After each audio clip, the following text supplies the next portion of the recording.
Oh boy, we're live. Well, thank God I wasn't the only one who joined. Quick, Yo, quick block Marco so he can't come over here and finish the story. Yeah, somebody needs to.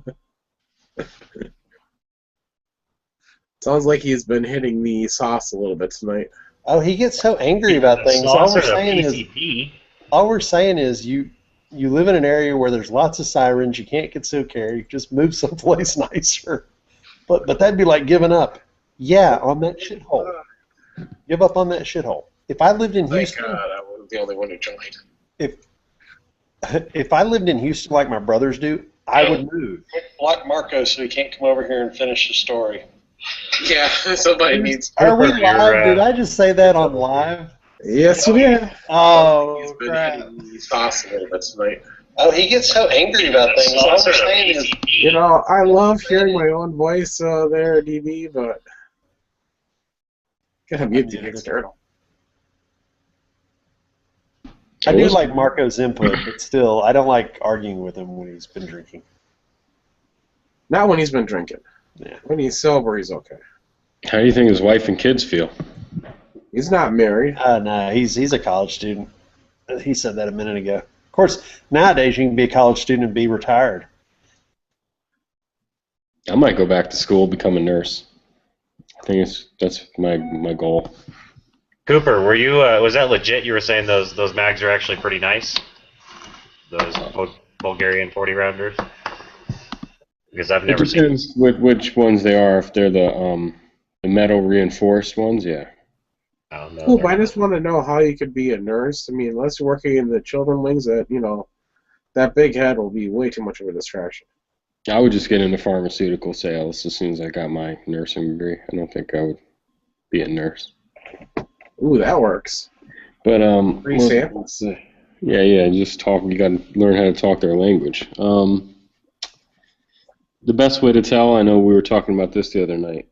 If it's a Bulgarian waffle mag and it has a Circle 10 logo on the bottom of it, and it has the metal reinforcement lugs and metal feed lips, and it's like a polymer mag, but it's polymer over steel, like the top third of it, or Oh, anyway, those are usually expensive, and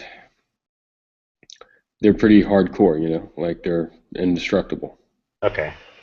And the other ones that I have some other ones that are just, they're all flat. They're not a waffle mag. There's a little white sticker on it. It says made in Bulgaria. Yeah, that's what I got. They do not have metal reinforcement lugs, but they do have metal reinforced feed lips. It's polymer over metal. Interesting. But the lug that locks into your AK is just pure plastic, and if you drop it hard enough, it'll crack it or whatever. Yeah. But they're still good. I mean, they're good mags to have. I have a couple of them because I paid like $11 for them or something like that, $12. So I can't knock that price just for the range and shit. I mean, if the shit was jumping off and the end of the world was about to happen, I probably would just leave them home if I had to leave with some mags and just grab the other ones. Gotcha. Good to know. Thank you. Yeah. And the other question was, Edge was asking about recoil springs and trigger springs and all that stuff is so damn cheap, and they don't really warranty those things for life. But say if you were having problems with your gun and your Glock was like misfeeding, or say you could just say, oh, this gun is ejecting poorly or something like that. Hold on. Then you could just The same ringtone I have. you No, just so he's send- right now. He's like, no, the Maybach, yes, Yeah, the black yeah. one, the black Maybach I ordered. I told you, 50-year-old McCown. What's the I want it delivered tomorrow, first thing. I was gonna say, damn, what's so These hard section about stars are a must. 50? No, so anyway, what I would do is just say, this gun is ejecting poorly. Can I send it in? And then of course, they're gonna fucking take the gun in if you bother them enough, and then they're gonna replace everything. But it's on you though. If your gun is working fine, a recoil spring for a Glock is like $8, $7. So that's what you should do. It's just I keep at least one recoil spring. It's every 5,000 rounds for 9mm and every 2,500 rounds for 40. And I will be back.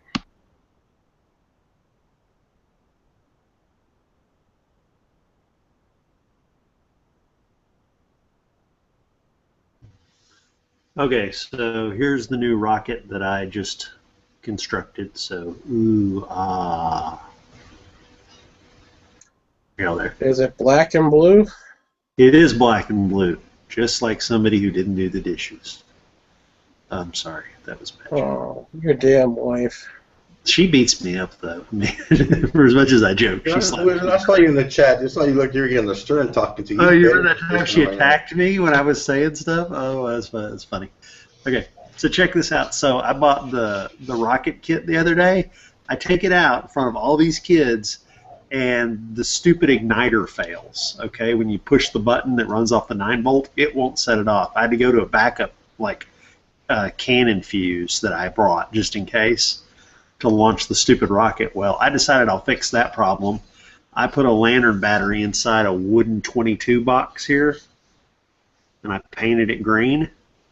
And I hooked the lantern battery up and put a toggle switch on it. So now, instead of a 9-volt, it's running off a lantern battery, and that don't have no problem igniting. I heard battery. Right as I came in, I heard battery. Well, basically, instead of using It started early. Instead of using 0.5 milliamp, this does 4.5 milliamp. So you hit that switch and it's like zzz. Do they still make those big lantern batteries that have a bunch of tiny batteries? I don't know. This is actually a rechargeable battery that I run one of my deer feeders off, but it got kind of worn out. It doesn't hold its charge as well, so I figured it'd be a good rocket launching battery.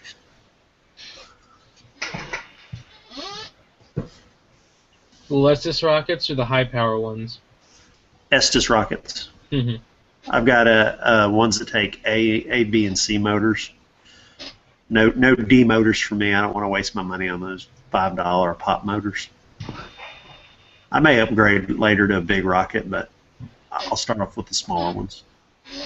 Well, nothing wrong with that. Yeah.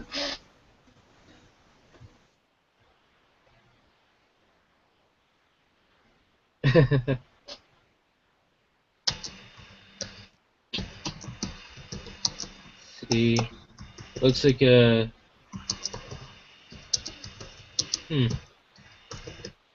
trying to figure out what model that is or what size body tube that is, because I used to be big into model rockets. Well, this body tube actually has a smaller tube with plastic rings in it, just to make it look bigger. So that's not the tube diameter, has nothing to do with the engine size that goes. Well, I know that. No, I know. Just I'm just trying to figure out what the specs are. Yeah. Well, I have what's called a ruler, and I will tell you, sir, that this is about a 1-inch diameter tube.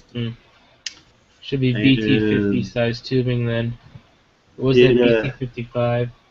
It is an 11-inch. The blue tube is 11 inches long, so 1-inch diameter, 11 inches long, and then of course nose cone and all that. Does that have plastic fins on it? Plastic fins, plastic nose cone. Okay. Yeah. Well, they all have plastic nose cones. Yeah. Well, plastic fins, yeah, not balsa wood. And now the party has started. Speaking of which, the nose cone's a little loose, so I'm gonna go get some Scotch tape real quick. I'll be right back. Yeah. Did you know that Kurt Russell was supposed to be the general in Rambo? Yeah, that's why the outfits didn't fit Troutman very well. Oh man, I didn't know that. Yeah, I guess he showed up and he revised the entire script and made it all about the general. Damn. And when they wouldn't change the script, he walked off the set. Oh wow. Yeah, that's crazy, man. Because I don't know, man. Kurt Russell's one of my favorite actors, and John Carpenter movies. John Carpenter movies are some of the best B-rate 80s old movies that are around, you know. But Halloween. I don't know if you could call The Thing B, but it's definitely one of my very favorites. They Live. That's Okay, kind of B. But That's a B. He was in Halloween also. He did the first Halloween. John Carpenter, Prince of Darkness. Yeah, no, he did a lot of good ones, man. And just on the topic, man, of movies, all the music for his movies was great. If you look at any of them, man, he did That's because it's great all music. 80s keyboard shit. Hell yeah, that's the shit. Hell They're yeah. called synthesizers, or synthesizers. Or not.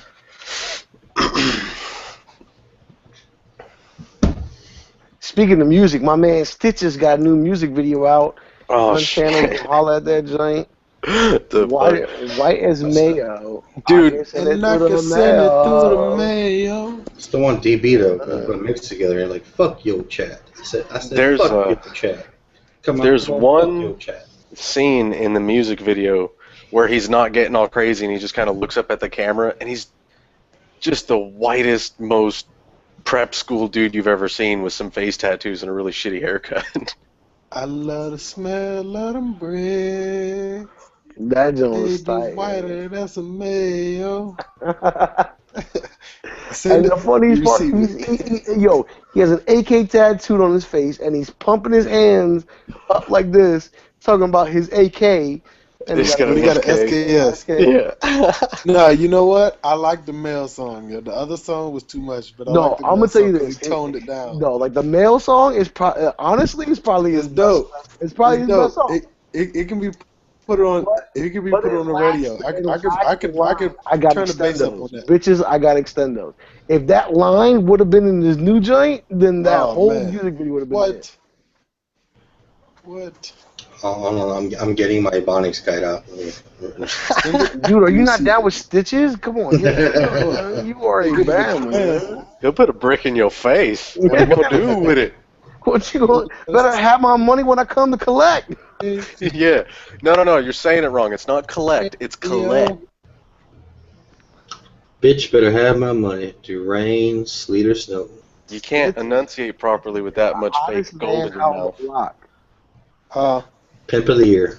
I didn't need to go and do a go-go version of that joint. That joint will be tight. They did a go-go joint to that joint. It will be tight.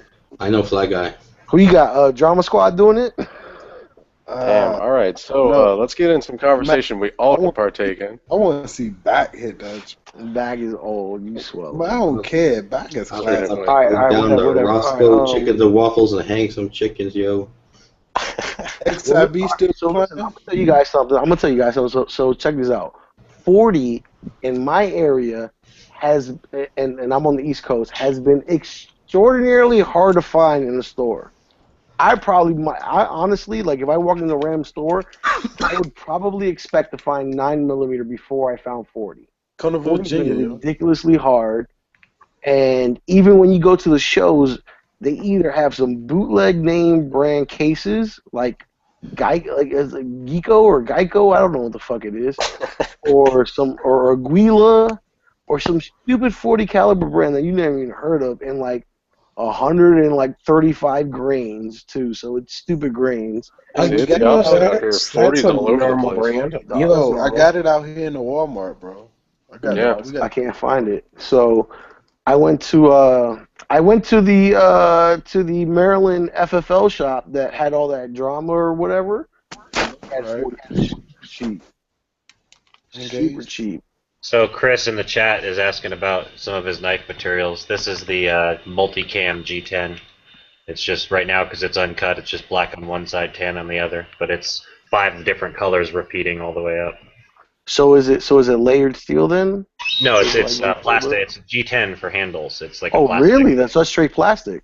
Yeah. It's canvas or linen that's layered with glue and pressed together. Ooh, so it's kind of like fiberglass then. Yeah, and then this is done with like one layer of black, then a layer of tan, then a layer of green, then a layer of brown. Like it's layered in multicam colors. Oh, Oh, damn. gosh, So that's tight. what he was just asking what it looks like. It's not much to look at now. When I get it cut, How much does that piece cost, like in the raw? You get these 2. I think it's like $16 for the 2 of them. Oh, that ain't bad. And Considering you could probably tack on $50 to, a nice knife with a really nice professional grip. oh, absolutely. The work for cutting these down is worth at least $50 into a handle shape. Yeah, fuck yeah. I get Well, like, 4 that's what regular black ones for I think $16 too. Yo, So- Huck, I got a question for you. A buddy of mine just bought one of those karambits Yeah. by Fox Knives, and he bent his clip on it. And so he got the little bit, and he took the clip off, rebent it, and it will not go back on. And I looked at it, and man, it looks like the screws won't reach the metal plate on the inside, but obviously they did because it was on when he got it. Okay, so maybe he bent it in a way that arced it somehow. So That's what I was thinking, man. But at least to the eye, you the can't part tell. the part that touches it is just it's nice and flat, and then the clip, he didn't bend it far enough to press totally against the knife. Do you happen to know? I've never heard of Fox Knives. Do you happen to know if they're decent quality or anything? Because some of the cheaper ones, they just glue the clips on. They just glue the screws in. Oh man, I honestly don't know. He just told me like, yo, I just bought this karambit from Fox Knives, paid like 150 for it or some shit. And I was looking at it because I thought it screwed into the grips, but when you look at it, you can see down into it and see the threads in the steel, Yeah, and you can see the wear marks where they screwed into the steel. But now it's like they won't reach it. So I don't know. I just didn't know if you got any. I don't know. The best I could suggest would be to glue them in place and sink them as deep as possible if they're not biting anymore. Yeah. I have glued pocket clips on without screws and had them last for years. So. Right on. I just didn't know if you'd ever, experienced anything like that. Like, oh yeah, when they send them and you take them off, you can never get them back on right. Yeah, it's just sometimes the cheap ones or the cheap screws. It's soft steel screw or a soft steel hole or in the liner, So. Mm-hmm. You think like some JB weld would hold it on there enough without screws at all? Yeah, sure. As long as you get some into the holes and wrap on top of the clip and so on. And, so it's got some grip, some structure to it. JB weld will hold for a while. Right on. Hey Huck, how do you like those $20 Winchester buck knives? They're worth $20. I mean, if you just want a $20 knife, I would suggest. Piece of steel. Yeah, exactly. It's a piece of steel. It's not going to stay sharp forever, or prevent chipping or breaking or anything. But for $20, it's hard to bitch. Yeah. I feel you. I got one of those for my birthday. I was nice. Yeah, I got one. Somebody bought me for Christmas. They bought me a set with the folding knife, the fixed blade knife, and the multi-tool. And I have them. I never didn't throw them away. I kept them. I put them in extra kits and stuff. So. Yeah. For Christmas, I got a Ontario kukri. That's a serious piece of steel. Yeah. He hugged that knife, that stuff I emailed you about. How accurately could you do that? Like 1-to-1 perfect? 1 MOA. Wait, which knife? Remember I sent you that email? I'll have to look at it. Did I respond to it? Yeah. Okay, because I was gonna say, because if I didn't respond to it, I might have missed it. Let me go look real quick. All right. Now wait a minute. Maybe I'm just a noob with this Google Plus stuff, but it says we're live, but I'm not picking us up on YouTube. We're not, because unless you're subscribed to, or who did Glock Guru on YouTube, which you're probably not subscribed to. You Is that who's hosting right now? Yeah. You have to catch us on GunChannels.com. Oh, I gotcha. And you gotta be a member of that joint. I just didn't know if this was only on Google Plus right now and not. No. Yeah. So who's hosting right now? Glock Guru. Glock Guru. All right, I must sub you. My man Ralph. I know, right? And he love the smell of them bread. and my face is the thumbnail too. Damn. Whiter than some mayo. Hey, no, but last time I talked to Ralph, he told me he was thinking about signing him. She was thinking about signing him? He was thinking about signing him. That's why he's talking about sending it to me in the mail. Shit's whiter than some mayo. You send it, I receive it. You send it, send it, I receive it. How's your rocket going, Nathan? Up his ass. Well, I gotta say, anything in here. If Wesley Boggs is out there watching, I got the stickers. Thank you very much. Pretty cool. Gun channel stickers. I got the rocket finished. It's in the box, ready for launch tomorrow with the kids. Right on. How many you gonna launch off? Just the 3 or whatever? I got 2 rockets. One that takes the little A motors, and the other one takes C motors. That's what's up. But yeah, but the launcher that came with it that runs off the 9 volts a piece of crap and it won't work. Oh fuck yeah, you got the D. No, like what's the one that has like 8 D cells like put into it? It's the big brick battery. He's just gonna car battery it. No, I actually, what do you call it? I took a wooden a wooden 22 box my buddy gave me, and The I painted Winchester? it all green with green spray paint, like olive drab, and then I wrote 3, 2, 1 blast off on it, and then I stuck a lantern battery inside it, one of those rechargeable heavy duty lantern batteries you run your deer feeder off of. See, the NSA guy's going nuts right now. Well, see that lantern battery don't got no trouble powering it. And what do you call it? Instead of the cord that came with it, I went and bought a 25-foot lamp cord and hooked up alligator clips to it. I'm not Right fooling around. I want to be able to hook it to a car battery should that battery fail. Right. I just hook it to a car battery. Ultimate survival rocket launcher detonator thingy. And I have the cannon fuse as backup in the kit too that you can light it off with. What do you need cannon fuse for? Hey, Marco, what happened to your wizards, man? What do you use cannon fuse for? My cannon. Just a few household chemicals in the proper proportion. Yeah. What the hell's in those, Bert? Hey, Marco, what happened to your wizards, man? They got their ass beat, bro. Check the side chat. I already cursed you out. Shut up. Don't talk to me. I'm on my iPad. I can't even see the side chat. Come on, man. You off subject. Side chat. Side chat. They're garbage. Garbage. Oh, shit. But I let them smell, let them breathe. You heard that Chirac shit? I've been heard that. Yeah. Nah, I mean, the fucking game entire this little dirt game went in. Yeah, Did you hear game? Glizzy jump. But look, we off topic. Nah, game We off entire. topic. We off topic. You know, I'm trying to get you back on topic. You know? Where was that last fucking chat? Yeah. Come on, man. Hey, I will run this straight down the drain if you let me. By the time we finish this, we'll be doing fucking talking about the BET Awards from like '05.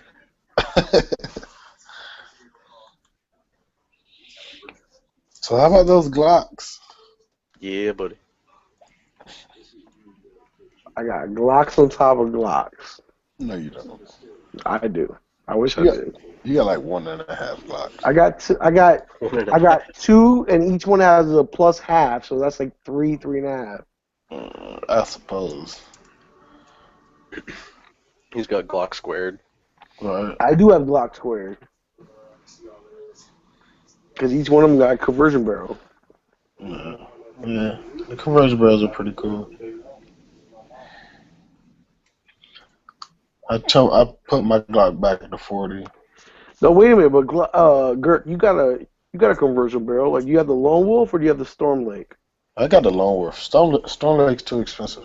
Put this. I have the Lone Wolf, and for what I'm using it for target practice, I think it's okay. But that fucking logo is disgusting on the Lone Wolf. It is, and you can get it without the ugliest logo. barrel. Listen, you can get it without the logo, but what they do is put the logo on the fucking bottom where you. I don't give a inside so you shit. can't see it. I don't give a You shit. can get it without the logo on the top. I wish I could just get a smooth, flat block. You know, I don't even care if it said Wolf, just like in letters in it, engraved on it, and it was silver. But that Lone Wolf with the fucking picture in the 40-9, it looks like caca, young. That shit is horrible. I don't mind it because that's how I know that's the 9-barrel. I know it's a 9-barrel just because, you know, it's not black like the Glock barrel. So, I mean, right. But it know doesn't have to because be when I that try to ugly, load 40, bro. it'll stop. It don't have to be that ugly. That shit is the Lone Wolf barrel is the ugliest thing you can convert to. Because that shit is ugly. I don't mind it though. It's whatever. It shoot. I ain't gonna lie, but it's fucking ugly. It shoot. I definitely do. Who the fuck dirty ass kitchen table is that? You need to clean up, bro. You need to clean up, bro. Clean your dirty ass kitchen table, man.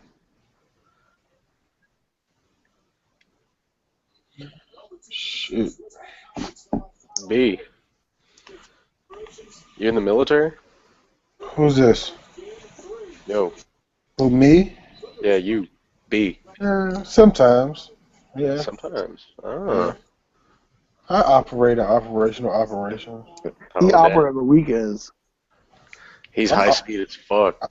I am. I'm high speed, low drag. I'm hot shit. Or shit hot. I'm shit hot. What branch are you in? Army. Oh, Army. Yep. I do a bunch of cool guy shit. Right on. Or I act like I do. I tried to get in and they told me to fuck off. Yeah. They do that sometimes. I'm You just gotta waiting fuck for 'em- some you shit to gotta fuck pop 'em off back. again. Yeah, I mean, if we go fuck up, try to fuck up Russia or North Korea, you got a good shot.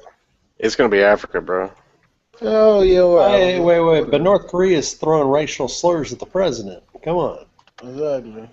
You know, hey, shit's gonna pop off with somebody. All I know is, I will be going to a special unit that know how to handle their shit. Cause I'm not getting stuck with no conventional nothing to get my ass blown off. Are Hey, you Gert, infantry then? No. I'm reclassing next year to infantry, Hmm. but that's a whole nother conversation. hey, Gert, next weekend, you trying to go do some IDPA? A Yeah, week why from not? today? Hell yeah. Out West VA, though. I don't give a fuck. All right, like 2 hours Oh away. no, I can't. I got drill, bro. See. I just thought about it. I got drill.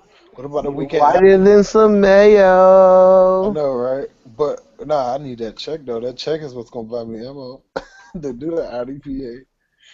What about next weekend after though? The No, I next can't. That weekend weekend after, either. I'm what is fucking this, next moving. weekend No, after? I won't be free on the weekend unless it's this weekend or fucking next month because I got This drill weekend as in then. like today, or I this mean, yeah, weekend we can as in go coming right up? now. Let's go. Meet me in Virginia. We can No. just, fuck out of here. I don't know what you want to hit up the range tomorrow. Tomorrow I can't. I was talking about next weekend. I think I'll go and do my first IDPA joint. No, I can't do it next weekend. But if you hit me like beginning of next month, I could do that. The week after rent week. I don't I live have my my fa- 17 too. I don't live my life that fast. You I gotta feel you. talk to me then. I have my 17. That's like 3 or 4 weeks. But I have my 17 too. I'm probably getting it like last week of the month. I'm gonna go get it if they still got it. I'm pretty sure they do because nobody other than me wants to buy that shit. But that shit is fucking awesome. Which do I get it, motherfucker? I'm awesome. Shit is sexy as hell, son. You haven't heard the new Shaq Glizzy joint? I'm awesome. Oh, that shit is garbage. Shaq Lizzie's a piece of shit. Yeah. I'm so fucking awesome. You saw him and Young Thug should start like a duo group. They sound like toddlers when they rap. Come on, he from 37. Yeah, he from fucking Montgomery County by Marco. I'm rich, bitch. Fake ass rappers. I seen that dude in the mall too. I should have stole his ass. You could have, because he's really only like 5'8", so you could have Yo, fucked he's him up small with as that. shit. Yeah, he's I small as bluffed shit. the nigga. Little He looked. transvestite. I dabbed him up. You know what I mean? I'm like, what up, cuz? You know Oh, what I you mean? dapped him up too? Oh, you little Yeah, bitch. yeah, I dabbed him up. You know what I mean? I like what he doing though. You know what I mean? Get your money. I ain't hating on that. I just don't think he a good rapper.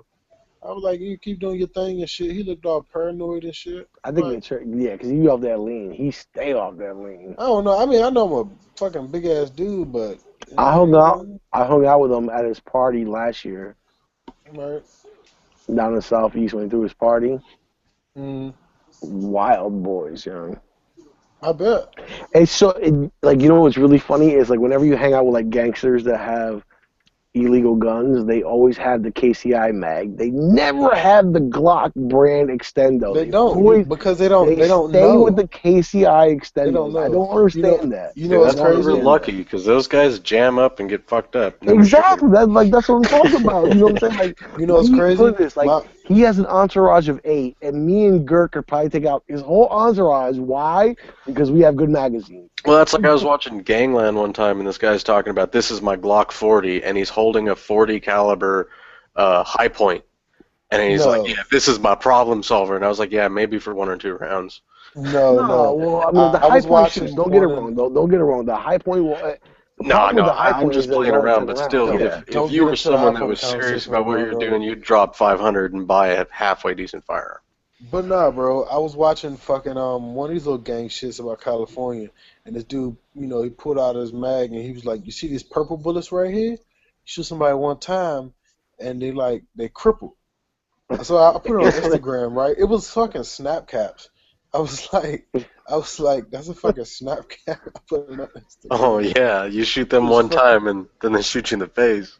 You won't even get a shot off. It's a fucking snap cap. Like You what go the fuck? click. I'm trying to think of who told him that. Like, who told him that? Like, fucking idiots out there. But I no, think it's, honestly, I think that the reason they be having like the shitty ass mags and shit, because they don't know any better. Like, I got a homie who they he did don't. his research. He does his research on the internet and shit like that. You know what I mean? And he got illegal shit, but like legit like shit. You know what I mean? He No, like buys factory mags and he's conversion barrels and different shit like that. I'm like, I think it's the whole point of education because it's horrible. I know some guys who are like legal as fuck, but like illegal at the same time. Like it's like weird. Like I don't understand. Like dudes, you don't have a record. Why the fuck is you buying guns off the street? You You should don't get have new a fucking friends. Everybody store. tell me get new friends. Get new friends. Get new friends. Get new friends. Move, move. No, my friends are my friends do. I heard that shit too. I know what you're talking about. My fucking friends are my friends. What they do when I'm not around is their fucking business. You know what I mean? Whatever. Get You new can't disown friends. your friends Move, just because they doing move. Get new something you don't agree friends. with. You know what I mean? Well, I just Fuck came it. back to a weird conversation. I know, right? People gonna do what the fuck they do. You know what I mean? As long as you're not out here raping motherfuckers and just randomly killing people, you cool with me. Well, all Marco, you need right. an Instagram, bro. I We was out, do. went to Northeast and shit. This whole fucking my girl block was like shut down. Motherfuckers out there shooting at each other I and was in shit. Northwest all day today. Oh, okay. Motherfuckers shooting at each other all day and shit. Police had the whole motherfucking street blocked off. Like little detectives and shit, all like SWAT Columbia vested Road shut ass. down. Hold on. Like University Boulevard shut down 2 nights ago. I was on that joint. They shut that shit down. I think. They Mm, had baby carriages out the car, which made me feel really bad. damn, And that's then fucked up. they had Columbia Road shut down earlier today. I was out there like Damn, around noon, shit is, like around man, lunchtime. it's summertime, man. It's about to get crazy. It is. About to get Oh, real speaking crazy. of that, okay. So a lot of people have been giving credit to the Illinois constant or whatever carry new law kicking in, and it's at a record low from what it was before. But how many of y'all have ever considered the fact of that was the end of January until March, which this country had a long winter, Exactly. and how much has that to play with the hot weather that hasn't come in yet? It does. When the weather heats up, more people come outside, Yep. and the crime rate goes up, which equates to the murder rate going up. So I You're gonna have mean, a lot more violence in the summer than you do in the winter. as much as I would like to have fruition into that, into that statistic, I'm not buying it until the end of the summer. I'm not buying it It's until not. until October. It's not true. It's impossible. I mean, it's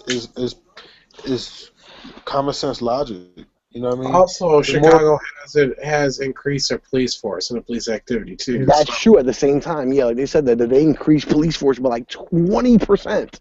right, but 20%. but at the same time, I mean, that doesn't stop. that isn't No, but stopping shit.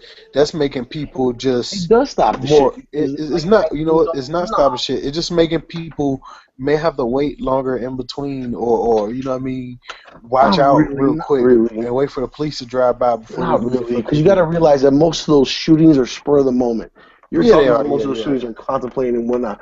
Most of Right. them shootings are spur of the moment, and if there's four cops at a basketball game versus two cops at a basketball game, there's less likely to be a shooting at a basketball game. Yeah, So, yeah. I feel you. but like what I'm more interested to see is how much did they actually expand their budget to get those 20% more cops on the street.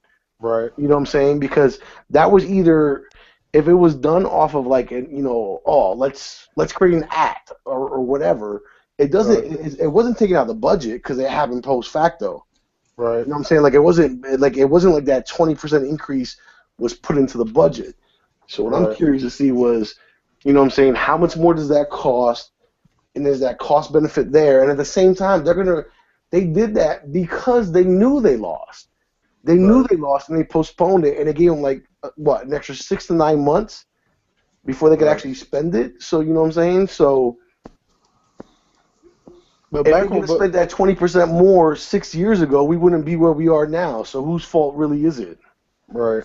That's what you're saying. But back on, like the whole cop increase. The thing about like cops and criminals and gaming and shit like that is that cops are very like routine orientated. So they might pass through this block every hour or every 30 minutes. Yeah, over fucking a course of fucking 3 hours, you're gonna notice that this dude's only coming by an hour, so we got an hour to do what the fuck we want to do. When they walk inside the house, or in the alley or wherever the fuck, let them drive through. It looks like nothing's happening. Come right back out. And what I mean, I think if they're more sporadic on how they patrol and certain areas like that. It'd be a lot different. Like my girlfriend, where my girlfriend's parents stay, the police drive. They have like, I guess it's whatever a special unit. They wear like regular clothes and like vests and shit like that. Vest on the outside, but with like jeans and a t-shirt on. You know them type of guys, right? But they roll through every once in a while. And it's them because it's fucking. They're in like a regular car, no tinted windows. Windows were halfway down, and you got like four white boys, buff ass white boys in the car, like. Obviously, you're the police. It's like no, like trying to hide it. It was like if you're not gonna catch anybody like that, man. You know, it's weird, man. Am my shit freeze? Am I talking to myself? I can hear you. Hold Uh, on, no, I'm sorry. I thought I was speaking no, to that's somebody. good. I thought my shit was frozen. It's No, just people I was being gonna say, quiet. but there's a big difference between catching people in the act and catching people post facto. So if you increase the police force by 20%, your arrest rate post facto definitely increases as well. You know what I'm saying?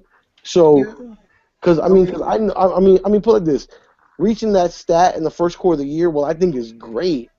I think could easily be downplayed by a hot Chicago summer. You know what I'm saying? Like if Chicago goes through a hot ass summer, that number don't mean shit.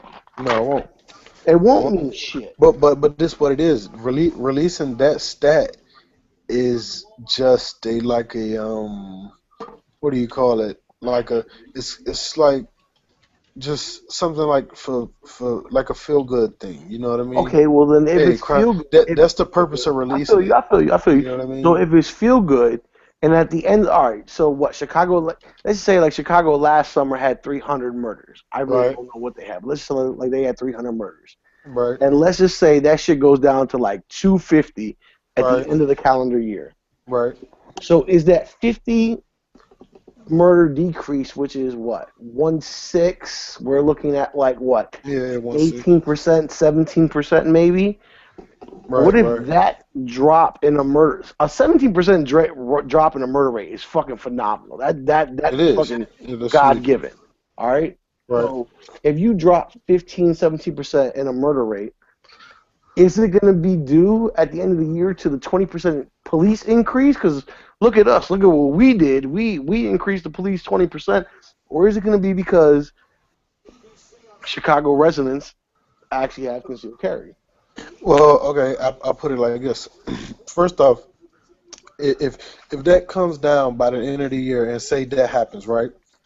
It won't be equated till Chicago residents are like actually carrying, because I So guarantee you you say it has that nothing to do there's with not that going to be law. enough people that have their permits and start carrying by the end of the year to make a difference in criminals saying, "Hey, we're not fucking with these guys. They got guns too."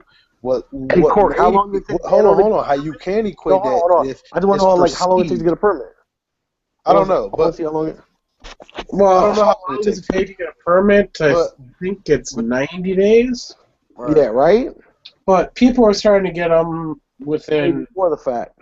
yeah, before that Did 90 this days was up. okay? The But 90 this is And I days also took want to place before the first of the year. I'll tell you that much right now. hold on, Because I hold know on, hold damn on, I, hold I on, want to say a hold few things here on this whole topic, and I'll make it quick. One, you got to take a look at the whole statewide crime thing because it's not statewide, King, not just Chicago.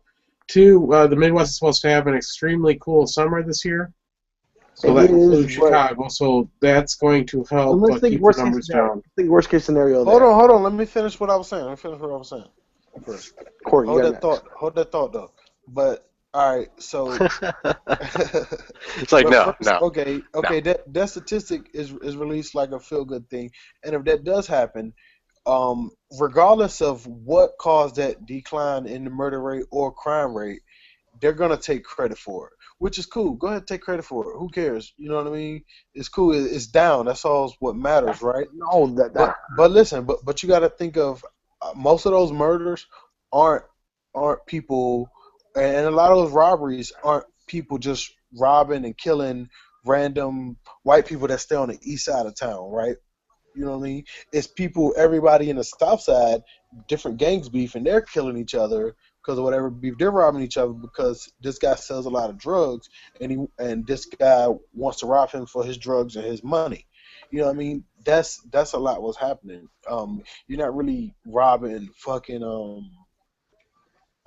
you know, rich people walking around the street in downtown. And I don't like when people say that in the chat, like, you know, they're breaking into rich house and they're doing this in the affluent neighborhoods. No, they're not. All this crime is happening in the hood, in the ghetto type communities, place and where everyone avoids. and it's almost indefinitely contained there.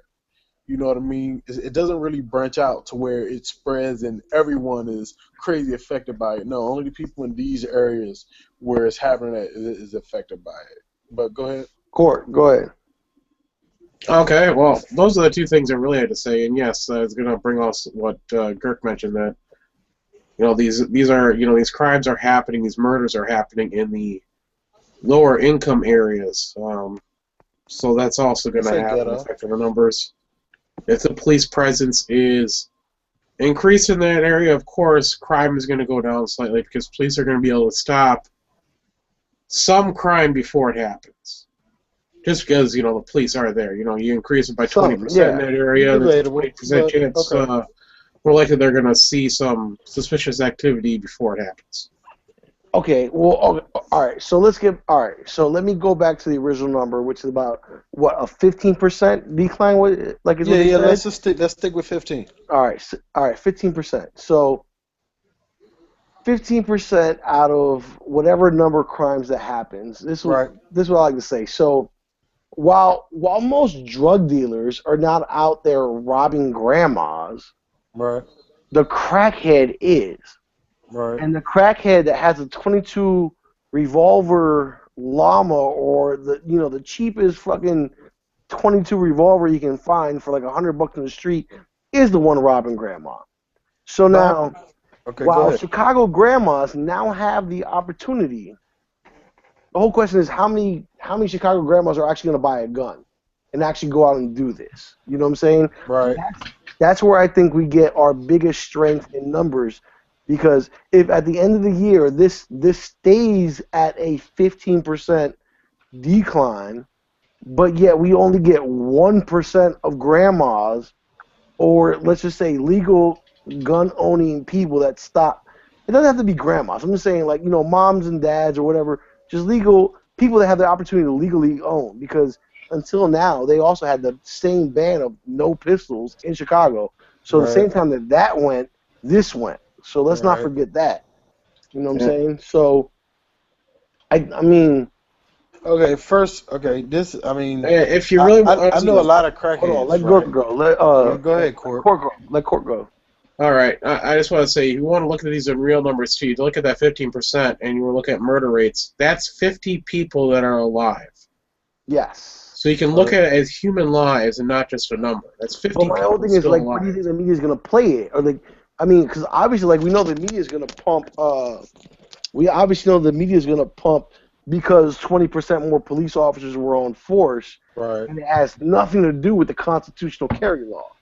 Right. My Right. whole point is that if enough Chicago residents don't actually apply for I mean, because when you apply for for a pistol permit, your zip code goes on there. So let's just say there's what 10 zip codes in the city of Chicago. I have no idea, but Right. let's Let's just just say say it's 10 zip codes. one zip But code for if I the. only have 100 people that applied under 10 zip codes, that's 10 persons per zip code in the Right. city of Chicago. How much credit can I really give towards the right of owning a gun versus the actual drop in the 20% increase in police? You know, So but this is the thing, right? Okay. It can't and it won't show an immediate effect, or you can't equate the effect of the crime rate dropping directly to people getting their carry permit because it's too soon.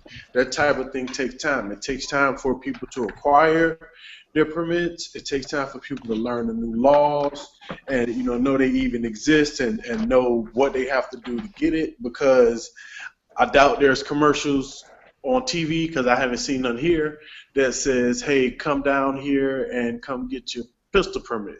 You know what I mean? So it's just too soon. Maybe in 4 or 5 years, you may see that, and then you can say, "Hey, by these people getting their carry permits, it's dropped crime because the criminals know that people are carrying now, and you don't want to rob nobody with a gun." Because I also know a lot of fucking criminals, and they aren't here trying to rob nobody that they know got a motherfucking gun, or they even think they got a gun. And the back what I said, I know a bunch of crackheads. I'm from New Bern, North Carolina. There's nothing but fucking crackheads. I've never seen a crackhead in my life rob nobody with a gun. But that's Yeah, neither here nor there. But that's no, neither here nor I'm there. more. But I've seen plenty of crackhead rob somebody with a rusty ass piece of shit that I don't even know works. Like it's like a 50 I've 50 Well, seen then you people should chance I've that seen move and people it get rob works. with like knives and stuff like that. Well, I've heard of people being robbed with knives. But it's my thing. The media and the police are going to any crime drop is going to be directly um, turned into, yeah, we put this 20% on the police force. That's what they're going to spend. It may That's not what be media that. It spend. may, they're going to spend that either way. Even if the fucking numbers showed that 1 million people in Chicago got their permit and nobody wants to do any crime, no criminals want to do crime in Chicago because they're afraid to get shot, they're still going to say, we increased the police force by 20%, so we made the crime drop. They're going to do that regardless, because I'm. they want to take the Hold on. recognition, because they want more funding, they want the credit, they want to be honored, you know what Yeah, I they mean? get Things all like of that. They it. get No one's incentives gonna I for want to stuff question like it. use that. Let me get this. Let me get this Stat before you here. cork. Let me get this before you cork, though. Okay. Back to what I said earlier was they didn't fund this extra 20%. They didn't. They didn't. They like honestly like it wasn't part of their budget. So as long as they want to keep it up, I mean, put it like this: even if it goes down, and it's not because of our CCW, Right, it goes down dramatically, 15% this year, 7%, 7% next year, right, and it's a falling trend. The point is, if it goes down for let's say 8 to 10 years, right, their unfunded 20% police budget will collapse the city. So right. eventually, I mean, like we not may win this on our own statistics or maybe even our own merit on fact. But the point is there's no way Chicago police is getting 20% more extra funding, even if it does work. Even if it does work. Right. I don't think they're going to put 20% more into their budget of policing as much as it was stripped down before. and we're back to the same point. Court, go. All right, this is Wisconsin I like that. side here because we recently got our concealed carry in 2011, and here's what happened in 2012. What's your biggest city, too? Crime What's your across biggest the city? state went down, but crime in inner cities like Milwaukee, Racine, I'm using those two as examples, went up. And they went up in the poorer neighborhoods. Why? Because the robbers were choosing the easier target. But let me ask you this. So you live in a state where the major cities don't control your politics. What we're talking about is states where major cities do control their politics. Do nothing but Milwaukee does control a lot of politics. Does, but it's not a guarantee. It's not a guarantee like Baltimore is in Maryland or even like PG County is in Maryland. You know what I'm saying? I don't like, I mean, like, you're kind of like a swing state almost. Almost. All right, I got a question for you. In your guys' area, you know, we all have our, you know, concealed carry, open carry, you know, sidearm, but, you know, everyone likes to have that 12 gauge next to their bed or whatever. You know, I mean, what are you guys more worried about on a day-to-day basis? Are you more worried about some guy trying to carjack you? Or are you more worried about getting stabbed by a crackhead? You more I'm more worried worried about someone outside coming my in your home than I am inside my home. Definitely. I'm more out worried here, about you're a lot more safe. Out here, you're a lot more safe inside your home than you are outside. Yeah. Outside is If real you're out shit. Here, if you're it's- inside your home, the worst case you have is like a stray bullet, and that's rare. You know. Because the thing best is answer I've ever heard to that question came from a buddy of mine who's brilliant with these kind of things. He's always got that one-liner. He said it's the things that I don't think of that I'm worried about, not the things I can think of. yeah, well, the reason I ask is because, like, one of the big things down here has been home invasions, and it's not even like some asshole trying your doorknob in your backyard. It's 5 guys stack up on your door, kick your door in, and come in full I'll SWAT tell style. you this. I'll tell you this. Like, all right. So, like, I don't show the outside of my house on YouTube like that.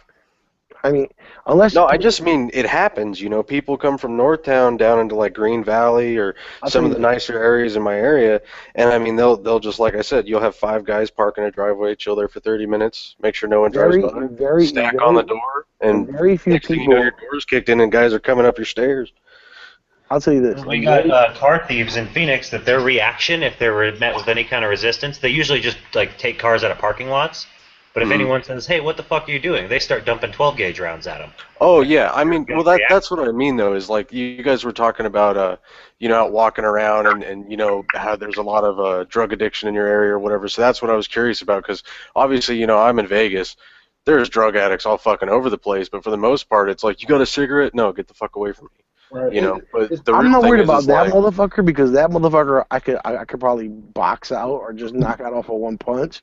But I'm more worried about, like, oh shit, you know what I'm saying? Like someone saying, oh shit, you stepped on my Jordans at a club, and that motherfucker gets mad at me, and next thing you know, he's pulling out a gun. You know what I'm saying? I'm more worried about stepping on someone's shoes around here is very fucking serious. Right. Like, you think Yeah, it's a you step on my joke? shoes. Yes, but like as petty and as little, and I'll put it this, I can walk down a crack-ridden neighborhood, and as long as I'm walking and keep walking, I am A-okay. Right. But as soon as I step on someone's Jordans, and oops, I'm sorry, you better be Right. ready to get in a gunfight. You know, Right. Let's just or step something on stupid. you gonna really die. yeah, because like you guys were talking about, you know, how concealed carry and how the increase in police force and so on and so forth. But my thing here is, you know, you hear about just gun sales. Gun sales have gone up because home invasions. You know, home invasions are going down in the nicer areas, but obviously violence is going up in the poorer areas because they're not choosing to go out to the nice areas and break into homes because people fucking shoot back. But Well, I mean, though, this is like, the thing. Hold on. Out here, I mean, you know, out here you're very prone to get robbed, like on the street. You know, you don't really have to be in a worse area, but certain times of night, you know, you can be fucking walking out of McDonald's in a parking lot and there's just dudes out there just all night. You know, they're just trying to rob people, and that's what they do, and that's like a real big issue out Yeah. here. Getting robbed is like on the street is like the main thing that we Well, worry that's one about. of the the big problems in our city is there's no area. I mean, there's areas that are worse, of course, but in Phoenix and the surrounding valley areas, you can, like, a homeless person can get drunk and wander from one end of town to the other, and at nighttime they're in the rich neighborhood and they're wandering around, messed up, and that's not, that's not an area people would go, oh, this is a roll up your windows kind of area. Yeah, right. So there's no real safe areas in our. Well, our yeah. city. I guess I just mean, I don't know. That's just one of the biggest things in my area. Is you always hear about 14 home invasions this week. In Nevada or in Southern Nevada. All this type of shit. And I Our didn't know if shit that really was is home a big invasions. thing out where you guys are at. Because out here, and maybe it's because it's Vegas, because everything's lit up at night. You can see for miles because everything's lit up. You're So, I more mean, likely to get stuck up either on the train or at a train station than you are your home. yeah. Oh, See, walking around. Unless you're filthy, but I mean, put it like this, like unless, I mean, like everyone's seen my guns on YouTube, so unless someone really want to come at me for my For a guns and reason. what my guns Yeah. or you know what I'm saying, like for a reason, my Mhm. home is not a target. right. My home It's is not a crazy, dude. target. We got And shit that's out why I here. don't keep my Like, shoes. That's why I hi, don't keep my I'm with- shoes with me, because my shoe collection is worth a hell of a lot more than my gun collection, and that's Right. why I don't keep my shoe collection, and that's why I don't put my shoe collection really out there on air, because honestly, I'm more of a target based on my shoe collection than I am my. I can't wait to find out where your Flat out. shoes. I think we See, should I have got- some kind of rule about guys who have a bigger shoe collection than gun collection arguing about gun stuff. But they don't like you for That that. should be a Eric's rule. not afraid to show off his shoes. I've got or there's stuff like in my area, you got to be real careful because people will come to your house and be like, "Yo, I'm Joe with Joe's Bug Spraying. Can I give you a free spray around your house? And if you don't see anything, you can hire People us." don't And have they're the like, heart to come ask you "Oh, that question. sure, why not? Alright, They spray no. around your house. If someone at came 3 up to o'clock in the your morning, house your like door gets that, kicked in. if someone came up to your house like that, they're probably gonna punch you in the fucking face around here. Yeah, and you know, it gets me. I mean, obviously, I grew up in different, ghettos or hoods or whatever you want to call them. Like all my life, I've never. This is my first time in my life ever being out of the hood, right? Most it isn't as bad as what people think on a day-to-day level.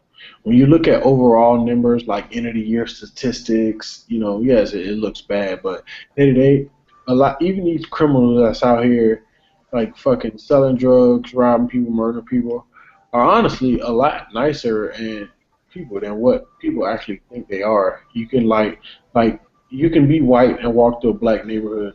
No one's gonna touch you. You can look Wait, like you mean the people that are robbing and murdering people are actually nicer than you'd expect But they're them to be? robbing and murdering other drug. No, so like that No, gets no, back to the no. point. I don't know. I'm not Is that the taking robbery and Oh, here murdering we other go. drug Oh, dealers? Here we go. the bad shit snap. they're doing. We got Oh, Yankee. we gotta go. I'm Timing just couldn't putting have been better. in a point that you're not, you can walk through a bunch of neighborhoods and nobody will fuck with you. Like it's, what I mean. Yeah, somebody could, but a lot of nobody. I'm kind of glad Yankee joined this because I remember last chat. For a second, because I wanted to tell y'all are talking about people coming to your house, like like Orkin people or bug spray people, and posing as those to scope your house. I just want to tell a story. I told this on the forums back when it happened. I was selling a big screen television. I had just bought my first flat screen. I had one of those big projection floor model TVs, and I put it on Craigslist to sell it. And I had this guy show up to look at it, and he was acting a little strange. He's like, "Oh, I want to get this TV from you. I just got to arrange a time to come get it," and blah blah blah. And he's like, "Oh, blah blah." So I'm like, "Well," I was like, "I'm not going to hold it." He said, well, I need to know, like, when can I come get it, blah blah blah. I was like, "Hey, I'm not going to talk details unless you're actually buying it." So he wanted to know when he could come get it so bad. He wanted it so bad, so he gave me $100. And I was selling it for like $500 because this was a big fancy television for the time. So he's like, "Well, I'll give you $100 to hold it." I was like, "Okay." So after he gave me the $100, he started asking me questions like, "What's your work schedule?" Blah blah blah, all these other questions. And I was like, "Dude, I'm not going to call me and I'll tell you if you can come get it or not whenever you get free." And he just kept going on and on about needing to know when I'd be available, etc. So I took my shirt off and had my gun on. I took my jacket off, had my gun on my hip, and then I made a point to say, "Well, before you show up, make sure you let me know so I can disable the alarms." And he yeah. started getting more and more nervous when I was talking this stuff, and then he asked for his $100 back. Can I have my $100 back? Because I don't know if I'm gonna be able to get it or not. I was like, you can't have your $100 back. No, you know. I thought he was, you know, I thought something was Charged up. him $100 for trying to rob. So he leaves, and he's like, well, I'm gonna go call my girlfriend, see if we can get a truck, see if we can come get it. And he leaves. Never hear from him again. I get a free $100 out of it. Yeah, I'm pretty sure you. Of it, I even, you know, I showed my best friend Bill. I showed the video surveillance of him coming and going because I was like, this guy was acting weird. About 2 weeks later, I don't think anything of it. 2 weeks later, they're talking on the news about this guy that had been answering Craigslist ads and then ripping people off after they left. And lo and behold, who is it? The guy that had come and looking at my television set. Oh, shit. And as soon as he found out I was carrying a gun and had a security system, he was no longer interested in casing my house. See, that's what I mean. In my area, you hear gun sales have gone up, blah, blah, blah, blah, blah, you know? And crime's going down, home invasions are going down, you know? It's because people don't want to kick in your front door if you're going to shoot them with some buckshot. No, they don't. They don't. It's so odd. Nobody wants to get shot. I mean, like, honestly, like, if you live the life of me and Girk did, and you're about as smart as Yankee, like that, I mean, like, you have to be a smart. You could be like a quarter smart as Yankee. Like, you already had your bike stolen for stupid shit like that. So you've already, like, that's like a 12-year-old's, like, thinking perspective. But what I like to think is what Yankee said the other day, where you have nonviolent felonies, and because you were caught with a gun selling crack cocaine, that just meant, I mean, like, to me, because you get caught with a gun selling a drug at, like, 18 or 19 or 20 years old, the only reason why you had a gun was to shoot other drug dealers. You didn't have the gun to shoot a grandmother on the street. You had a gun on your hip to shoot other drug dealers. And to me, as long as you didn't do that, you should get your rights back. Yeah. Well, the only thing I can say on that, and I mean, I guess it goes by, you know, I guess it really goes by your area and where you live, you know, but I knew kids in high school that sold pot and shit like that. They didn't need guns. Now, if you're selling crack or you're selling coke or something, that's a whole nother level. And in that case, I mean, I'm not saying you should have your Second Amendment rights stripped from you, but at the same time, it's kind of like, man, you are getting into some shit. I do. I don't think losing your Second Amendment rights is punishment for violent crimes, and I consider selling drugs a violent crime. Right? I mean, if you're selling crack... I've never met an honorable drug dealer yet that asks for someone's ID to make sure they're over 21. You know how many honorable drug dealers I know that... All right.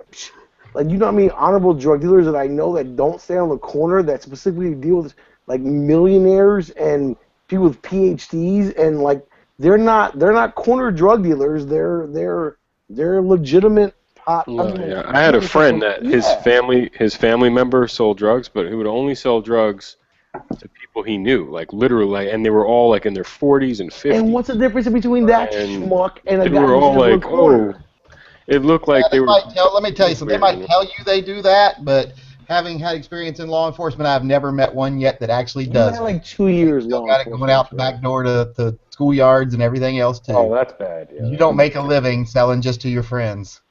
You don't make enough money just selling to your friends to be a producer, and you don't make enough money just selling to. What if you could? All right. So for example, like in many states, if you have more than 2 separate bags, that is possessing with the intent to sell. And what if DB and B Girk are pot smokers, and I just bought 3 bags to break them off?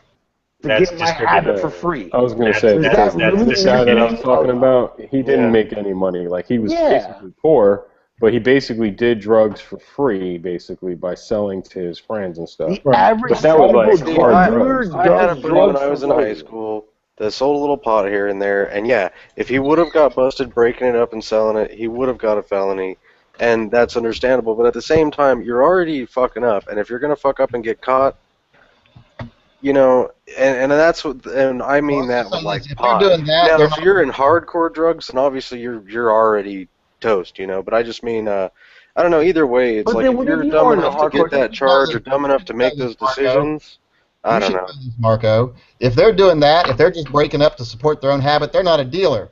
And if a dealer finds out they're doing that, they'll knife them and leave them in a street. A real dealer will. No, So that's not a dealer. No, they wouldn't. No, they wouldn't. Yes, they will. Yes, they will. No, they would not. Yes, they will. They're not going to No, have they some. would They're not going to have some nobody distributing stuff and then they get would caught not. and come back Okay, and tell who what they is got. distributing? What is it? All right, put it like this. What is distributing? The distributing is 3 separate I bags. don't think you know as much about drug dealing as you pretend to know, because Okay. no legitimate distributor is going to have. They'll tell you right off the bat. They'll cut your throat if they catch you split. Well, let's look at it like They don't this. want that track back to them. If you catch an eighth of marijuana or an eighth of anything, it's 3.5 grams. And if you break that down, That's great. You can measure and you know the laws about then let me possession. fucking finish before you try to belittle me like an ignorant bastard. So why don't you let me finish, all right? So if you have about 3.5 grams, which is basically 1.2 grams per person, and you take an eighth and you split it into 3 grams, and you say, okay, tonight me and B. Girk and Yankee Marshall split 3 grams, and we're going to smoke pot tonight.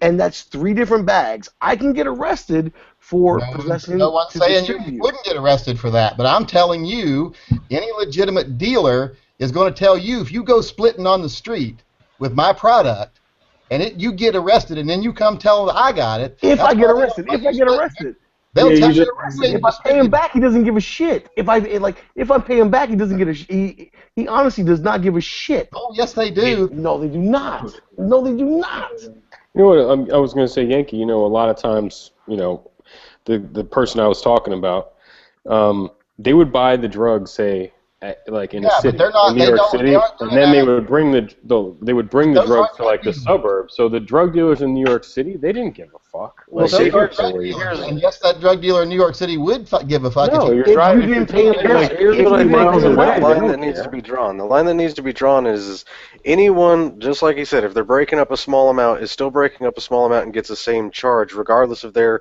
a 13-year-old kid that bought a little bag of weed or a 26-year-old dude that's running serious amounts of coke. No, they don't get the same charge. Yes, you do. You get the same punishment. It has a similar name, but it's not the same charge. Well, you get more charges the more you do, obviously. In all the cases, we give tickets. Everything that we That's like 1988, though. You're talking to me about. matter. The same laws were effective at the height of the dare movement. 2014. The height of the dare movement. The laws were stricter then than they are now. Much stricter then than they are now. Wait, Marco. And tell the difference between some guy that just splits up a baggie between him and his buddy and someone who's a legitimate dealer. I got it like this. If I get caught with 3 different baggies in the state of Maryland, is the same crime punishment if I got caught with 1 pound of marijuana.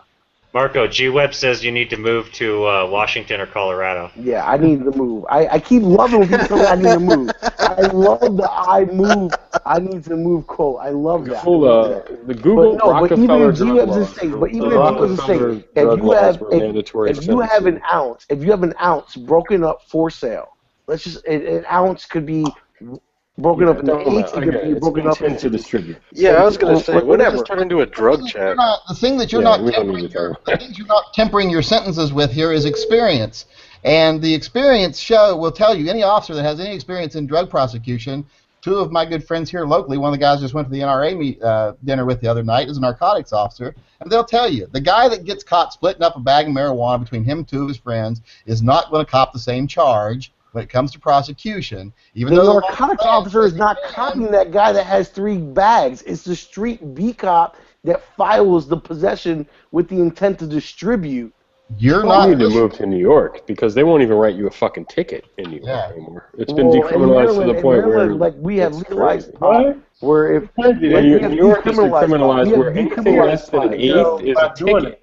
It's a ticket, like a speeding ticket. Yes. So in the state of Maryland, jail for possession and put them on like a year probation for possession. I'll tell you this. No. You have to possess over a certain amount. In the state of Maryland, we have just recently signed where you can have 10.5 grams, which is basically 3/8 into your possession, and you were A-okay, and you get a $100 ticket for that. But the point is that if you have it into 3 different bags, counting the 3 different eights, and you get pulled over with it, you are no longer a drug user. You are now a drug dealer. No, that's not true. That's not Yes, true. Oh, it no. is You have so obviously never been in a true. courtroom. You've never been in a courtroom and actually faced a charge, because if you're the first time guy caught with Really? drugs, Are you you got into serious? I've that never. amount out. You're not listening. Would you shut up and listen?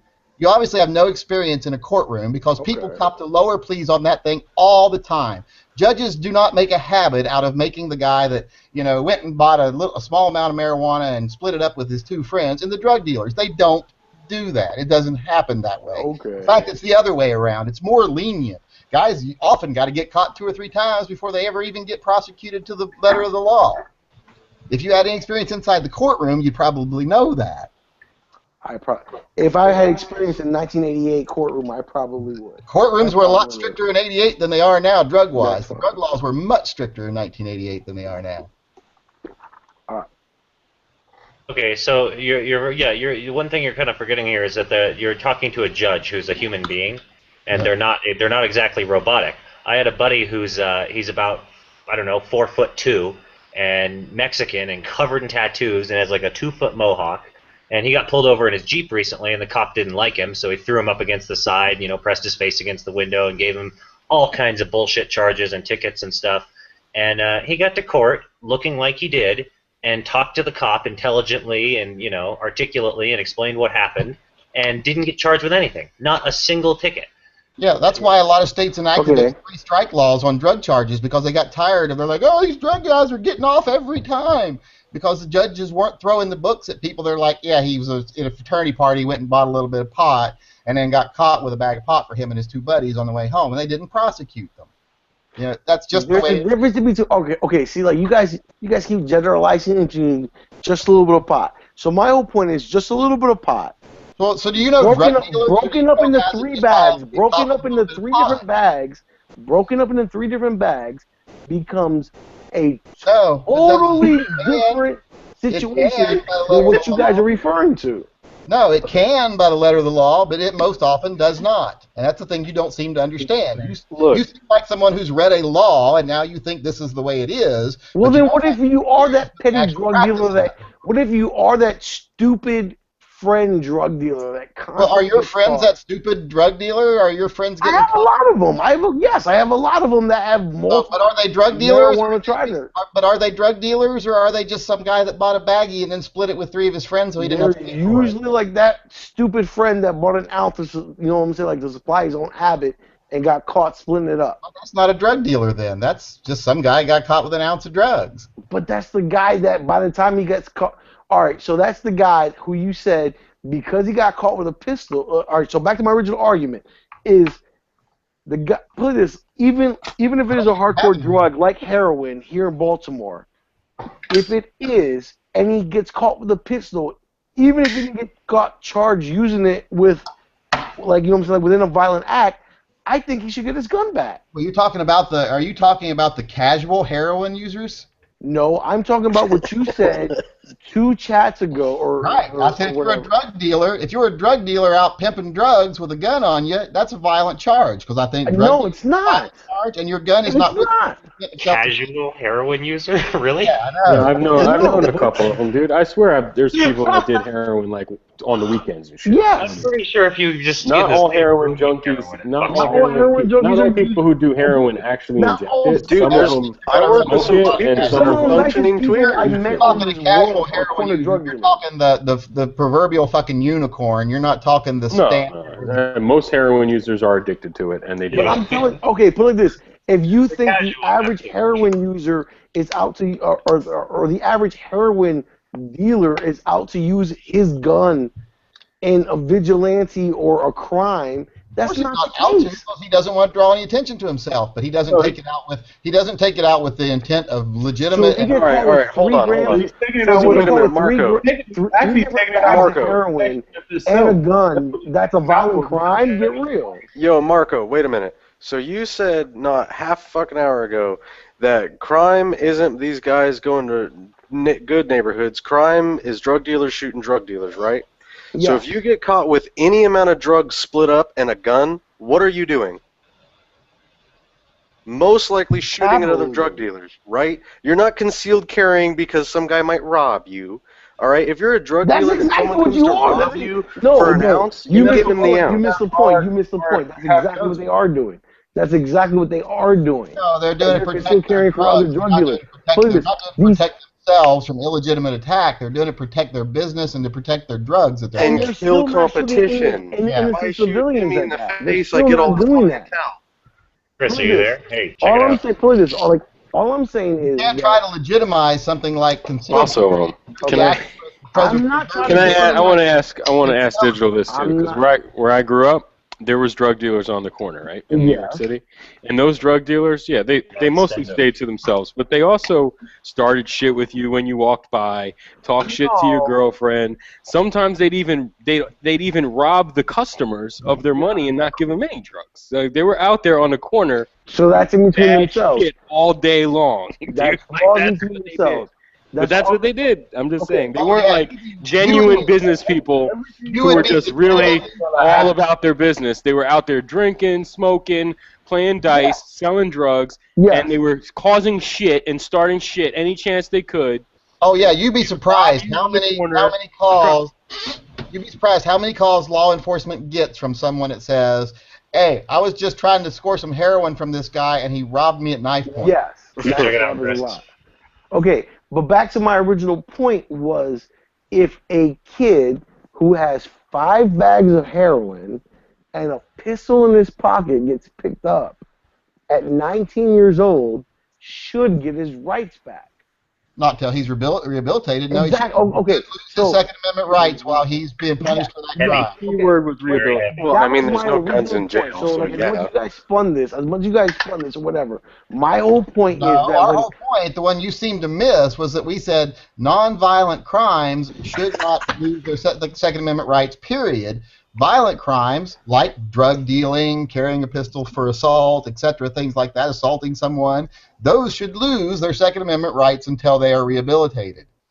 It should be possession of narcotics and a firearm with intent. I have a question. with intent, but without intent, then it doesn't There matter. might be some people in your like in where you live, right? It's weed friendly or whatever. I mean, it's kind of like the state. I think America's weed friendly now. Very weed friendly. Yes, America and Let me finish. But there were certain people there before it became completely legal that were kind of like selling out of their house to their friends. Marijuana, I'm talking about. And they weren't violent people. I'm sure a lot of these people don't even have firearms. They're just they're selling marijuana, and I don't know if that's like I would consider that a violent crime. They're selling it out of their house. No. If they're selling marijuana with a gun, on the street corner or something like on the street, that's like street corner peddling drugs with a gun in their waistband. That's because I envision like basically like marijuana dealers that deal out of their house or their apartment, and they don't really bother nobody. Man, they're not out there doing shit. Like my buddy in high school, that's exactly what he did. The only person And who if someone on them are the people that don't pay up, and if someone was to come to him and try to rob him, he'd be like, "Take it. You're really going to shoot me over this? It's just some weed." Let me ask you a question here real quick, and we had this actually happen here in Washington not too long ago. Probably it was right when I moved over to Washington, so it was probably about 7 years ago. Mm-hmm. We had the good little sweet, mom and pop marijuana outfit that was selling out of one of the houses right over here in downtown Vancouver. And, they were a sweet little couple, never really hurt anybody, until one of the guys that lives over in Battleground owed them about $800 and hadn't paid him, so they sent some guy out and beat him to death. Jesus, yeah. So tell me little mom and pop drug dealers aren't dangerous sometimes. No. That's not what I'm saying though. But you're talking about specific. When you look at this, you're in an illegal business. I think there's a difference between. You cannot conform that. You cannot conform that to. Whether I cannot conform that. One at a time, dude. Conform that to a national. All right, whoa, come on. Whether any of us agree with whether that business should be illegal or not doesn't matter. That you're still engaged in illegal business. If you're engaging in illegal business and using firearms to support your ability to do that illegal business, you lose your Second Amendment right. Every illegal business does not conform to a corner-to-corner transaction.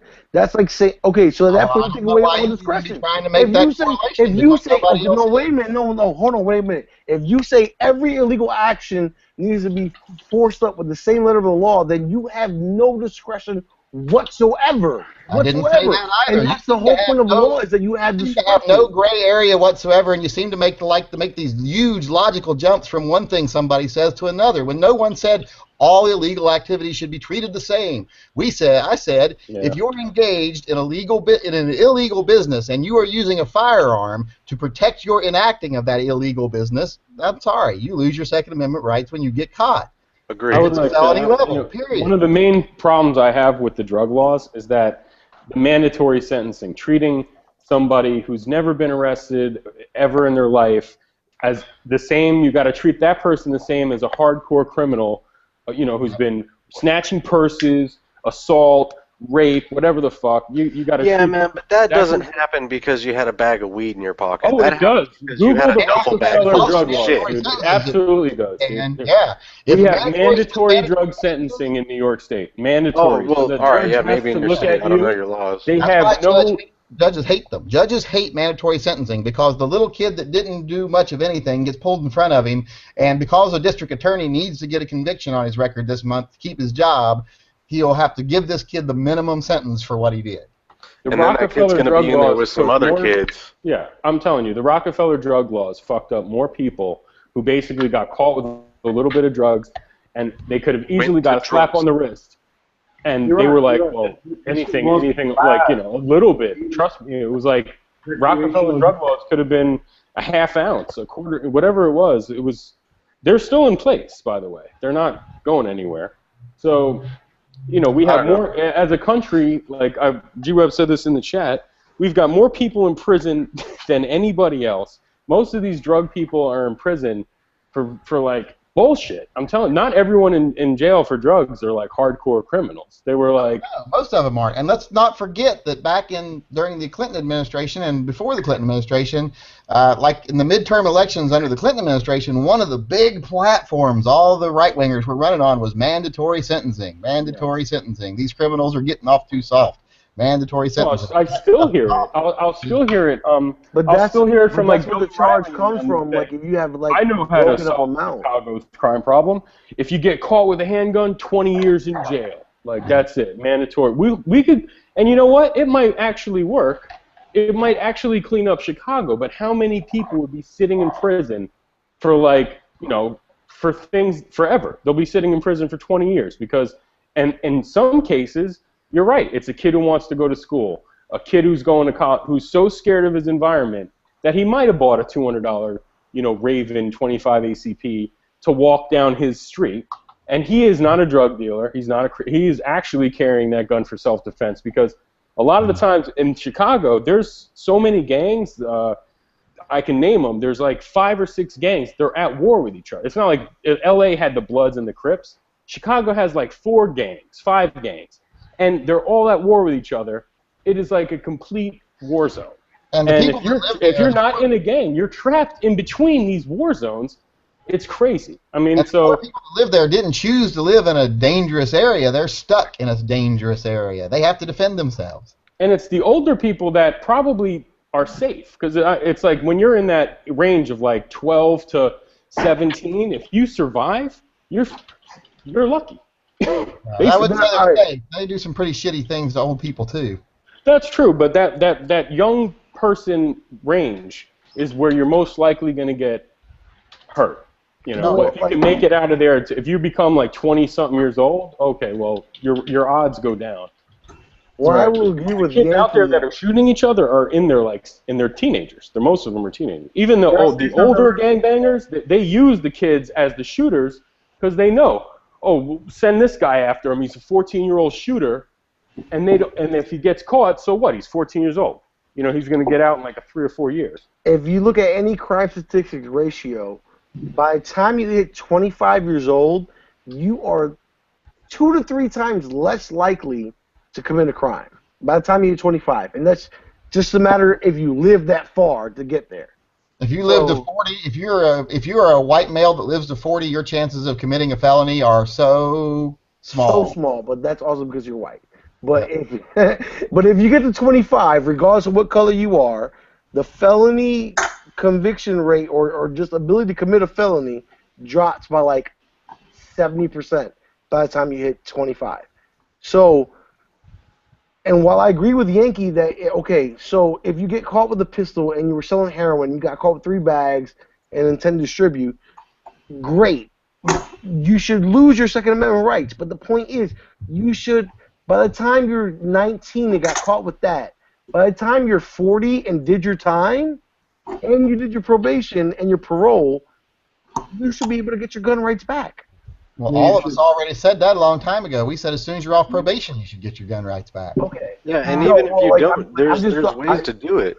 Yeah, I mean, you can. I know people that have had Yeah, their gun rights taken from them and then gotten a lawyer and got it annulled. And, Yeah, but those you know. petitioning, that you shouldn't have to spend a fortune and go through hell to get your rights back. Once you are out of prison and have served your probation and you have not reoffended, it should be automatic. You don't have to do any petition. Yeah, I feel you. That's my whole point. That it should be automatic and it shouldn't be a cost barrier for constitutional rights. Because at that point, when we say constitutional and when we say right, it applies to everybody.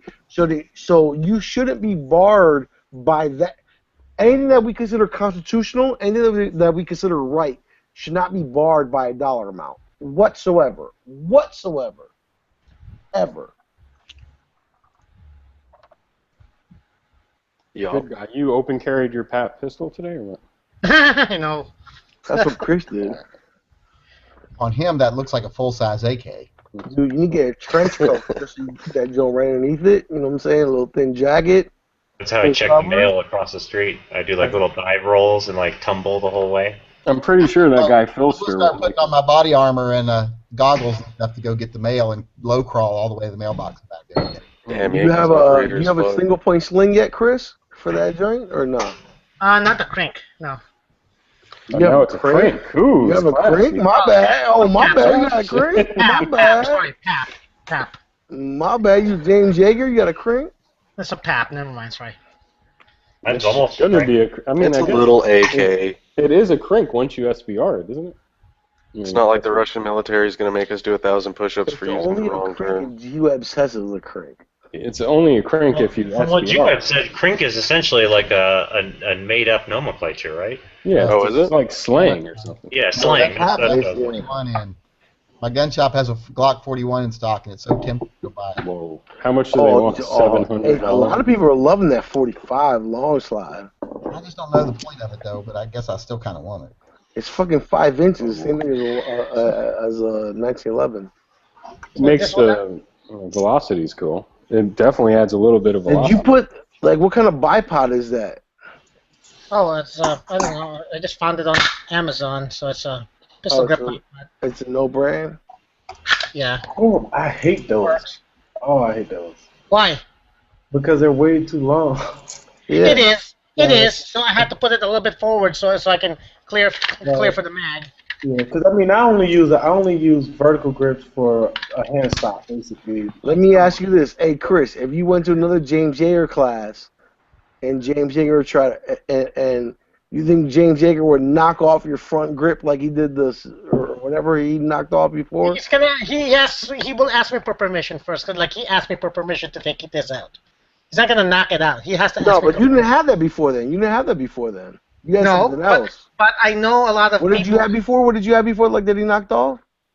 Just this. No. I had like a scope, like a big scope. Utah scope. Yeah. He'll let you rock a fucking red dot. He's not going to care about the red He's not gonna let you rock a forward grip on that. The reason why he didn't want you running the scope is because I don't think you will. The reason why he didn't want you running the scope is because you're shooting at like 10 yards. Yeah. And that if you have a gigantic magnified scope, you're not seeing people around you. It's a safety issue. You understand? Yeah. Chris, I'm gonna tell you this. I hit this weekend 2 to 3 out of 5 shots at 300 yards on a steel metal gong. It's my first time I ever shot at 300 yards. I've never shot. Why is your red dot hanging off? What? It's not hanging off. Oh! It looked like it was like only attached halfway onto the rail. I was like, you got to back that up like half an inch. No, it's as far forward as it's very far forward, but it's my best view. I worked on what my best view is. This works, and I got this very accurate. At I got it down to 2 MOA at about 100 yards. So Well, check this out. I hit 300 yards steel target Oh shit. with an aim point, a 2 MOA aim point. I was hitting steel with my AK bench rest. nice. Yeah, fucking great. Lock up your Are you not daughter. subscribed to me, Chris? Have you not seen my video? I got 2 videos on that joint. I was it was kind of I have to catch up on a lot of things. Okay. Oh, And Marco, you can and do I got a G-Web's T-shirt on that joint. Go with ahead. hindsight standing up and hit that 5 out of You 5. swelling. Probably what I'm gonna You do know, is I probably could, to be honest. I'm probably just gonna get me the short Magpul or the short. All right, short, guys. A Tango down, Sorry to stubby interrupt, joint. but I'm gonna That'd hit be the tight. road for the evening. You're not allowed to leave yet. Oh, I'm leaving. No, who said that? No, I got work in the no. morning. All right, fine. See ya. All right. Take care, I man. didn't see a permission I'll, slip. I'll catch you guys next time. Shoot me a link whenever. I love Later, it. Dirk. I love Later. it. And it's white Yes. and it's mayo. It's white and some mayo. Hey, what do they call this? Yeah, I just need to get the shorter grip here so I have more room. But this is just a stubby one. Hey, Chris, I got the perfect grip Hold for on, you. dude, I'm not done yet. Oh, my bad, bro. My bad, bro. Anyway, what I did is I found this Galil style Not tonight. lower handguard here, and for $5 at a gun store. Nice. Does it have aluminum shielding in there? No. Oh, No, that's it is, but it's there's a lot of space in between. It's what do you call this? Kind of hard. I could put like film in there, like aluminum Tinfoil. foil or something. I could glue some tinfoil in there if I have to. That should still get hot, like, you know what I'm saying, like right now, like during the class, that should get hot. But I mean, like, if you just bang shooting or whatever, it really don't matter. But if you pop in the class, No matter what, I think you're you gonna might hate have it. to wear gloves. Yeah, So I mean, like, even if they wear gloves, I mean, you're still gonna hate it though. But yeah, I basically mentioned the rail didn't come with it, so I bought like a Magpul rail and screwed it in, but I had to Dremel the shit out of this thing because it didn't fit. The gas tube wouldn't come back on, so I had to cut a lot of material off of it. Then pretty much that's it. So and I'm gonna get Magpul. So that Magpul rail or what? No, it's the rail is Magpul. This is a 2-inch Magpul rail at the bottom here. Oh, you're talking about just a little clip on the bottom. Yeah, just the rail. All right, so once you got the rail on there, then you just got rid of that bipod, bro. That bipod ain't doing you no good.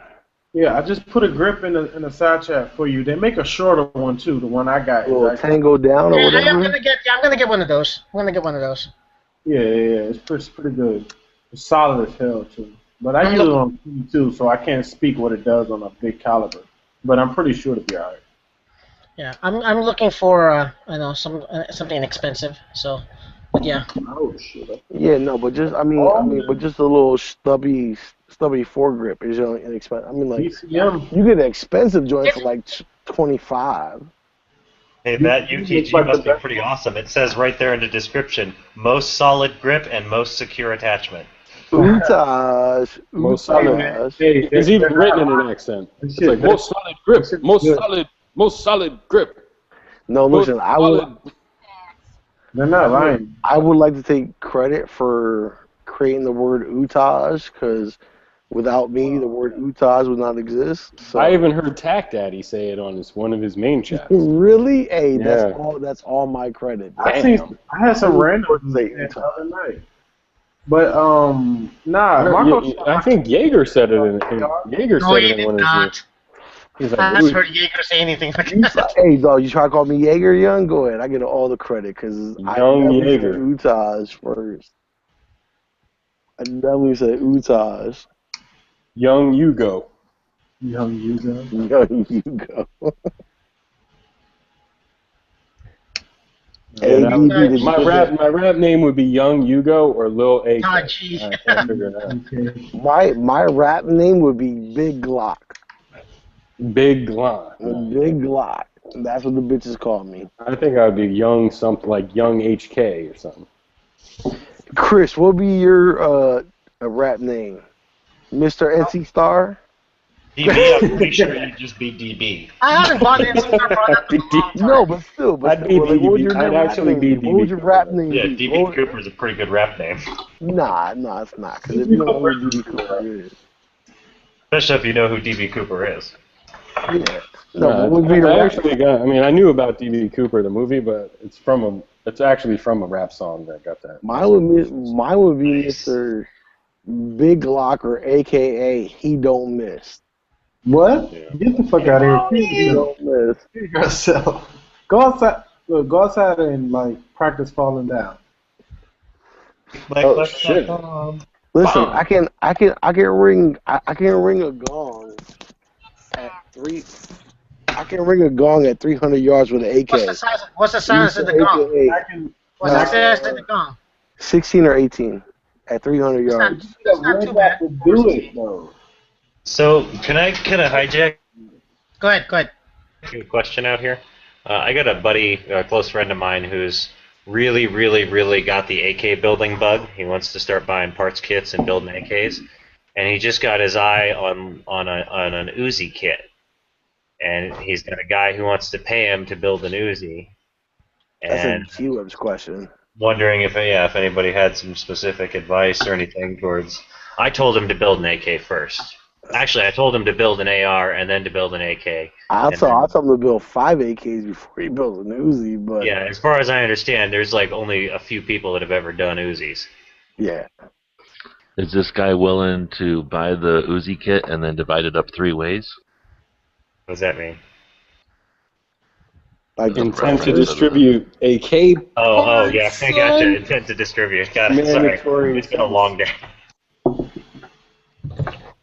Yes. Uzi kits are harder because they usually don't give you all the pieces, so you have to go buy a bunch of stuff. Okay. What kind of kit does he have? Have you seen the kit? No, he hasn't got it yet. He's been doing a lot of math and a lot Uzi of trunnions research. are by the when you look at a Uzi from the side, it looks like a rectangle with 2 little upside like sideways D's sticking up from the front and rear sight wings. That's the trunnions, and then a lot of times the new kits chop that off and leave them in whatever country they came from. So you're basically screwed, and you have to go buy all the parts anyway. So all they really sell you in half the parts kits nowadays is like a stock and a trigger and a bunch of scrap pieces you don't use. And then if you do try to use them, you're welding sheet metal wings back onto other pieces of sheet metal. It's And not that's worth it when you can go buy an Uzi pistol or an Uzi carbine that was all good. You can go buy one for less money than you're going to spend building it, I think. Well, that's the thing is he's looking at about $600 to build it, and like no matter how he cuts it. Oh, and dude, you can buy one for that, yeah. Exactly, and that's what I've been telling him. Like at least, as far as I was concerned, I don't know. Again, I don't know much about building them, but it seems to me an Uzi would be a lot bigger of a project than an AK. It's as equal a project, except I don't know what all's out there for resources anymore. Yeah. But Uzis are just as big as AKs. I mean, there's different countries that made them. There's not quite as big, but I mean, there's more than just the Uzi. There's different countries, there's different eras, there's different types. There's all kinds of stuff to get into when you get into Uzis. Okay, but do you think there's a big enough community for him to get this done like there is with AKs? Nowhere near, but there's got to be something out there. Yeah, I mean that's what I said. He's been doing for 2 days now. He's been doing research on just the Uzi kits, and he's got, like I said, I think it's like $600, including his labor for building it. So he's looking at spending like $400 or $500 on parts alone. He's not gonna be able to find enough people to throw a party. Let's just say, you know how you could throw like an AK party and build a couple AKs out of it, but you're not. I wouldn't say out of an Uzi kit can you find Uzi kit party builders. Let's just say. No, and he's not looking to. He's just looking to getting his FFL and his gunsmithing, degree and all that stuff. Like he wants to get into this. And we'll put it like this: it's all right. So you have a lot of different FFLs. You have an FFL where you can just transfer, and you have an FFL where you can build. So and both cost the same amount. And I don't know if it's the same $200. I mean, maybe you guys could speak on this, but I know an FFL costs you what, $200, couple $100 or whatever. I don't know if both FFLs to build cost you just the same application fee. And in that case, we're talking a different story. What? You don't need an FFL to build a gun. No, but if you want to build some full auto, You what is can't that, build like a an new full FFL? auto unless it's not if you're talking about prior to 1986. Or a Well, dealer. put like this. I just went to my FFL today, and he got a PPSA same joint that Tony got, and he's making that into a full auto. Good, but he can't sell it. All he can do is No, look at exactly. it. Like he can shoot it himself, but he can't sell it. Okay, real quick question, right? So hold on, Gert. So is that FFL fee the same $200? He's not paying nothing. No, he doesn't pay anything. He just tells them that he made one. You don't pay that, and you pay transfer taxes. You don't have to pay when you're an SOT just making your own guns. But my question is, like, when you fill out to be an FFL and you're just dealing out your garage, are you also filling out SOT at the same time? No. Okay, so that's $200 Well, for you an can. FFL. It's not exclusive, but most people, when they say FFL, they talk about running a gun shop, selling and transferring firearms type FFL, not manufacturer of NFA items in FFL. But that $200 charge that it costs you to apply for an FFL covers both, or not? That has nothing to do with anything. You're not paying an FFL fee. The $200 tax stamp is a $200 NFA tax. I'm not talking about the tax to stamp. do with the I'm FFL. talking about the $200 to become an FFL. Who told you it's $200? It's way more than that. It's like $350. Okay, so whatever, $350. All right, so whatever the fee is to become an FFL, at that time, can you just build whatever you want full auto? No. When you're an SOT, you can. FFL is a license given by the ATF. There's like 9 or 10 or 12 FFLs. The CNR is an FFL.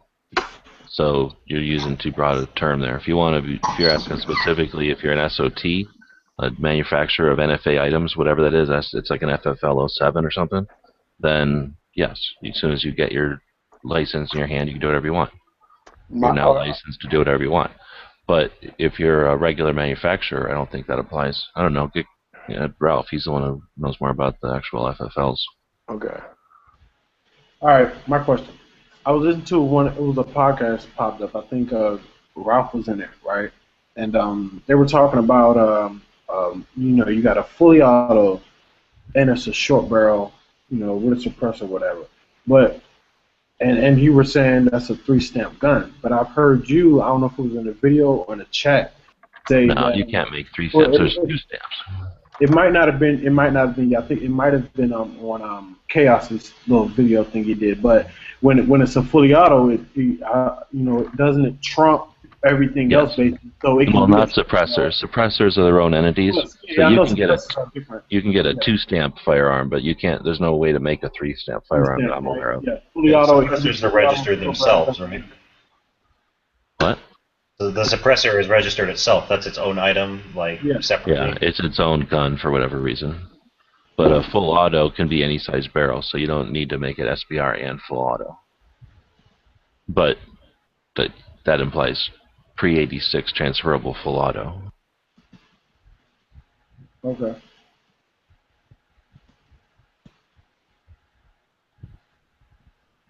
Yeah, no, because I would like I was asking today because I went by that Maryland FFL shop today, where where all the Maryland FFL drama happened, and I saw a PPSH 43 on the shelf, and I was like, wow, I actually knew what it was, and I was like, and the FFLs there gave me credit, like, damn, you know what that is, blah blah blah. So I'm talking about it, and I know Artisan Tony's looking for a 16-inch barrel, so he can just whatever, and like, oh no, this is full auto.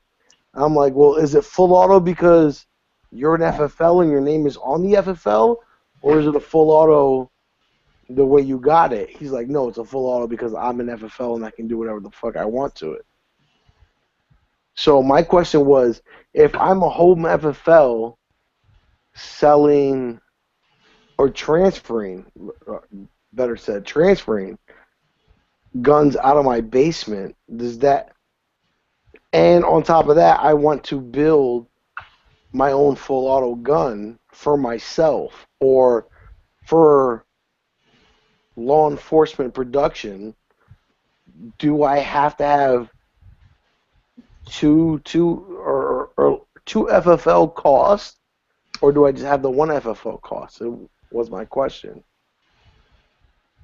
They stack them, I think. So They if you do? want to be this FFL, then you pay for that. If you want to be that FFL, then That it was my doesn't mean question. anything. There's something like if you're making grenades, like that's different. But all the other them, I think, stack. But Okay. there's very few people that make grenades, I think. Well, that's a cool way to get, class 3 weaponry. That that would be cool. Like as long as you can cover however many transfers that require you for a year, then the other one is just collector's purposes for that point. Your you know what I'm saying? Like your first FFL sucks, so you're probably breaking even on that one. But your second FFL could probably pay for itself if you get enough transfers out of it. Dude, they cost like $300. Any FFL can pay for itself. That's what I'm saying. I don't know if the minimums are, but if you just do the minimums and charge like $10, you probably pay for it. I think it's like 200 towards the ATF, and like another like 120 in bullshit. Okay, so he had another question that I couldn't answer for him. I know he can build a gun for himself, and he doesn't necessarily have to. Does he have to tell them he built it, or does he have to get it registered? No, of course not. Okay, so you can just build it, own it, and whatever. Okay, so if he wants to get to sell it to his cousin, can he just take it to a gun store and get it transferred, or does he have to go get it registered? Is it a rifle or a pistol? It's going to be a rifle. Where does his cousin live? In the same state or a different state? Here in Arizona. If everybody's in the same state, it doesn't matter what it is. You can do whatever you want. You don't have to tell anybody anything. Okay. I don't know why people think you can't sell guns you make. You can sell guns you make. You can sell a couple of guns you make. You just can't go into business selling guns because then they want you to have a manufacturer's license and pay taxes on them. But at the same time, you can't make full autos. You can't make this. You can't make that. And So that's two different laws. That's the 1968 is all the FFL crap, and the 1934 is all the what defines and what you can make.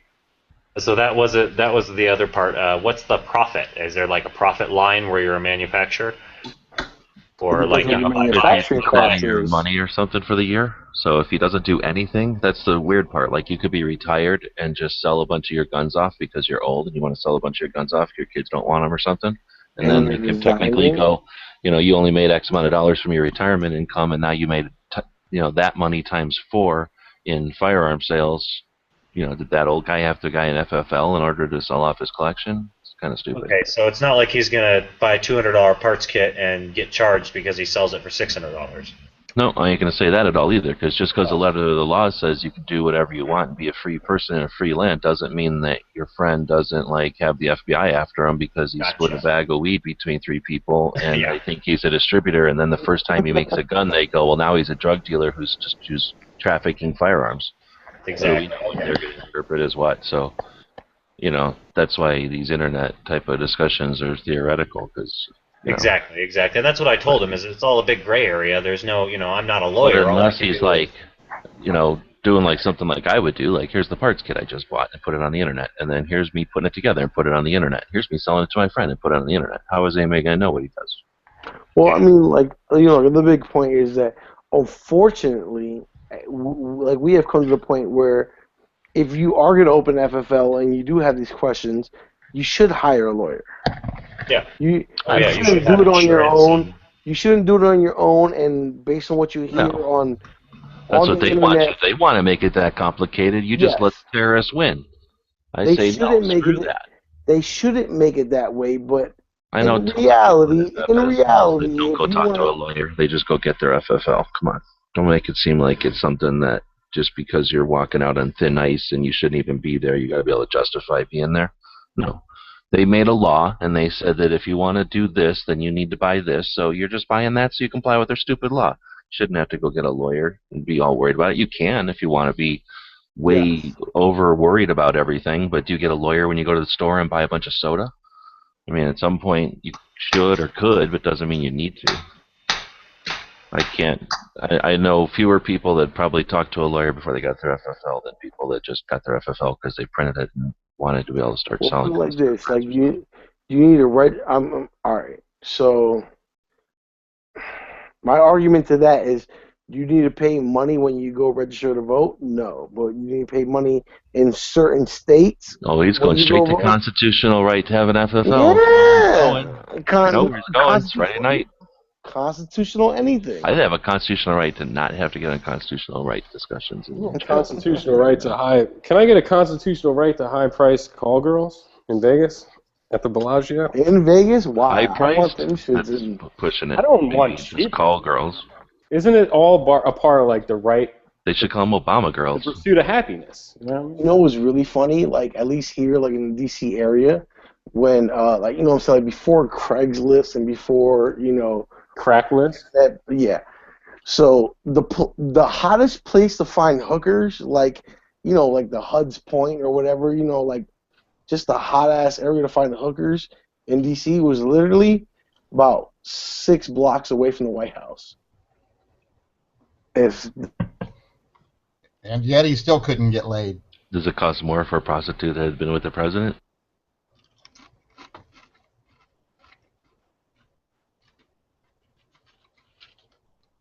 it's not ironic, I don't know what you're talking about.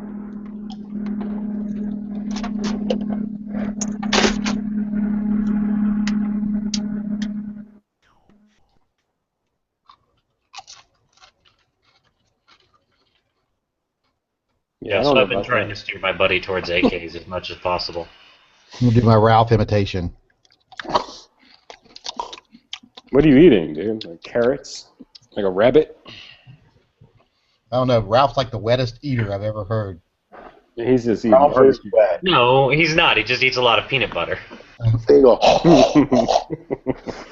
He's It on an gets stuck to the oatmeal roof of his diet. mouth. He's on an oatmeal diet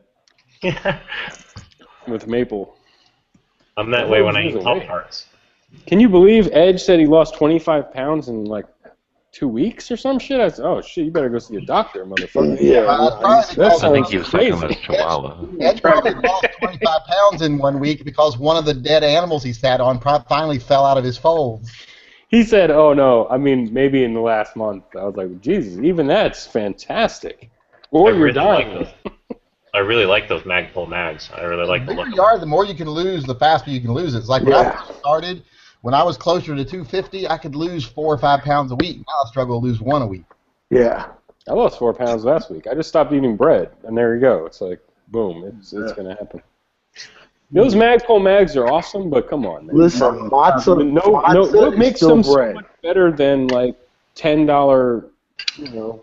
Oh yeah, speaking of $10 steel mags, I went to the gun shop that I usually buy them at.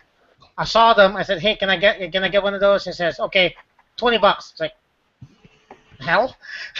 It's like you sold them to me for about $10 last time. I said, "Well, that's a hell of a deal, but that's the price now." Like, all right, fuck you. Circle 10. I'm gonna tell you to buy Circle 10. I'm gonna tell you what to buy. Hey, Marco, check your phone. Circle 10. I wouldn't. Circle 10s are $40 now, so if you Thank can afford you. it, they're awesome. But if not, don't worry about it. Get steel. In my gun shop, the Tapco 30-round mags are like $14.95, and right next to them, the Magpul 30-round mags are like $16.95. And the Magpul mags are just nicer. They just seem nicer to me. It seems like it's worth the extra $2 for getting the better ergonomics and the better fit in the magazine pouches. And they fit more too. Magpul pouches fit almost like on either my PAP or my Wasser. They fit perfectly. I'll tell you one thing. Someone asked what I was eating. They should not call these things Pringles snack packs. They should call them Pringles. Why the fuck bother? A half a chip and you're done. You get like 7 or 8 potato chips and then you're done. Yeah, they're small. Small. Okay. There's these things. They should call them don't waste your fucking time is what they ought to call them. Yeah, that's for kids. Those are for kids. Yeah, well, that's why I get them. I get them for the. Why am I'm turning my camera on and off to talk? I'm hitting the wrong button. I get them for the kids. I have a snack drawer full of them, and I try to keep everything in the drawer, like 100 calories for the chips, 150 calories for cookies and stuff. So I have to buy those little individual packs so that that's the only way I can limit how much they'll eat at one time.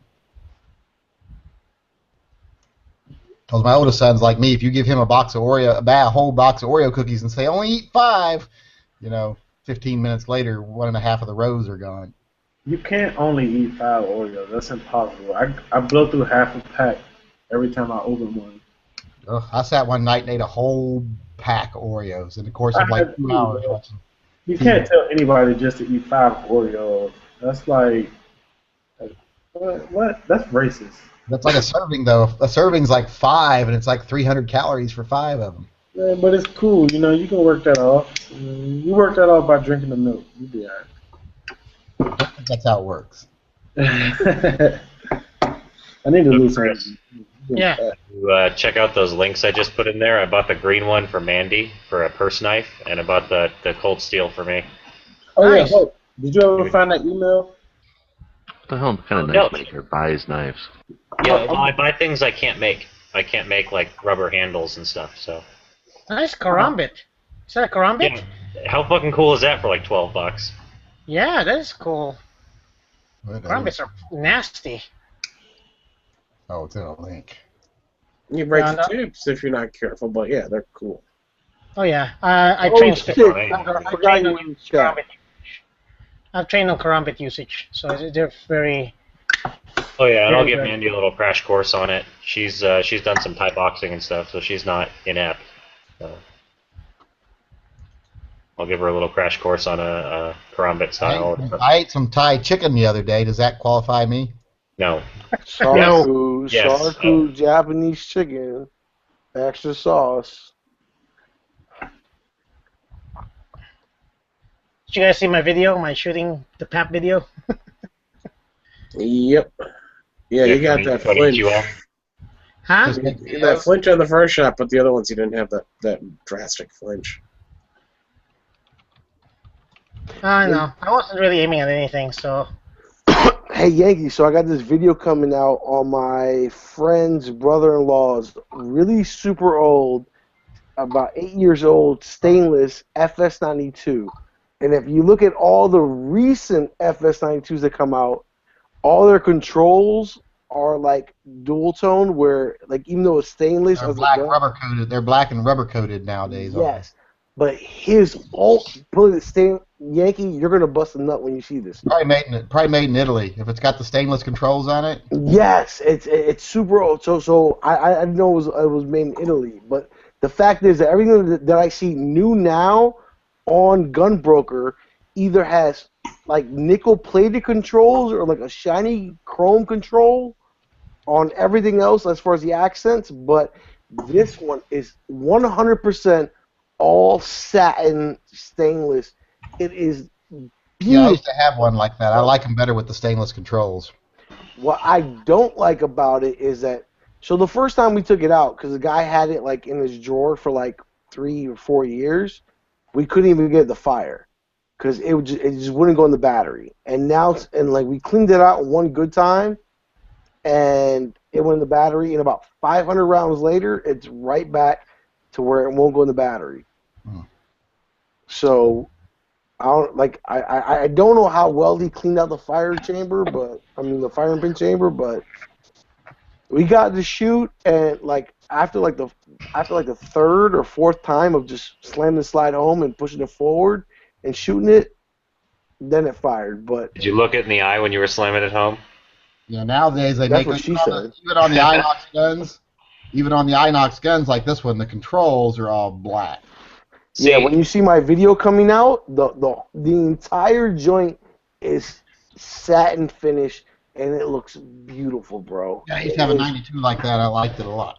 It's the most beautiful 92 I've ever seen in my life, and I beg him to sell it. I would get my Maryland firearms purchasing license just to buy that gun off of him.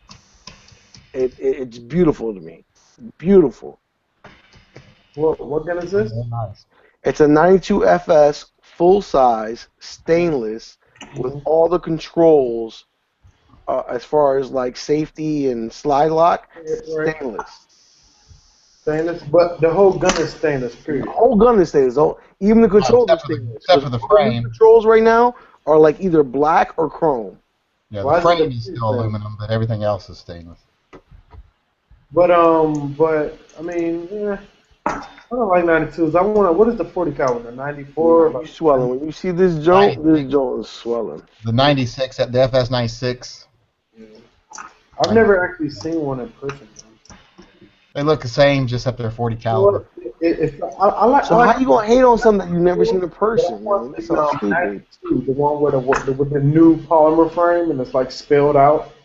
Like those are, I think they only made it for like that 1 year though, but those are cool as hell. Well, it's not really got a polymer frame. It's still got an aluminum frame, but the 90-2, they call it, instead of calling it the 92, they call it the 90-2. Right. The 90-2 has these weird, has a rail and has these polymer covers that go over the rail and stuff. It gives it a completely different look.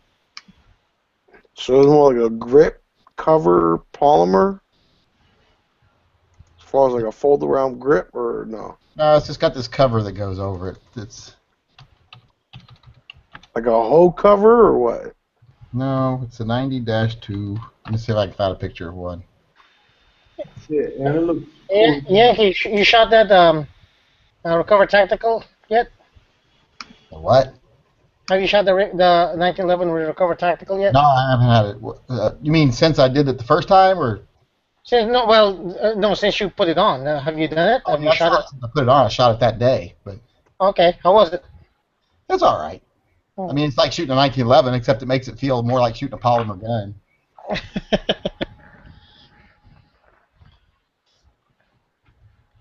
Oh, I still don't have that email. It hasn't come in yet, Girk. Oh shit! You look at that link. I put a link in the private chat over there.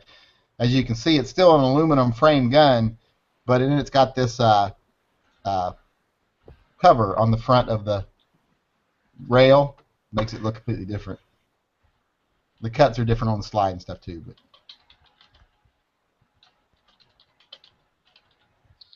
I can't quite tell the detail in that picture. Is there any way to get a bigger picture?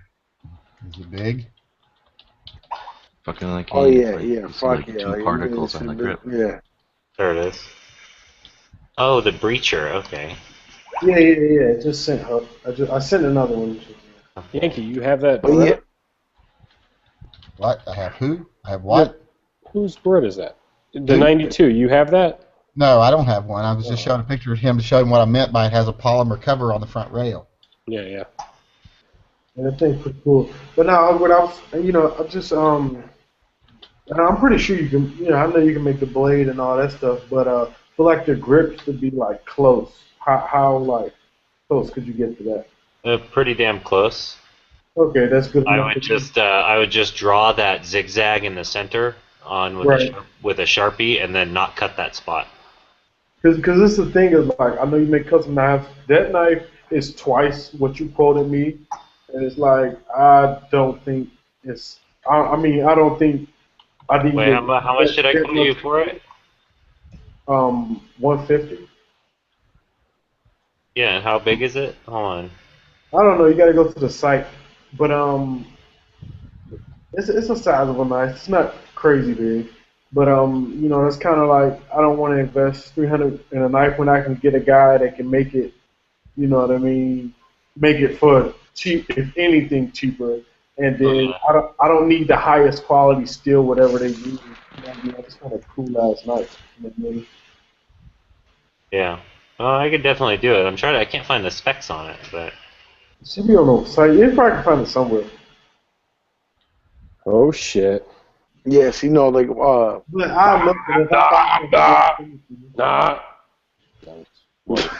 You obnoxious asshole. Talking over people with somebody. Here's the I'm knife just we're talking practicing. about. Wait, Huck, what? I said, here's the knife in case anyone cares that we're talking about. I'm just practicing getting.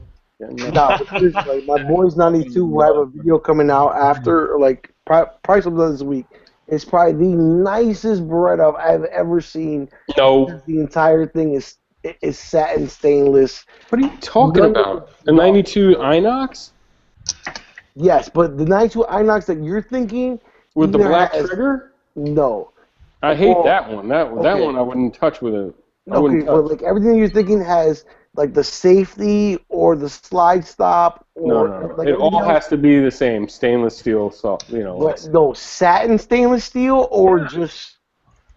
That like 6 or 7 years ago, you paid extra for that, like because there was two Inoxes. That's the one that he has, and that's. Oh, he's a bastard, dude. That shit is purty, and I even said it. I even said in my video that shit is purty, bro. That's just coming out. Watch this week. I'm gonna have a video about it. That shit is sexy. And George Zimmerman fucked up because when I was shooting it, so I had 2 targets standing side by side. I was like, yeah, I'm shooting at target number 4, and each one of them had 5 targets. So 1, 2, 3, 4, 5. 1, 2, 3, 4, 5, 6. Yeah, and this motherfucker George Zimmerman want to fucking film the one all the way to the left, and I'm not even shooting that. So the whole shooting film is kind of fucked up. What was I gonna say? All you got to do when you really want one of those things, and you're jealous that he has one, and shit, just think to yourself, well, if I rack the slide, I'll probably put the safety on. That's all. Then you might not want it anymore.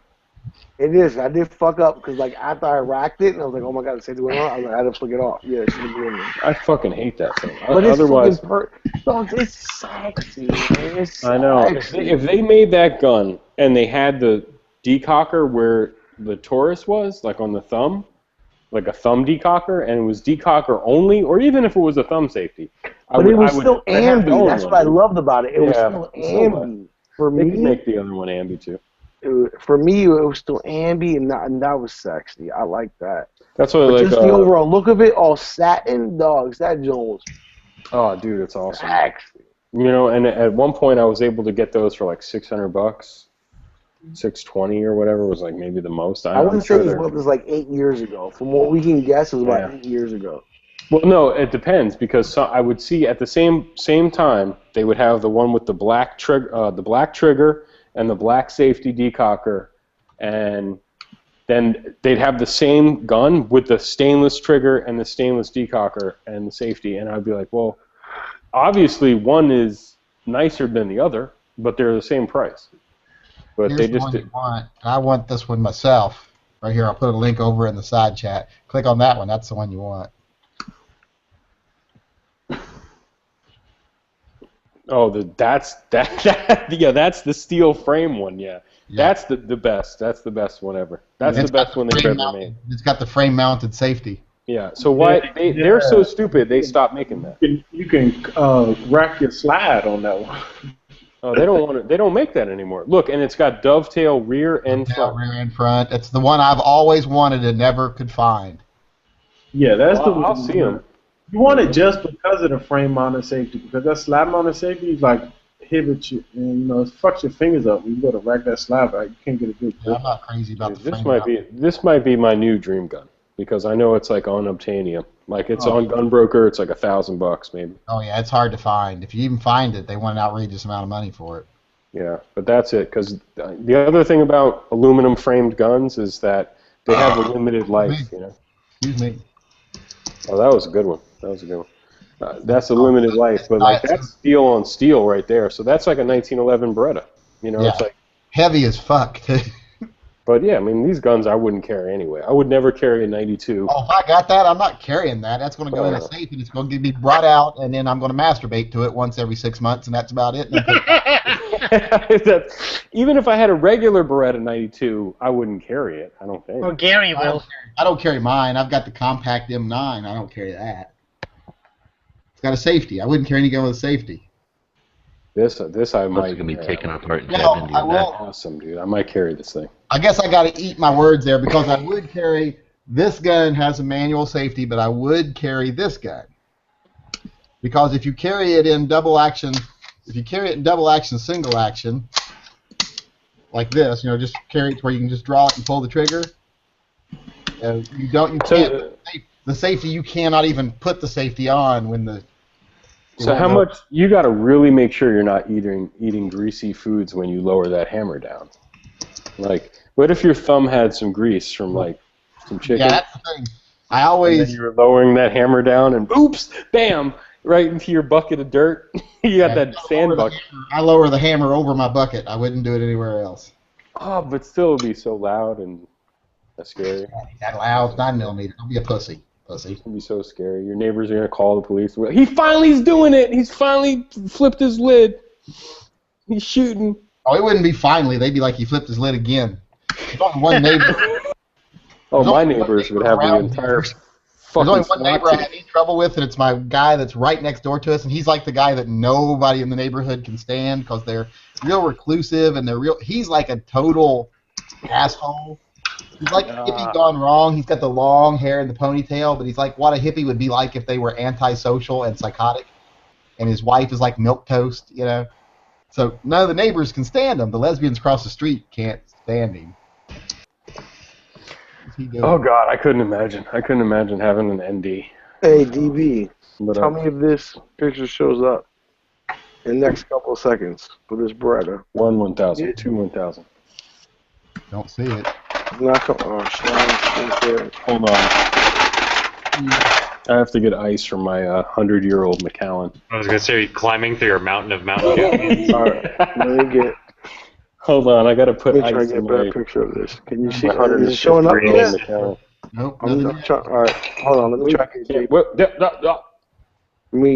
Let me do some other shit. Ah, that's even worse. Put it back. Whoa! All you need to do. Orna. Let me hold that. You just need to tell your friend. Let me hold that, and then when. It's just some fat neck-bearded Mexican guy now. And it's just some country West Virginian cracker. What was I gonna say? You just need to tell him. It's not that I'm funny. just As funny as you guys think Mexican jokes are, as soon as I turn it over, it's not that funny, is It's a it? damn homie. I was gonna say, not that I'm funny. just sitting here like, I don't. Why am I No, supposed it's not as funny when there's hate behind it. It is funny. Hate? Hate. Scooter pickup. The loathe for Yankee. How can you hate That's homie? your opinion. I just don't see cracker as an offensive term. Crackers make the best Like eggs. 8 Spanish dudes. How about this Scooter pickup over there? Cracker is equivalent to Mexican. You all got to come up with better terms for white people because none of these white person terms are offensive. They're just like I used lame. to get offensive. Oh, because somebody would call me a cracker like 10 years ago at my job, and I used to tell him, I'm not a cracker. And he'd be like, well, yes, you are. And I'd be like, well, no, I'm not, because let's look up the term, what that actually means. I'm not even close to a cracker. I mean, let's look. And we'd look up the definition, and he'd be like, whoa, you're a fucking obviously, cracker. they use whips, and you use a cat of nine tails, so that's different. Exactly. I said, now go make me a fucking sandwich. I can't see why anybody would ever call you a cracker. Then there's so many more obvious things. Like Call me anything. I would be like that big pasty white Down syndrome looking bastard over there with the lollipop head. I wouldn't say cracker. Call me anything. You can call me anything. But cracker kind of did offend me. It actually did. Because I just felt like I wasn't. I don't know. That term to me just meant something completely different. Call me anything else. Crackers. But then I realized that cracker just meant any white person at this point. It does. Yeah, just Cracker. I was looking at something about the word CAC. Crazy ass crackers. There's a lot of crazy ass cracking twerk teams nowadays. But I only look if it's. Man, oh my God! Have you been on World Star watching the Vine compilations? No, I follow this guy Brian Crawford, and he'll put a link and it'll say CAC twerk team, and it always means white girls, like crazy ass cracker twerk team. No, you need to go to World Star Hip Hop and watch like all the Vine compilations. Oh my God! Oh no! But no, yeah. White girls out there doing this damn thing. Me and my girl be here watching the Vine compilations and shit. Oh, did you get my email? I see Marco up there twerking one night. Was it Chris Rock? I think it was Chris Rock did the thing about the word cracker, and they went to an etymologist, and they're like, it doesn't really come from the term cracking the whip. It just means braggart. Oh, really? I thought it actually meant like Southern Civil War, like because they had crackers, like the. Now, people didn't start. They said people started saying that in like the '60s and the '70s, but the actual term's been around for a long time, and it actually just meant like you were a braggart. Oh, really? I didn't know that. Always Southern or Civil War. wisecracker. Because it's short for wisecracker or braggart or. Oh, I gotcha. Because I know cracker, would either be cracking the whip in my mind, or Southern cracker comes from like the Civil War where they had like crackers, like as their MREs and shit. And they were like, Some they're a fucking bunch salty of. crackers where we're gonna make you crumble. Ah, I gotcha. I don't care. I don't care either, but I don't care. All right, so click on my photo, and if you see on my photo, this is a satin brother that I'm talking about. Yeah, that's a good one. Yeah, those are nice. Yeah. The frame colors, like they make a SIG P238 with that, like I guess some Kimbers and shit. Not a SIG, but like Kimbers and shit in that same color frame. That gun That is shit awesome. on set. No, So he's had that gun shit a long is time? sexy. No, I mean like look at this. He hadn't shot it in a long time, and when the first time we took it out, maybe like a year and a half ago, that shit would not even go in the battery and had light primer strikes and Really? everything. Yeah, because that shit Nice. was all gunked up, and like that shit has super tight tolerances. Like, that's some shit you had to take out the firing pin and everything every once in a while to fucking clean that shit, because that shit is. Does that gun have roll pins to take out the firing pin? No. Has anyone seen the little, speaking of Kimbers, he said Kimber, has anyone seen any of the little micro carries come to the stores yet? No. No, my guy's like a Kimber fanatic, and they don't have them yet. So. Because they're just like the little SIG P238s, but they got. I like the shape of them a little bit better. Speaking of Berettas, have you guys seen the 9000? Have you guys seen any, or heard anything about the 9000? I've seen it. Yeah, I looked at one a long time. I thought they sold that at the Stoger. The 9000. Yeah, I saw it at my Cabela's today for like $450. Yeah, you know why? They discontinued that gun a long time ago. Oh. I don't think they make it. They haven't made it. I thought they sold at the Stoger, but maybe not.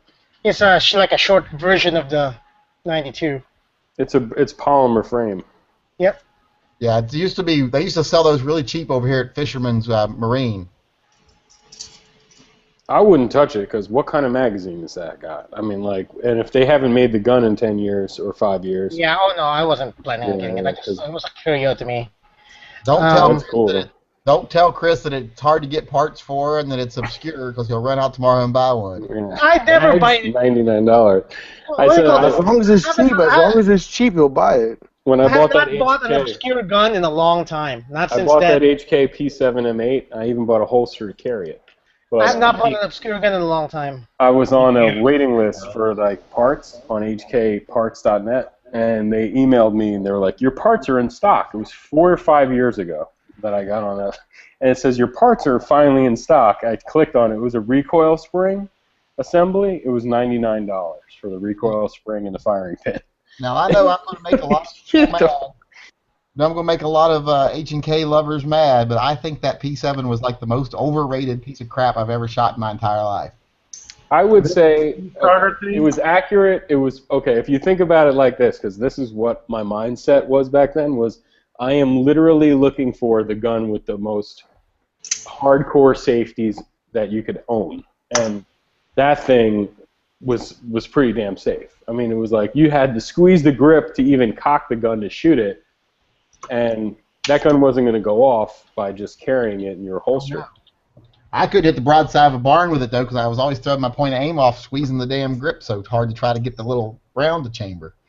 It was crazy. Plus, I like the fact that you could push in the back of the slide, and you could turn with your thumb and pull the entire recoil. Not the recoil, the firing pin assembly out, and you could take that with you. Like, so you're basically leaving the gun. Like, it's better than putting it in a safe. You just take wait a this minute. So I actually traded the thing I traded that towards. I bought one of those. I kept it for 3 days, and the gun I actually believe, if I remember correctly, that I traded that for is my Colt Python. Oh, sweet. So was a squeeze cocker actually to fire the gun, or was it to rechamber? Okay. So here's what happened. No, you needed to squeeze that part of the grip in order to shoot the gun. Now, you didn't need to squeeze it over and over again. You could just hold it in, and you could shoot. And it was sort of like a short reset trigger. I mean, it was really like short reset. I mean, you could shoot it. It almost was like single action. Once you let go of that. The grip, it was like a staple gun, like, and then it wouldn't fire anymore. The other thing you could do is hold the trigger back down, like you could pull the trigger all the way to the rear, and then you could pull the gun, you could pull the trigger all the way to the rear, pull the gun out of your holster, point it at your target, and then squeeze the grip, and it would go off, which was kind of weird. Really? You could shoot the gun by squeezing the grip, basically. It's a weird gun, and everyone loves it, thinks it's the best thing in the world. I just thought it was odd. How did you know that was safe? You're a fucking idiot. Oh no, because here's the other thing. If you had a young kid around, not that this is the craziest thing in my mind, but And if he squeezed it, he could shoot you with it. no, it was so hard to squeeze that grip that most little children couldn't even do it. But still, if you kept one in the chamber, Hey, that was aren't you whack. the same guy who had like that 380 under his bed for like 18 years and it didn't work? Oh no, that was only like about 6 months, 5 months. But I definitely was like, yeah, that gun didn't work. Yeah, DB ain't never had anything over It 18 was a months. Keltec P 380, and I had it loaded with flat nose 380. If you own one of those guns, and you don't ever use flat nose 380, it did not chamber one round. And I bought the gun. The person who sold me the gun was like, yeah, this ammo's fine, take it. He sold me the box of ammo. I loaded the mag, and I never chambered a round. And when I first went to the range to shoot it, like a month later, it wouldn't even chamber it. Yeah, bro. I don't even think we want to own that piece of shit gun anyway. I don't know what you was thinking. Should have bought a Glock. The P380? Yeah. Oh, because I was like, I'm going to carry this shit in my back pocket. Like, I'm going to Should've carry got yourself a llama, young. You got a fucking Ruger. What are you talking about? No, the Ruger wasn't out yet. It was Oh, okay. time ago. You might They well hadn't carry a copied the llama. Keltec yet. Yeah, once Ruger copied the Keltec, it was funny. I bought that thing, and I shot like 100 rounds through it the first day. Or maybe not the first day, but definitely like two range trips. It didn't have any failures, and I felt it was like a miracle after having that Keltec. I was like, wow, they really did it. They copied a gun, and they made it better. That's Shit, Ruger. It Yeah, was man. the You same can thing with get the like P22. extendos for it. Come on, man. You can't do that. Hey, hold on. Time out. Has anyone realized that I have a Beretta with an extendo on my pictures? Yeah, Bitch, but I got is extendos. that Beretta brand extendo? No, it's not a Beretta brand extendo. Yeah, then he needs to throw it in the garbage. Was But that like bitch, a I got carbine extender? extenders. Has anybody noticed that Beretta mag is the most commonly like used magazine design? Yeah, they also fit lots of other stuff. Yeah, because everyone uses them for their guns. They just changed the point where it locks at. Exactly. I've yeah. taken Beretta mags and fit them into CZs and stuff. Yep, they all use this. There's tons of guns. That's the most used magazine design, out there. That gun you have in your photo, digital, that's the gun I had on layaway, and I had it on layaway for like 2 or 3 months, and I finally came to make a payment, and the guy who worked at the gun shop was like, "Oh man, I was in the army for like 15 years. That gun is a piece of shit. I wouldn't trust my worst enemy with that gun. Like the gun, I wouldn't put this like I've That's seen because it. the ones that they get are all trashed from being in the army for 15, yeah." 20 And years. I was like, "Are you serious?" He was like, "Yeah, the gun is unreliable. It's a piece of shit. I can't believe you." And I kind of was like friendly with the guy, and I was like, "Are you serious?" He scared the shit out of me because it was like $700, and I was like, "Can I take the money and put it towards something else?" And he was like, "Oh yeah, sure. If I'll do it." And I was like, "All right, we'll put it towards this Wasser 10." It was like it was like $350 for this Wasser 10.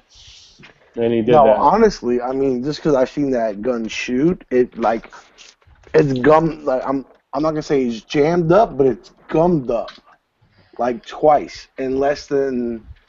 We've probably put less than 500 rounds through that. It's gummed up like twice, and like firing pin and everything gummed up. So I would want it for a collector's piece, but definitely not for a shooter. Oh, you Yeah. it's that tight. It's that tight. The bitch is tight. That sucks. The bitch is super tight.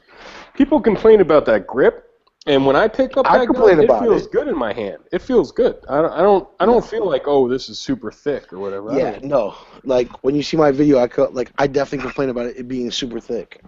And I have medium-sized to small hands, and I shoot. Like to me, the difference between that and the Sig, I can't tell the difference. Like the Sig 226 and that, they're both thick. I mean, Yeah, not I much of mean, a like difference. I have medium, small size hands, and I don't like the Sig because of that. You know what I'm saying? So it's the same shit. Like I honestly want to get a Sig because of it. You know what I'm saying? Yeah. Same reason like why I'd get a Gen 4 over a Gen 3 is because I find the grip to be too thick. I need a And Beretta. I don't hold dick. I'm gonna own one. Females hold my dick. A word? I'm gonna own a Beretta before I croak next week. I need a Beretta, dude. It's fucked up because out of all the guns, I've had everything from a P7 M8 to like weird guns, and then the only main gun I've never had, like a big famous gun, is like a 92. But like I said, you know what I'm saying? I was discouraged by some guy in the army. Good guns. They're good guns. I mean, I'm not gonna lie, but I don't like the two-tone with the black controls.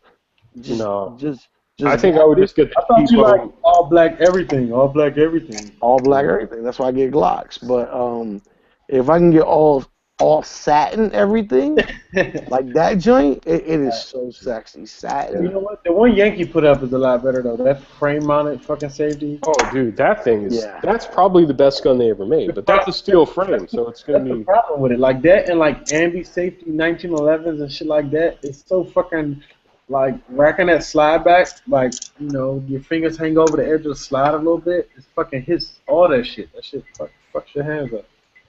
Yeah, but that's just only gripping your fingers like when you're grabbing it, and then by the time you're grabbing it, you're glad it's there. It's not like it's it's gripping your hand while it's shooting.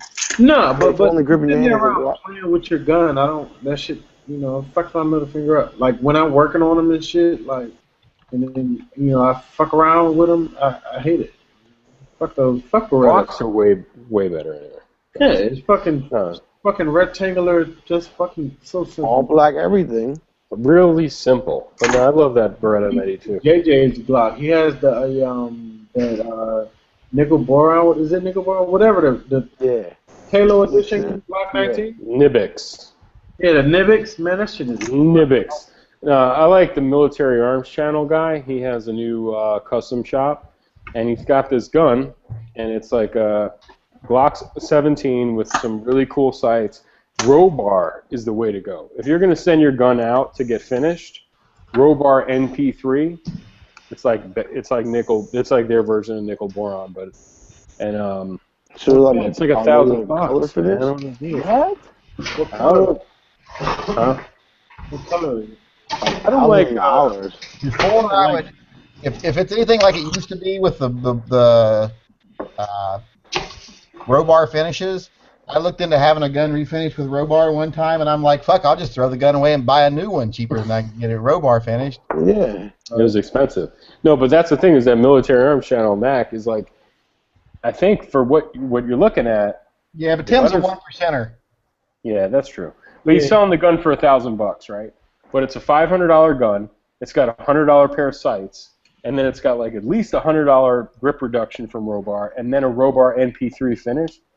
It seems like you're saving a little bit of money than if you bought the gun and sent it to Robar. I don't know how It used to be expensive. I don't know about now, but it used to be. Yeah, it's not cheap. I guess we could probably look online. Our computer could probably tell us. I wanted to, because what I did was I was so crazy. I bought the HKP 7M8. I bought a beater, and the guy didn't know what it was. I bought it for like $600. He didn't know how valuable it was. And then I was going to send that one to Robar, and I called them, and they were on it like $400 or $500. Like, dude, it was like crazy too. I think it was like $300 to refinish the gun. Nuts. So, but don't do it. Hey, Marco. 5 Glock. Some ribs. What up, bitch? You got ribs or not? Rib tips? Oh shit! What's is the McRib from McDonald's any good? Because I haven't had ribs. Haven't had ribs in a while. Oh, it was gross. I ate one of those once. My son tricked me into taking a bite out of one of those. It was like barbecue flavored styrofoam on bread. Let's just put it this way: it's mechanically separated chicken and pork. Okay. The sauce is good as hell, though. The name of it, the nickname most barbecuers named it, is called Faux Q. Okay? That's the name of the McRib, it's a Faux Q. Yeah, it's more akin to tofu than anything. So here's your box, Chris. I don't understand. I'll ship it out ASAP. All right, is that out with the sling too, or? Sling mount and the flash hider and the detent and everything. Thank you. Chris, no, that's extra. That's extra. We got a place down here. I didn't even charge them for shipping, so. Hey, like, you know how What? some of those Shipping? 92 You gotta- Beretta. How kinds of Falcon? You don't have a Falcon, dude? What kind of 1%? That's why I didn't charge him for shipping. I just throw that shit on a Falcon, bro. He'll fly that shit over there in a heartbeat. That's why I don't charge for shipping. My shipping's always free because I send everything via Raven. Ah, yeah, or that I kidnapped an Amazon drone. So Takes 6 weeks to maybe get it. Hey, really quickly, after I got that stock, and after looking at like AK stocks and stuff, I want to make my own AK stocks. I want to design my own AK stocks. So I went to Harbor Freight to look for tools. So it's gonna make it easy. I want to make it start making like AK stocks using what do they call this oscillating tool. Those those saws that they just like a bit and just move, vibrate. Yeah.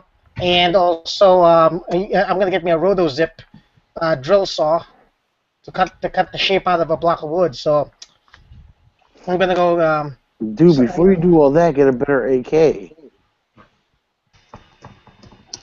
By the time you invest in tools and there, like and a roto, I mean, like I don't know if like you have like a drill press or anything. I mean, already like in your garage, but by the time you get something to actually work in it, get a better AK. You don't want a fucking better AK. He's trying to make his AK better.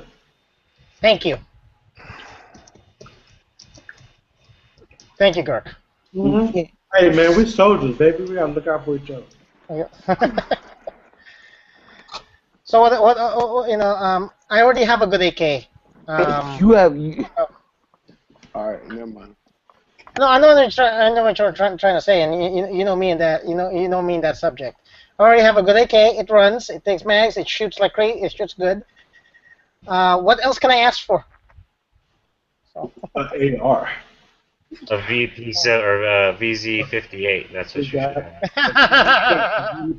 should have. Sorry, not enough availability of accessories for the VZs. So, if anything, I'll get a Vepr before I get a VZ. Dude, when this show Strike Back, it's this episode where they come in there with like two like SBR VZ58, CZ58. Oh yeah. And all like got rails on them and shit.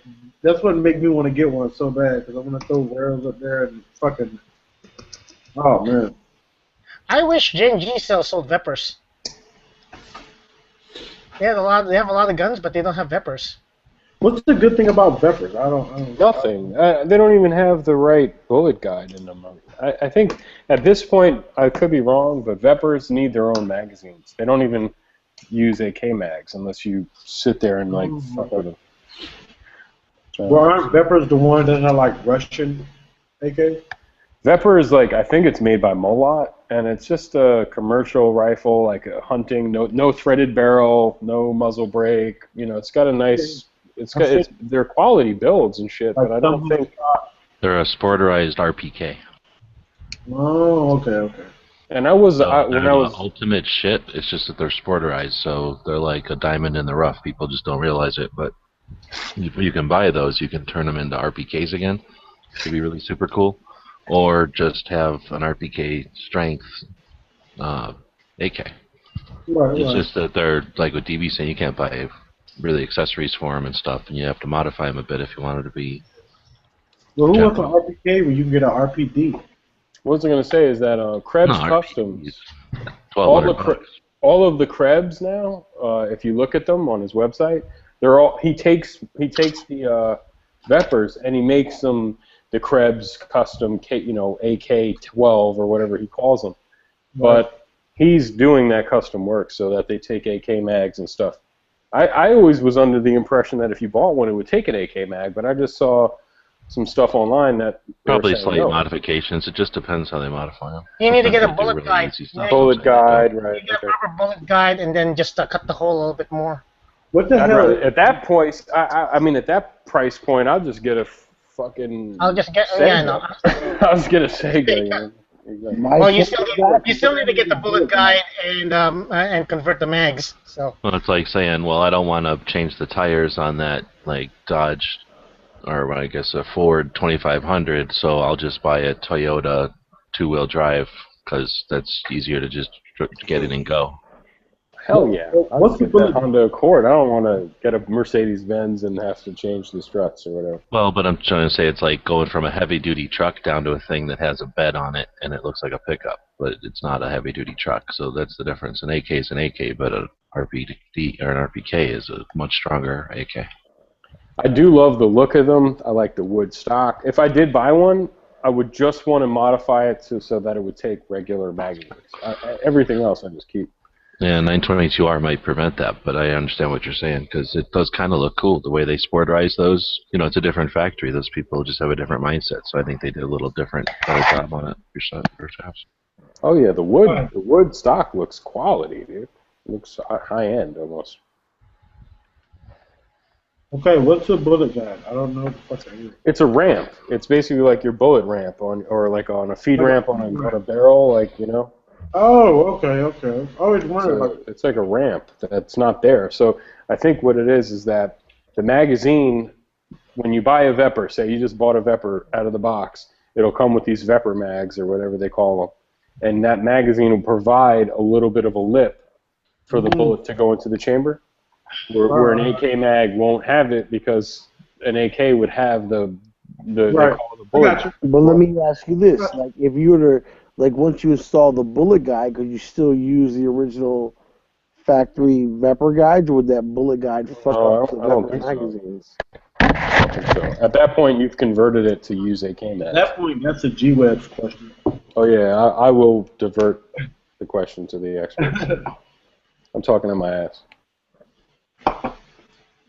Right.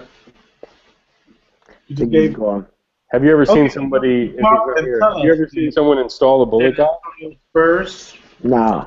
On YouTube, if you watch somebody install a bullet guide, it looks like a little half pipe, like it looks like a little half pipe thing, and they basically just screw it in right there by the chamber. That's pretty much it. Like they'll drill a hole or they'll tap a hole, and they'll just drill this fucking thing into the gun. And there you go. You got this little half pipe. On that, but then like I feel like the two Vepr mags you got when you acquired the rifle technically then become useless to you, but then become super expensive to collectors like people who kept it original. You know what I'm saying? So. At this point, I mean, we have, like, the Bulgarians are still in stock. I mean, I don't know. They're cool. They're fucking awesome. But you know what? What really floats my boat is the 7.62 by 54R Vepr, or the... Shut your blasphemy. Yes. Hey, dude, or the 308 Winchester? Come on! 300 Win Mag? Oh, no, I don't know. Did they make that? Shut your blasphemy. Dude, I don't know. But I definitely would get a 308 Winchester Vepr and leave it the fuck alone. I don't know. Dude, I have a Vepr in 33.8 Lapua. You ballsacks. 7.62 54R Veprs. That's, to me, is like perfect. All corrosive ammo. Let me put on 14.1 millimeter, 14.2 millimeter. That's what the urine is for, dude. You just piss on that bitch. No, you just shoot PPU at $20 a box. That's wwhy R. Kelly loves corrosive ammo. That Vepr is 22 TCM. R. Kelly is a corrosive ammo motherfucker. That's how he's constantly pissing on his guns, man. I don't care. I'll piss on my gun. Well, I just had this talk with somebody in the chat. Was like, I was saying get some cheap ass Windex. You drive right up to the 99-cent store. You buy the cheap ass 99-cent Windex. And when you shoot the corrosive ammo, you just soak your gun in that Windex. But it's still the extra step. I mean, like, as new as the extra step, that's the extra step. So hard. That's the extra step, though, is just spraying your gun down with Windex. I don't think the guys in World War II worried about it too much. I think they just kept shooting. Yeah, but at the same time, when the guys in World War II said, "Oh, my gun is rusted as shit," they got a new one for $3.99. Yeah, 2 years later, 3 years later. Man, I'm a 1%er, dude. I got an arsenal, so. Exactly my point. Your Yeah. I arsenal. have an arsenal. I basically enslaved some guys in Las Vegas to put the bullet guide in and thread my barrel. I was like, thread my barrel, sir. There you go. Thank you. And that's all. I mean, dude, hold on. Let me lock in on this anime titties. I know, right? Back to them anime titties, bruh. Today's. Titties. Where the anime women at? His girl, good guy. He's got a mad poster. I know, I see it. He's freaked out. Shit, dude. I don't know, man. I think, what was I watching today? Oh, yeah. Oh, so Mac Military Arms Channel had a video, or I don't know if it was Iraqi Veteran, but they were looking at the Krebs custom. I mean, those things are fucking awesome. It was Mac's video. I'm just happy anyone got a fucking video nowadays, dude. I wake up and like, I drink my coffee. It's like sort of like reading the paper. I check my little YouTube, and it's like, oh, new video? That's fantastic. Dude, that's not. Dude, when I get on YouTube, I have to watch later everything, or I won't be able to watch. I don't have enough time to watch all the fucking videos. No, it's my morning schedule. It's like my routine. I make a video almost every day. It's not a big deal to make a video. Oh no, you're still around. I'm just saying you're making videos, and I'm thanking you for that Well, as a fan. A lot of people fell out when it stopped paying. They stopped doing it. I mean, you can't expect them to keep doing the same shit and not making any money. They were funding it through the YouTube money. So. Yeah, but at the same time, like you see a lot of these new YouTubers getting like high-speed, slow-def cameras. You know what I'm saying? One of those too. Yeah, no, but I'm saying like I'm not gonna talk about anybody because I'm not making no fucking money. But I mean, like as much as I hear people talking about, oh, you know, YouTube cut this back, but then I see certain channels getting like really expensive cameras. Well, their YouTube ain't paying for it. They just decide they enjoy doing this enough to go out and buy a camera. YouTube didn't pay for my camera. You know what? I think that's kind of where everything got fucked up with the whole money coming in and all that stuff. Because at first people were just making these videos to spread information or whatever.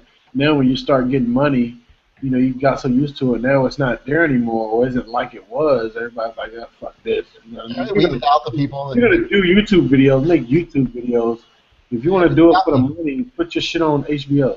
Yeah, it weeded out people. And here's the thing, too, that a lot of people don't realize, too. They'll be like, oh, you just put out a lot of videos so that you can make more money.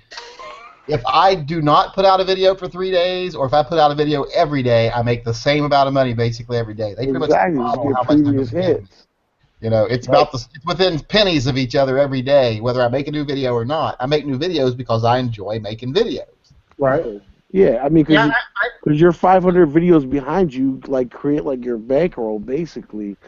But I've seen a lot of video channels that, let's just say, got hot in the last 2 years that went from, 10,000 subscribers to 400 subscribers out of nowhere.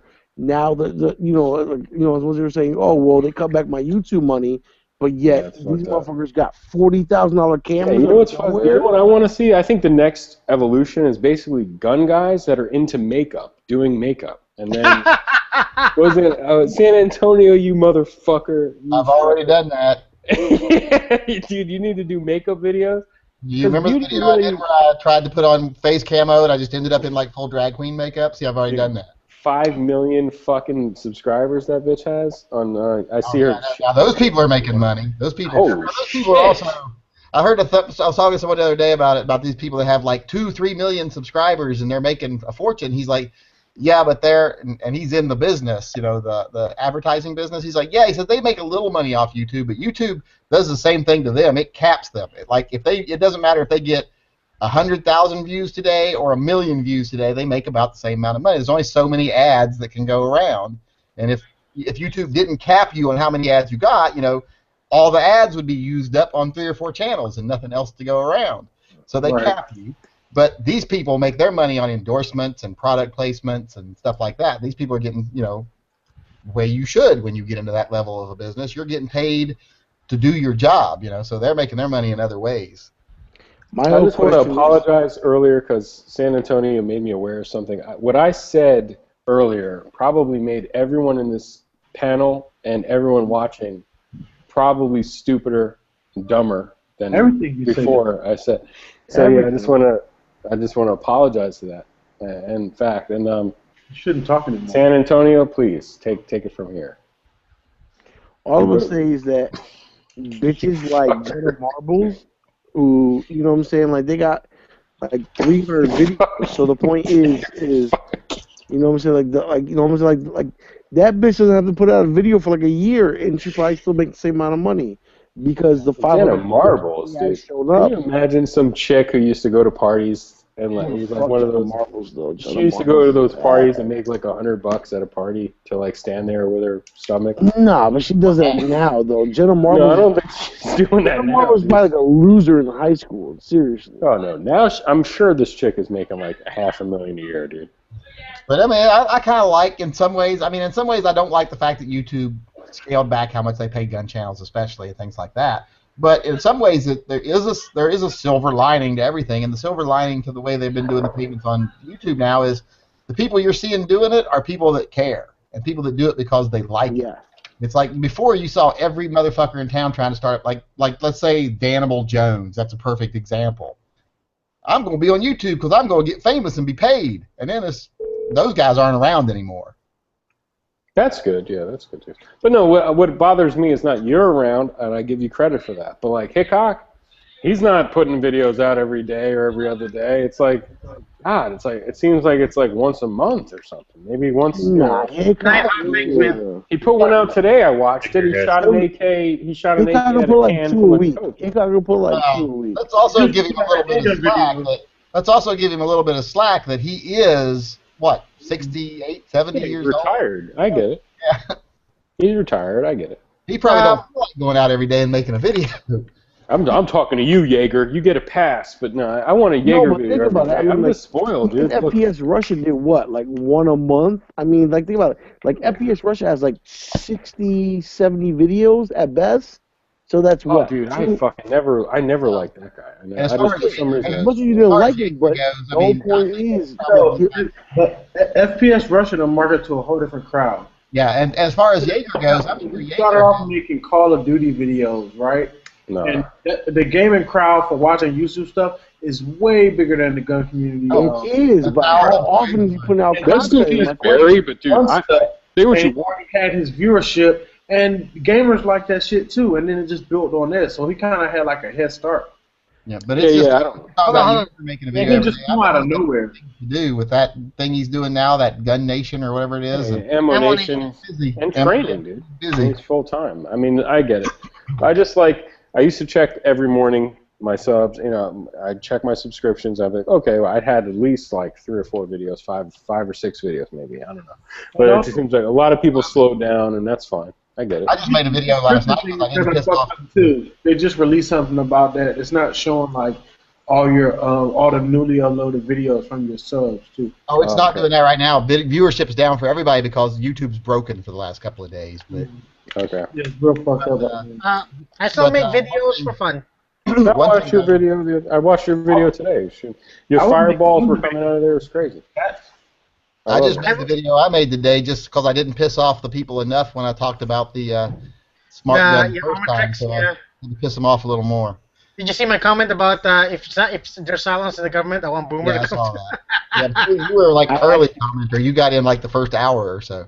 I actually stopped by that particular FFL today, and it was kind of awkward.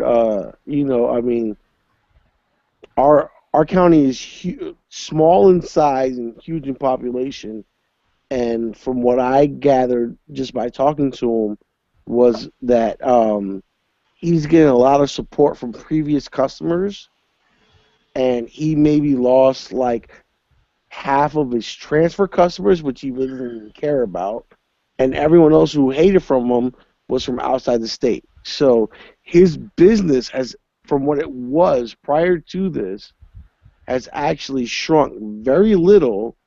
And while I was in the shop today, some guy walked in and said, hey, you know, my name is whatever. I've been emailing you for the last couple of days, and I'm a super liberal, never been in a gun shop ever before, and I just want to come in here and, you know, shake your hand for trying to sell this gun. And the guy left. Never even held the gun, never even touched the gun. Well, he's and probably he said it right in front of my face. He's probably anti-gun and he wants the gun sold. So New Jersey will get stuck with all smart guns and hopefully it'll spread. Well, maybe he's If I had anti-gun, money, and maybe I he said wanted to this buy the gun before. himself. If I But had when you said it was unlimited awkward, amount of gun budget, when you said it was awkward when you were in there today, what do you mean? Was it so awkward you couldn't even make eye contact while you were blowing him, or what was the No, problem? but it was. socket is. Nah, dude. I was gonna say, fuck that guy, dude. Fuck him, dude. Fuck him. It is fuck him because you want to fuck what? that Like guy. Fuck he's that not a potential gun owner, but just the fact that he walked into it. I mean, how many times? I mean, like how many friends you had to say I will never go to a gun range with you? Blah blah. You know what I'm saying? So Dude, please, fuck him and fuck that FFL. If he fucking knew what was gonna happen, and he said he did, and he's like, "Oh, I don't care." Fuck you, okay? Fuck you, dude. You should care. And I was saying this shit the other night. I don't give a fuck what company you are. We as gun owners should respect this. This is the line in the sand. We need to remember who our enemies are, and if a company comes out and tries to shit on us, or a business comes out and tries to fuck us, we need to remember their name and never support them again. And that goes out to even Ruger. I'm sorry. who fucked You know, you? but hey, Right? So, but like my question is, who fucked you? The Ruger. I mean, I'm just saying. I'll say it. you. Olympic Arms. Olympic Arms is the one who made Armatrex did not fuck you. 7.62 by 39 pistol. Armatrex and Engage Armament did not fuck you. No, Armatrex. Armatrex does have a history of using their products and not playing the actual market game. They don't want to actually put their products out there and see if their products stand on their merit. They get in good with politicians, and then they make their products the law. And they have a history of doing that in Germany. I heard that too. But absolutely. Here's the thing, though. I could almost have forgiven this guy that was the gun dealer if he would have said the New Jersey law is crap, and once it goes into effect, it won't withstand scrutiny. And which it probably wouldn't. I mean, I was watching them on TV the other day talk about it, and every legal expert on the panel, right and left, said if it ever actually went into effect, it would fall at the first challenge because it's unconstitutional. But maybe if the guy was like, "Hey, I want this law to go into effect so that we can destroy it," that would almost be a valid argument. If he said, "My beliefs are that everyone should have a right to own this if they want to own it," I agree with that. Yankee, I agree with you, but that's a valid argument unless you lived in New Jersey. Well, and you're trying to protect your family and live in New Jersey and own guns legally. Well, that's like I say, it's got 3 Fuck years to fight it. He could have honestly said, "I don't believe it'll ever go into effect. I think it'll be struck down in the first 3 years, and I think our best defense against it is to not try to avoid it. Our best defense against it is to trigger the trap and then fight our way out." And I think there's a certain logic to that. But we know that could mean 3 or 4 years. Hold on, DB. That's horrible, because so many times do people like me get on this panel, and the biggest response that I get is, "So what? Move." So instead of getting support from other states to overturn such a law, the best advice people from New Jersey get, "Fuck it, move." I would just say this: the only thing we can do from other states is donate to the organization in your state that is fighting the good fight. What can someone else do from another state? Nothing. So all we can do is donate money to that organization that's going to sue and that's going to take the court. Oh, we got to give money. Forget it. I ain't giving it. That's about it. But I'm just saying, But that's what I said to somebody earlier. Like, if I live in the state. Who was the guy who had the picture earlier, earlier up in the chat with the Kirk Douglas picture or whatever? I was like, listen, I'm so tired of people telling me to move. For every person that told me to move, that donated $2 to my state firearm fight the right organization, I wouldn't have to hear the word "fuck it, move," because I would have a Second Amendment right here. I'm so tired of people telling me to move. Dude, you really wouldn't, because here's my point. You are outnumbered, and no dollar amount is going to outnumber that number. You understand? Like, if you live in a place where 80% of the fucking population cannot stand guns and think that guns are disgusting, what dollar amount can we put on there that'll outnumber that? Nothing. Like, nothing. Dude, it's time to leave. And that's just fucked up. I hate to say it, but like, certain states are populated by people that are in groupthink, brainwash, complete like robotic matrix. They all think the same way. How can you defeat that? What is the dollar amount? Yeah, if you were allergic to seafood, you wouldn't go move to the coast, right? At least Yeah, you'd but see, have like more I'm not options on allergic. See, food. like that point, like you're talking about natural No, but we're reaction. saying you're talking about the situation when you have a massive population center, and those states that are dominated by massive population centers are going to be different. They're going to vote differently. They're going to have a different mindset than a state that's not dominated by a giant But city. then I'm dependent upon federal or Supreme Court decisions that clearly define my rights. You live, I mean, but you're lucky There's to no way live that the across. Constitution is going to make everyone equal, dude. The If it wasn't, Constitution isn't going to if it wasn't change for life so federal that court, people living in a city and people living in a country have if the it same wasn't life. for federal court, Illinois wouldn't have the entire state of Illinois would not have the Second Amendment. If it wasn't for federal court, They already the had the entire Second state Amendment. of You're surprised about Hawaii that. right now would not have a right to carry, and the entire county of whatever that was in California. Yeah, Or but dude, even okay, so Illinois now has the right to carry because of a federal court. exactly. Is it really easy to do it? We don't even know It's yet. not, but it's permissible. So we don't even know yet. Is it Okay. even easier than New York City? We don't know. If they don't got it, it's straight. Dude, New York City has the right to conceal carry, does but not. it's hard It's as hell to it's get may it. issue. So I don't know. May issue. Oh, so May issue. Chicago's a shall issue state? I mean, a Yes. shall issue city now? Yes. Shall issue. Yes. Shall issue. Issue. It will cost you an arm and a leg to get it, but as far as the reasoning that you need behind it is shall.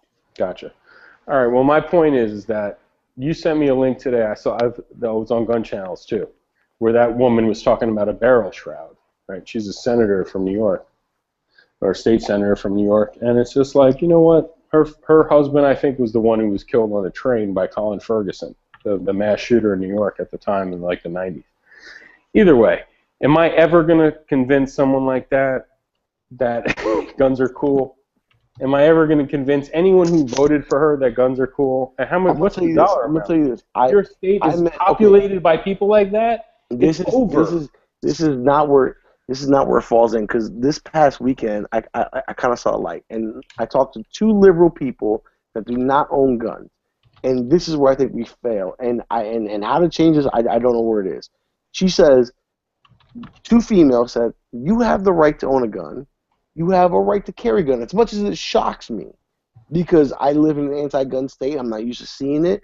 And yes, it shocks me when I go somewhere else and I see it. Shock the shit out of me. But does that change my vote? Will I vote pro-gun even though I don't want to own a gun? And it kind of shocks me that you own a gun. That's where we lose. Because you can get any gun owner to vote pro-gun. But can you get a non-gun owner to vote pro-gun? That's where we lose. No, you might get a not like okay. So it depends on what her stance is. You totally can, as long as guns aren't demonized and thought of as like some sort of evil thing. We always talk about single issue voters. There's a lot more than like that. Sometimes there's like, quattro issue voters. Maybe cinco. And all you need like 2 out of 3. And like, yeah, out of 4. exactly. So it might be someone who's like pro, on the right Pro-life, side, it would be like pro-gun. they're pro-life, pro-gun, pro-fucking whatever. It's like, okay, I don't care after that. It's whatever. But then on the liberal side, you got, total like war on women. I'm against the war on women. Republicans are racist and guns are disgusting. Like, that's basically it. Like, that's it. Republicans are racist, guns are disgusting, and I'm for the woman's right to fucking have an abortion. And that's their 3 issues. They're a 3-issue voter. Republicans are disgusting old white men who are racist. Throw immigration in Guns are disgusting and horrible, and how could you want a gun in your house? It makes me want to vomit. And women should always have the right to abort a baby. And they're a 3-issue voter. Me, I'm more like, I don't know, I wouldn't say like, I don't know what I am. At this point, I was all of it. I would just say at this point, I'm for like legalization of drugs, minor, marijuana at least. Legalization of marijuana. I'm for lower taxes on everybody under like 250, 350 grand. I don't know, and I like guns. But when I say I'm a single issue voter, I am a human being and I want the right for self-defense. It's not even guns anymore. When you start taking away the right for someone to defend themselves, that becomes my single issue, because it's bigger than guns. It's like you're just some sort of like boot-licking, government-worshipping, thinking that calling 911 is going to like have a SWAT team at your house in 10 seconds or something. Like, come on, man, it's ridiculous. When you start taking away my rights to self-defense, in New York, you can't even own a crossbow, dude. I don't even think you can own a bow and arrow. So, like, it's just dangerous. Yeah, it's beyond guns at that point. It's like you're just penetrating, super government worshipping. I don't know. It just makes me sick. Well, I mean, but like it gets to the point. All right, so you gotta, us as gun owners, kind of have to remove ourselves from the question. I mean, like from the question of, you know what I'm saying, because we're enthusiastic gun owners, and the question is, what can we do to the people that aren't as enthusiastic as we are, be willing to vote for our cause? And nothing. I think you can take them shooting. No, maybe you can do stuff. That takes an individual. You can scorn the media when they portray guns as bullshit, and the same way that that's not going to change your vote, though. That's not going to change it'll change perception, and then it'll change votes, because that won't be an issue. When they're not afraid of something, they're not going to vote in reaction of fear. You know, they're not going to be led by enlightening them to the situation, the real deal, that you're not only taking away my right to own a firearm, you're taking away my right to protect you if something really bad happens in this world. You've taken away your right to be able to defend yourself personally. You're taking away your children's right to be able to choose to decide to be a target shooter or not. You're taking away a lot more than just what they think. If you ask those people, when you were talking about, when you were describing that single issue, whatever, anti-gun voter, that's somebody who thinks of gun owners as the NRA. That's somebody who hasn't put much more thought into it than, I'm told guns are bad, makes sense, guns are bad. So all you have to do is enlighten them. Put that much thought. I mean, like, I know, they don't consciously put thought into it. That's why I'm saying, instead of attacking them or trying to deal with them, who don't care and would probably resist you, if you change the perception of firearms so that one bullet from a 38, snub nose can make a car explode on TV, if we vote with our wallets and we vote with our eyeballs, and we quit watching movies that portray guns as like, commando type of predator, garbage, then they're not going to be. People aren't going to be as afraid of them. If they only see them in the Olympics, and then they only see them holstered, you don't become as afraid of something that you think can blow up a car with one stray bullet. I hate to say this and make this connection, but how would you go about turning someone who's a hardcore right, anti-abortion person into being pro-abortion? How would you do that? Like, would you take them to an abortion clinic? Would you get them pregnant? Because basically the only thing you can do, and I said this before, was get them pregnant, and they don't want to have the fucking kid, and maybe they'll think about having an abortion. And I used to say this about gun things, is that if you're a hardcore anti-gunner, and someone's about to break into your fucking house and rape you and your family and burn your fucking house to the ground, and I put a Glock 19 on your fucking kitchen counter and say, hey, this is it, now it's on, and you sit back with a camera and watch them, if they're going to let it happen and fucking die and let it go down because they're that anti-gun that they won't even pick that gun up and point it at a bad guy and squeeze the trigger on them, then they are hardcore about it. They're hardcore. Just like someone who doesn't want a baby, who's anti-abortion, will have the fucking baby and put it up for adoption or something. You know what I mean? It's like these are these hardcore like issues that if someone hates guns, it's just like someone who hates, I don't know, like hates anything. Like it's hard to get them to like them. They hate them.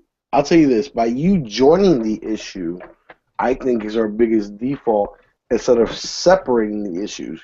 Because if you put this, if you try to say someone who's pro-abortion and tell them, okay, because you're pro-abortion, you have to be pro-gun. And this is kind of like the party platform that I've had the biggest problem with, where pro-gun is not a party platform. It's not. It is pro-America. It is pro-whatever else you want to call it. It is not party platform. And we have allowed these political so sick of you identities. always agreeing with Yankee on stuff. Nah. but still, I mean, why can't someone who is pro-abortion be pro-gun? And as soon as put this, because the point is like as soon as you're pro-abortion, you can't First be off, pro-gun. nobody's pro-abortion. Most people are pro-choice, and it's very easy to be pro-choice and pro-gun. I know most of my friends are pro-choice and pro-gun. Yeah. But the point is that by the time you I mean, you know what I'm saying? Like by the time you adopt that pro-choice platform, there's no more room for being pro-gun. You've already abandoned that ship. You see what I'm saying? So it's these party platforms that have adopted these position stance, which are social issues for the most part, not even political issues. I mean, who cares what the fuck we're talking about spending on government funding, et cetera, et cetera, et cetera. We're talking about social issues that these party platforms have adopted, and if you would just separate the actual question from the platform, we'd do a lot better. We would do a lot better.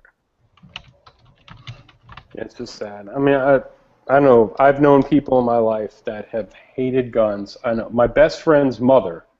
He told her because they had a restraining order against somebody, and the guy was actually making death threats, actually doing it. And he told her, "I'm just going to come by your house, and I'm going to put a shotgun in your room, and I want to show you how to shoot the shotgun, because this person is dangerous that we got the restraining order against." And she said, "I'd rather die." I'd rather die. Oh no, I've had a friend. Okay, so if you deal with people like that, how do you change their opinion? How do you do it? No, you don't change their opinion. You change They're willing to die for it, dude. Okay, just like we are. Yes, but you want to know what? You don't change their opinion. You change the opinion of the people between you and them. My point is, if you're in a state where a lot of the people are like that, how the fuck do you change their opinion? You don't. It's impossible. Well, I've got a video coming out that I haven't had. You and them. I told him, I said, I don't blame your mother, dude. I fucking JB's trying to say that's why you just have to move sometimes. If the state is dominated by those people, you gotta move. Yeah, I'm saying. He was like, my mom's a fucking idiot, dude. I was like, dude, your mom might be, but I fucking give her props for that, because she's true blue 100% down to, she said she's willing to die for that. She hates fucking guns. She doesn't want one in her house. She'd rather have the guy come in and kill her than use a gun against. Right. Fuck yeah, dude! But I give her props for that. There are more people moving into states with gun rights than there are people moving out of state for gun rights. But believe it or not, my point is, believe it or not, there are some anti-gunners that are just like that person I described. They're willing to die for it, dude. They're willing to die a victim. Once again, one thing you'll we're find not out battling for them. There's a lot more people that are willing to say it than are willing to do it. There are lots of people that are willing to say it. Almost nobody is actually willing to do it when the chips are down and they're stuck in a closet while someone's roaming their house trying to kill them. So that's always hypothetical to these people. It's never real. One of the things you can do is try to make it real for them. And these people that say, "Oh, I would let my child be brutally killed in front of me before I would ever take up violent arms." Yeah, that's not really true of 90% of the people if you ever really force them on it.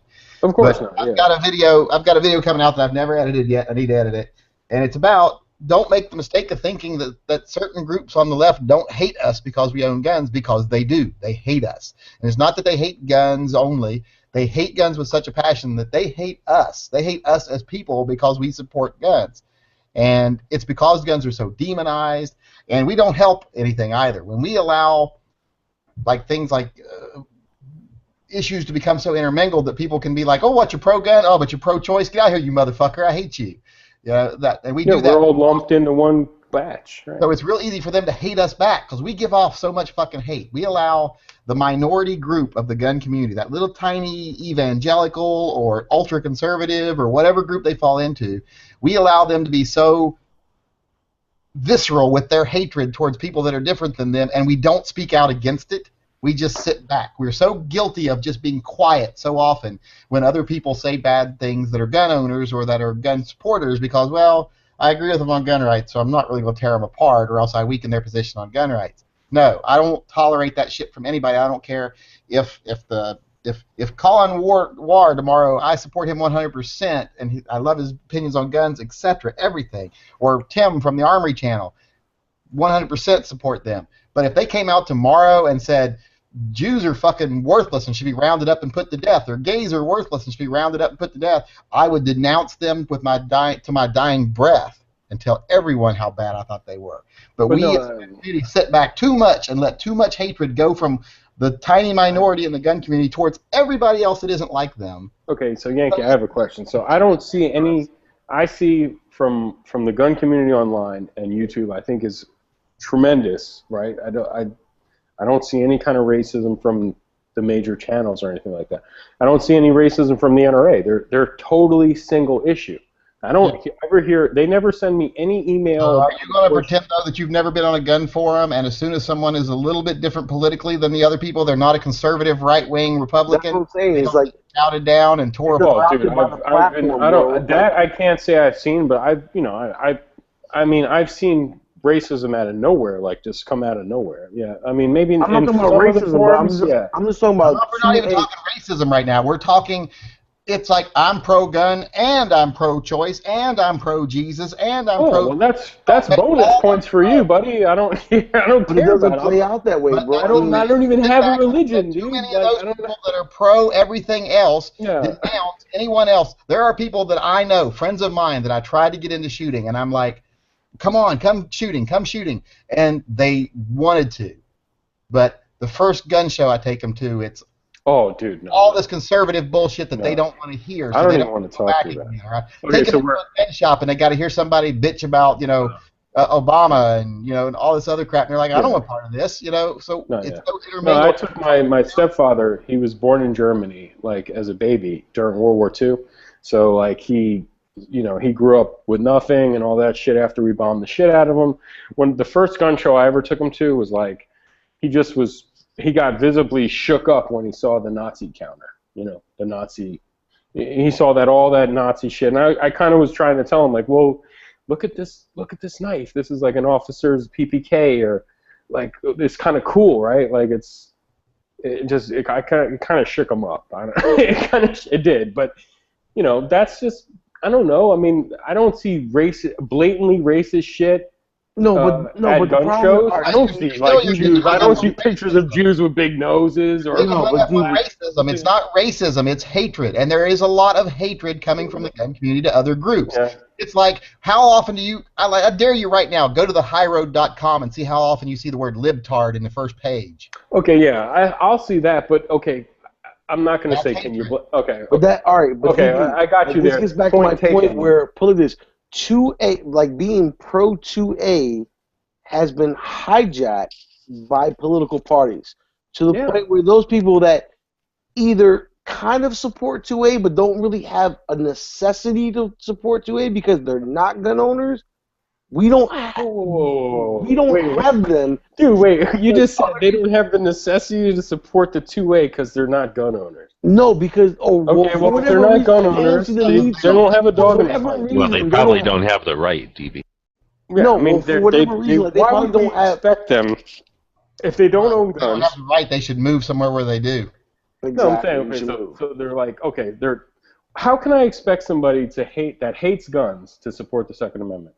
When I grew up in the 80s and 90s, where the Second Amendment was always argued on television that it doesn't even apply to me, it doesn't apply to Yankee, it doesn't apply to you, it doesn't apply to it applied to the militia, which was the fucking army or the National Guard, and the Second Amendment is completely bullshit. I feel you, but we're beyond and this is that. What I grew up on. 2014, and even right now, the people that tell you I don't have a problem with you owning a gun aren't willing to vote for you accordingly because it has been hijacked by other political reasons that they do agree. It's unfortunate. I'll agree with you. It's unfortunate. I live in a very liberal state. Oregon, Washington, very liberal place. I know almost nobody that even considers gun rights when they vote.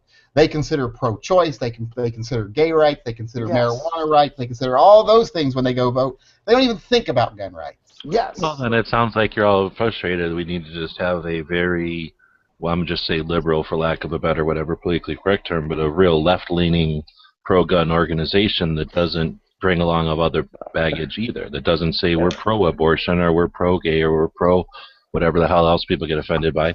So if you just did these are your rights, and you're allowing yourself to be duped with all these other organizations that just throw it in with a bunch of other stuff they hate, when this is really taken away from you. And But how many organizations is there an organization like that? All I know about is the anti-gun ones on that side. Well, the only thing is, all those organizations that are pro-gun, that are also these other things, they feel the need to be other things too, because they can't be part of the regular pro-gun. They can't be part of just Exactly. They have to set themselves aside. We're pro-gun and we're pro-gun and, so then that alienates. All pro-gun organizations, even the NRA, start off as being just pro-gun. They are. They start off that way as being just pro-gun. And they turn but racist. who funds them and who backs them? We all do. Are you a member? Hopefully you are a member of the NRA, dude. I am. Okay, so you're funding them, and I'm funding them, and everyone on this panel is funding them. So I don't know. It doesn't. I'm sure there's some racists that fund them too, but I don't fucking know. I don't think it's so much about the racism. Not about why are you so tied to racism? Like or just even pro-right, even like what? You're pretending the only hate is abortion. Pro-life. I don't give a fuck if pro-life people are donating to the NRA. I don't give a fuck. I don't care. And I'm not even pro-life like that. I'm not pro. But the point is that they slant that way. Why are you getting mad about people donating to the NRA? I'm just saying, that's my point, is that I can't control it. You know what I mean? Like, they are one-issue organization. You want to complain about the people who are donating money to a one-issue organization? Is that what you just, that's what the one-issue organization is no longer a one issue. The NRA is no longer a one-issue organization. The NRA is not close to a one-issue organization. The NRA is very well known for endorsing candidates who have specific opinions, and when you start endorsing these candidates, but they endorse the candidate. They don't endorse matter. They're endorsing the candidate on one issue. People see that. But they're endorsing the candidate on one issue. Yeah, but if you're a dumb motherfucker, if you don't think perception is reality, perception is reality. When I say I endorse Bob Smith, and then people go, well, let me look up Bob Smith. Oh, Bob Smith is anti-choice. Bob Smith is anti-gay rights. Bob Smith is anti-marijuana. I'm not voting for Bob Smith. NRA must be anti-choice, anti-gay rights. If that's Bob Smith, the other person on the other side of the token, Joe Smith, is anti-gun. The NRA. So that's basically it. That's why they're making their choice. But the NRA is not a one-issue organization because they have entwined themselves so much in politics and endorsing specific candidates instead of fighting for just their do yourself a favor, and to prove me wrong, you vote anti-NRA every fucking person next year in the midterms this year. I don't think I've ever voted for a candidate. I don't think I've ever voted for a candidate. Look at who they're telling you to vote for, and you vote for the opposite. And I guarantee you're voting for someone who will fucking ban your rights to own anything. No, that's not true. DB nothing, dude. No, wait, hold on. You're way off the rails on this, DB. How am I way off the rails? Organization. I mean, DB is only stating the way it is. You guys are vote for the opposite. Crazy. Is my point. Put your money where your mouth is. I can almost guarantee you I've never voted. You and him are bashing the NRA. You're bashing their vote. You're saying that they're voting. They're telling you to vote for anti-choice, anti-gay, anti-whatever. They support. How do you? Have you ever? I suggest you sit down one time and just read some of the publications that come out from things like Pink Pistols, from the Liberal Gun Owners Association, and what they say about some of the candidates that the NRA promotes, and what they feel about that. Because the NRA they just judge on one issue. They just judge on gun rights. So you're right that they are just that one issue. One issue, yeah. That's what my point was. When you wallow in the fucking mud, it doesn't matter if you just wanted to touch the water. You still touch the mud too. Yankee, let me why make is the NRA responsible for the politicians? Let me make a point to all of you guys. Yankee, let me make a point. Let me make a point.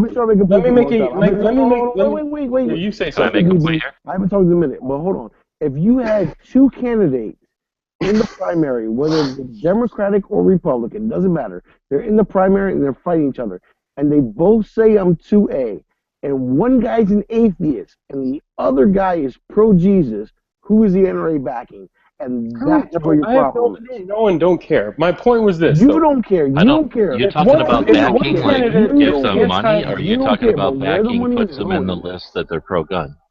You don't care, but where the money is going to, if they're both pro-gun, then the NRA should either give an equal amount or stay the fuck out of it. But the point is that when you have Yeah, do you know they're not doing that though? they're not. They're definitely not. They're definitely not. Trust me, there's very little. You're talking about the fucking unicorn that Yankee talked about earlier. You're talking about a fucking pro-gun, anti.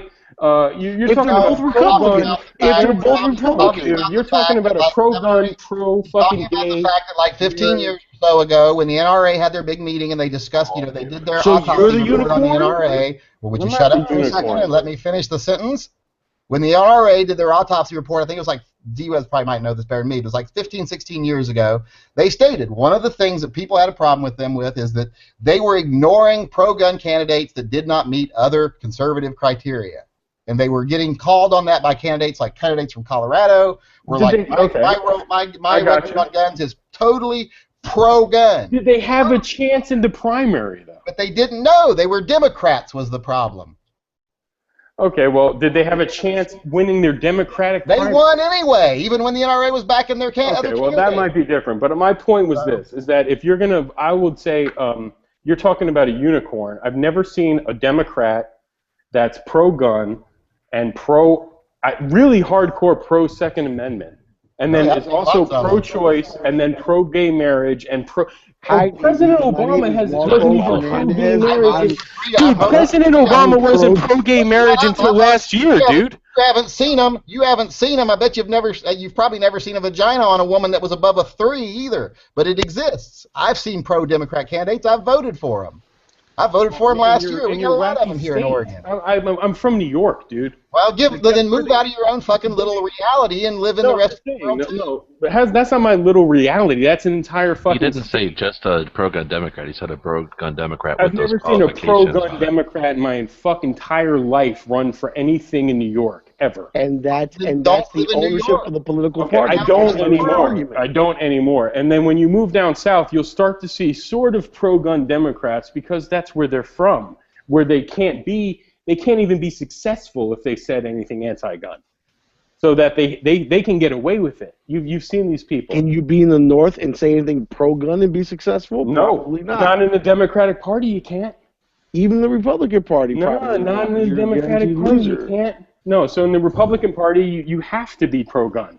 You basically have to say that, and you can get away with it. No, they leave it out. They omit it. Exactly, they'll omit it. They have strategists that say, "Hey, you're running for a district in New Jersey. You are not going to mention guns, period." Because we know there's anti-gun Republicans because Kerry did that thing in Washington or in Massachusetts, right? He was Republican. Romney passed a law in Massachusetts when he was governor. I mean, so we that's know the that point. there's also pro-gun Democrats for sure, and I believe that there's got to be pro-gun Democrats that really like guns. I think it's just if their constituency is totally anti-gun, you probably got a better chance of getting an anti-gun Democrat. But if it's a place where you grew up hunting and everything, those Democrats exist. Yeah, I grew up. But they flip-flop in a second, and they'll immediately sign all kinds of stupid bills.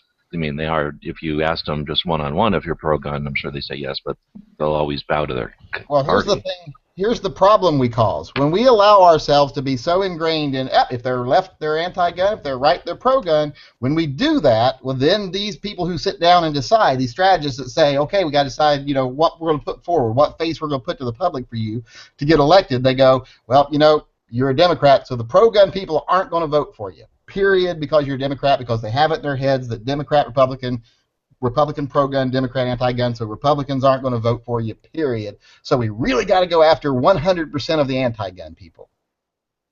And when we allow ourselves to keep putting that division there, that false idea that your politics decides whether you believe in the Constitution or not, we foster that. We've pushed both sides further and further to the extreme. Okay, so Yankee, you've talked about this before. It's big money, right? Corporations, big money.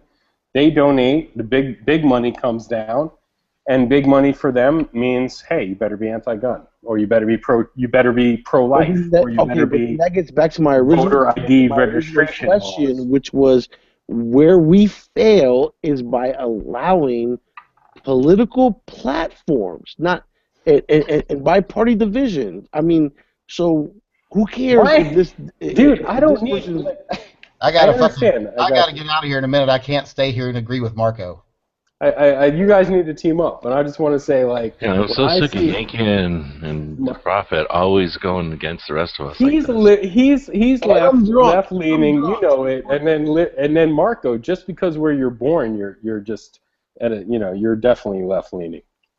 Are they I don't really care. I'm like in the middle. I'm left leaning too. Technically, because of where I was born in the city of District of Columbia, because I'm you about grew as up good in as a Puerto DC, Rican. because you I grew have up up taxation north. without representation. When you grow up north, all your friends and family are anti-gun, and it's baffling your fucking mind. If you don't like Whoa, taxation without representation, you know what you can do you're about strange. You guys should help make Move DC down a south state. where you're fucking normal, dude. You'll be like, oh shit, this is crazy. I'm Don't normal. tell me to move. That's not an acceptable answer. Yeah, I'm telling you, move. Dude. No. Well, why don't we, can't outnumber since we're these talking to people. a 1%er, why don't we just say go to your vacation home longer? Yeah, well, only time I would ever tell Marco to move is if he had moved into my neighborhood. People have different opinions. Yeah. Hey, dude, I don't know. Okay, so wait, right before you guys got to go, 94. I was, how old was I? I was fucking 8. I was 17 years old, right? So the 94 assault weapons ban came through, and on television, on the news, and back, I don't even think I had the internet, but MTV, I was really heavy into MTV and all that shit. Youth, I was young. And the way they pushed it was, this is the Democratic Party bringing you the assault weapons ban.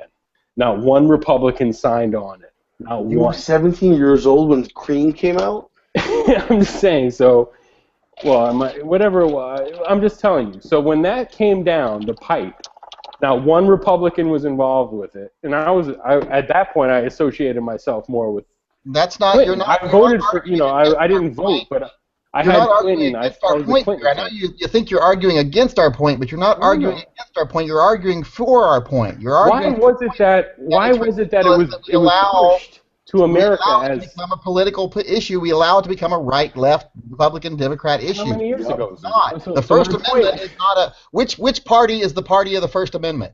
It doesn't exist. It doesn't. Exactly. Why do we accept that for the Second Amendment? Democrats. Why? Because I'm trying to make my point. Is because of '94, dude. Because of that's how it started to me. Well, also, if you go back, it was the Republicans that were freeing slaves, too. Do we think that still affects what we think today, or do we actually deal with what's going on, and do we try to fix the problem, or do we just accept that, well, it's always been bad, so it's always going to be bad, and we'll just have to fight like tooth and Why? nail? Well, because when I watched dude, I don't need. It's not like, oh, why are you putting words in Dianne Feinstein's mouth? She's a high-level Democratic operative. And she says, Mr. and Mrs. America, I will come take your guns. If I could, I would have taken all of your Come guns on, she away. said that a long time ago. I don't care, but that's the point. I'm not putting words in her mouth. That's not all I want to put in her mouth. And you're also talking about one. You're also talking about one person. Do you judge every Republican by Dude, shit? she's leadership party. She's a leader in that party, dude. And do you judge the Republican Party by every horrible thing that Mitt Romney ever said, or you know? He's not a leader in that People party. that hate the Republicans do, of What do you course. mean he's not a leader in that party? He just ran for president in the party. Republicans hated his fucking Mormon ass, dude. They When did Dianne Dianne Feinstein ever run for president? Dianne Feinstein doesn't represent a party. She represents a district in California. Yeah, she's Yeah. she's one of in the two party, people though. representing an Sure, entire runs the state. House and stuff. She's one Not even person minority representing an leader entire or majority state. leader or anything. So. Oh, dude, she's high up there, dude. DB, let She's me not. ask you a couple She's questions. rankings and the only ranking she had would be her time ranking, because she doesn't hold any high ranking positions. She's not like whip. country- Sure she What does. is it? She's got She's like seats on a social- whole bunch of different committees, and she's one of the She richest. five sits on like the Homeland Security Committee or whatever. Judiciary Committee is pretty big. On committees. She's one of the 15 or top whatever richest people in the country too. Yeah. All right, so DB, so let me ask you this. Yeah. Isn't that funny how What all about this Hillary Clinton the other day saying that She because sends me $1 people million have bucks, I'll get her a validated pass on illegal this one. dude, here we go. How about this? President Hillary Clinton is talking about in a meeting the other day that too many people have legal and validated carry permits in America, and it Did you reminds just say her President of Hillary Clinton? it reminds her of DB, it reminds her of countries she visits without rule of law. Great. That's what Okay. she says. Let me ask you this. Why, did we put these words in her mouth? We're painting her. Oh my God. would you consider Clinton And you a want to leader just of sit the here and party? accept that it's okay. I know what He's adopting the party platform, And all you're bro. doing is Come on, perpetuating the TV. She problem. said We're that not, same you don't thing. want to be. This How long is are you so going to hold her You're the guy that accountable? doesn't want to be. When you see, like, on one side of the street is Italian and on the other side of the street is Polish people and they're warring it out, you I'm don't want to going be to the guy that Italian. They got says, better food. hey, let's stop this and let's try to find ways to put an end to this and let's make it to where we can see our common things instead of our differences. You're the guy that wants to choose which side to arm. And that's what you're doing politically right now. Hey, Dude, DB, at some point DB, you have to DB, take no, hold people on. on face value, dude. You have to take people on what they say. Advice here. Let me I'm give not you putting people or their party Let me give you a platform. little word of advice here. If you want to, if the gun culture continues and the gun community continues to play the left-right game, the culture is swinging to the left really hard. Yes. I hope really so. hard. That would be awesome. So in 20 years, guns will be over. Hillary is saying to herself, wow, a lot of my supporters are gun owners and Second Amendment lovers, and I better not say stupid shit like If they this. were supporting her, they would make decisions like that. If a politician had a lot of people that were pro-gun that were supporting them, they would figure that. But when they sit down in their planning meetings and they go, all gun people are going to be against us automatically, therefore we have to go after the anti-gun people to get them 100%. That's a good point. I agree with that point. Pro-gun I candidate. agree. I wish hold on. liberals. I've been trying to say something for a while. people I've would been trying to say support something for her. a while. I've been trying to say something for a while. So DB, I'm gonna ask you Tell us two your movement. questions. No, I'm gonna ask you two questions right now. Is 2A a right-left movement? Is 2A the Second Amendment? The fight for the Second Amendment. A is right it- or left issue? Okay. Do you Is it think, yes or no? Just yes or no. It's just yes or no. unfortunately, it has been made that way. Yes. Okay. So my whole question is, if we were to remove the whole right-left issue outside of the equation, will we not be winning a lot more battles than what we are? We have to take a time machine back to the Kennedy assassination No, we and don't. basically stop that. See, Yes. No, we don't. But you didn't directly address it, so that's my whole point. Yes, I agree with you. It shouldn't be an issue, dude. It should not be an issue. Let them have abortion and other bullshit. Let them have the abortion bullshit, Remove dude. the party platform, and we're winning. Remove I agree. the party platform. I agree. Are you and going to we're live? winning. Are you living in a fantasy world where you think people don't change their opinions? Because let me tell you something. 10 years ago, you could have never fucking legalized marijuana. Period. 80% I of saw people that would have coming, been dude. I against mean, it. 10 years ago, Yep, you yep. could have never But legalized. 40 marijuana. years ago, you 80% could of people have. would have been against it. you couldn't So- have done it 20 years ago, 30 years ago, exactly. Couldn't have done it 10 years ago. And I mean, they were still passing DARE laws 10 years ago. And believe me, after 8 years of somebody in power, you'll be like, wow, can you imagine if you were on the other side of the argument, you'd be like, can you imagine 20 years ago we couldn't even have dreamt of repealing the Second Amendment? But we did it. We're fucking victorious. Yeah, Awesome. do you want to go that way? Because that's I what don't, your line of but thinking they're will do. going- That's what it's your already- mindset will do. Dude, we That is lost what you already, will dude. accomplish. I hate to You wanna admit make it. a divisive issue. Not That is divisive. what you're leading to. It's like that. It's like a self-fulfilling It's prophecy. already that that's your happened. goal. It's already happened, dude. No, it TV hasn't. stands And for I'll divisive talk to you bastard in- Cooper. I'll talk to you in the presidential debates in 2000 and fucking whatever. We'll Okay, talk when did it about happen? Wait, I want to know when the Second Amendment was repealed. Oh, when it's gonna happen? No, I want to know when it was. You said it's already happened, so when is No, when I didn't say it it already. happened? He said term 2 of Hillary. I said No. in 8 years or 12 No, years it of. won't. So It we'll will have not 8 years of Hillary, and we'll have fucking 4 years of some other asshole, No, it won't. and I that'll guarantee be it. I'll bet you $1,000 right now it won't. I don't think, honestly, don't think it'll ever get to that point, but it'll be damn near, look, Here's I the thing, said the this only before in reason- chat. I think we should all only vote reason for why Oprah. they're getting things like drug laws passed, and gay marriage passed, and things like that is because in states like Washington and states like Colorado, because the right and the left both just said, hey, this isn't a right or left issue. We just look at it on the terms of merit, and we've decided this isn't a political issue. This isn't a left or right issue. This is something we can both support. And so therefore, when the political parties started working together and having a different mindset, and they only did that because the people started changing their minds. Because the people in those states started changing their minds, and the politicians, the Republicans went, oh, crap, in California and Washington and Oregon and Colorado, people are for gay marriage, and people are for legalizing marijuana. Guess what? Now so am I. No, but So the listen, Republicans are open-minded, but the Democrats I don't don't seem to be think as so. open-minded No, with they're gun not stuff. open-minded. See, They're not no, open-minded but on see, pro-life, no, dude. but It's see, no, but see, destroying but our even now, party, no, dude. but see, but Anti-gay even now, marriage is No, destroying but listen, the but Republican Party. even now, the pro marijuana movement is being hijacked, which has nothing to do with a political party. Has nothing to do with a political party, but it's a social issue that right now is being hijacked, and you know what I'm saying? By the hostess Or industry. I think by, midgets are by behind it. hostess. It's late, but The look, I'm snack just cake saying, and like, snack chip industries are behind no, it. but even it's pro sad. marijuana movements are being hijacked by a certain political party, and it has nothing to do Pro with marijuana. You mean the political Democrats? or Well, party. I mean, Yes, it's like the Yeah, Tea of Party course got it is. Especially the hijacked, right? The libertarians. original Tea Party It's got because they're the hijacked. ones who are introducing bills to legalize it. That's why it becomes a party thing. And the right wing has also noticed when public opinion started swinging strongly towards pro marijuana, pro gay marriage, pro other things, the Republican Party in those local areas started changing their stances too. You don't find very many, even when you have people even like John Boehner coming on TV and going, hey, it's time in this country that we start looking at these things and changing our positions on these because they saw public opinion was turning. So if we can start turning public opinion where we don't sit back here like a bunch of fucking dumbasses and allow ourselves to fall into the trap of I'm pro-gun and I hate everybody on the left and I hate all Democrats. As long as we keep playing that game, they'll never change. No, I Because got you.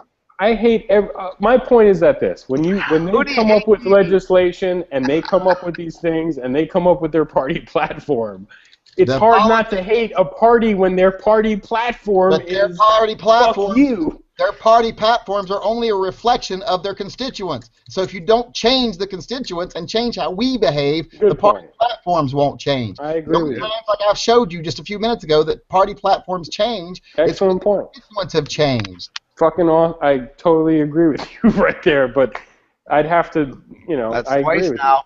you.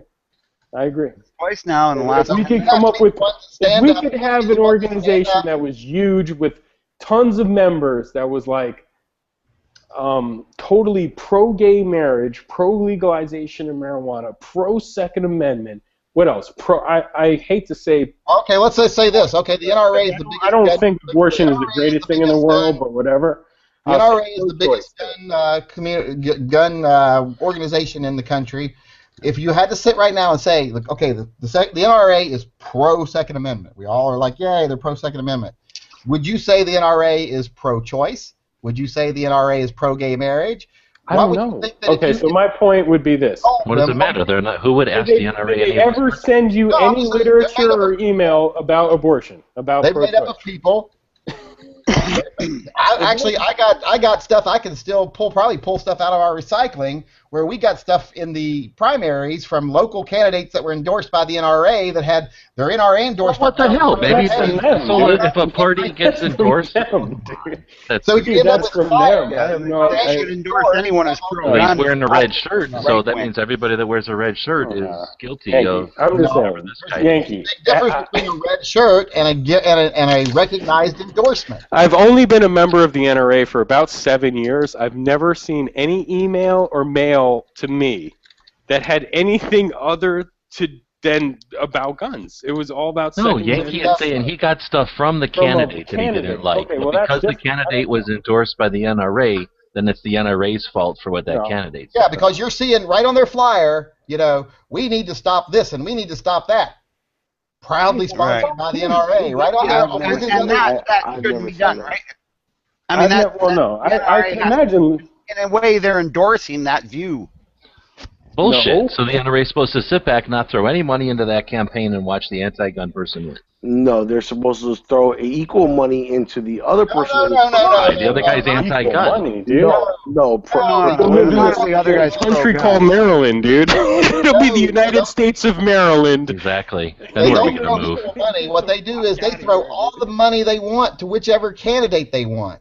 And they throw all the money they want to pass legislation that they want to pass. And they throw all the money they want to their one-sided agenda. But they don't care what else the guy believes in. They don't make the mistake of allowing their logo to be put on people sending out anti-choice legislation. I don't want to go down.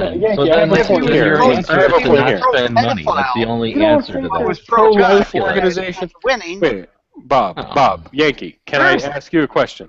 Do you think there's pro-lifers that are members of pro-life organizations that endorse pro-life candidates, and you donate money to them to come up with pro-life legislation? And I don't know. Like, I'm asking you. I'm dead serious. I give money to I don't pro-choice. fucking care. This is the NRA, dude. All I'm Pro-lifers, I think they're kind of like get out of the woman's Shut up. business. You Bob. Shut the fuck up, you're Canadian. Shut up, Yankee. But here's the better question. Okay, so there's a pro-life organization. This organization is pro-life, and you're like, I'm pro-life too. I support this organization. I'm going to give them money. And now I'm going to see where they sent my money. Okay, they sent my money to Bob Smith. I'm going to look at Bob Smith's ad, and the first thing on Bob Smith's ad says is, Jews are evil. They're the tool of the demon devil, and they should be. I got you, but dude. Now suddenly, the money you gave this I would not like it. I would not like because I'm a Jew pro-lifer. Okay, but listen, hold on. Time out.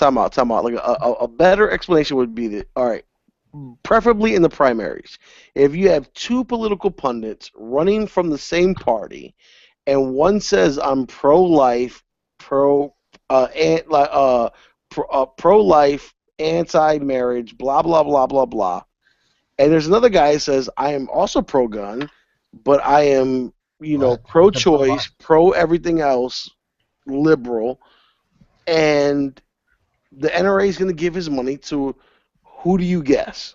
The pro-gun. Well, I'm not going to say the NRA is going to do that every time. No, because they're both pro-gun. They're both pro-gun, but when it comes to every other social issue, I don't know. They're opposite. They're right wing. Yeah, I think the NRA is right wing. They've shown That's a good question. That's a good question. Well, I think that if you guys are making a valid point by talking about the last one, that's example Yankee put there. So DB and I will sit down and you guys tell us how the NRA is supposed to affect any change if they can't endorse the pro-gun candidates that have any, negative other stuff going with them. Well, let's look at when the Koch brothers sponsor a candidate. Do they put their name all over the advertising?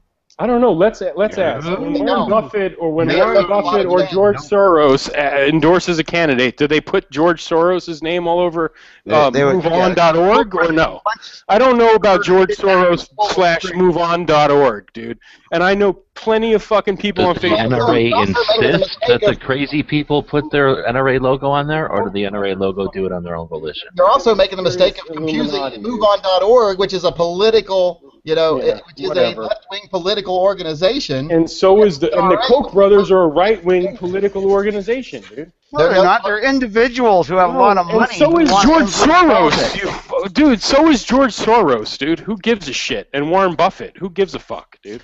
Okay, but my whole point, all right, so ultra-rich liberals or ultra-rich Republican right-wingers. I don't give a fuck. All right, hold on, time out. Hey, Bob, shut up. So it's listen, so bullshit. It's like some MSNBC fanboy talking about Fox News. I don't give a fuck what you say. Go watch fucking Rachel Maddow, dude. I don't give a fuck. Okay, but my whole point is, DB, so if you live in the South and even a Democrat can't say anything anti-gun, all right? So if you have two That's not true.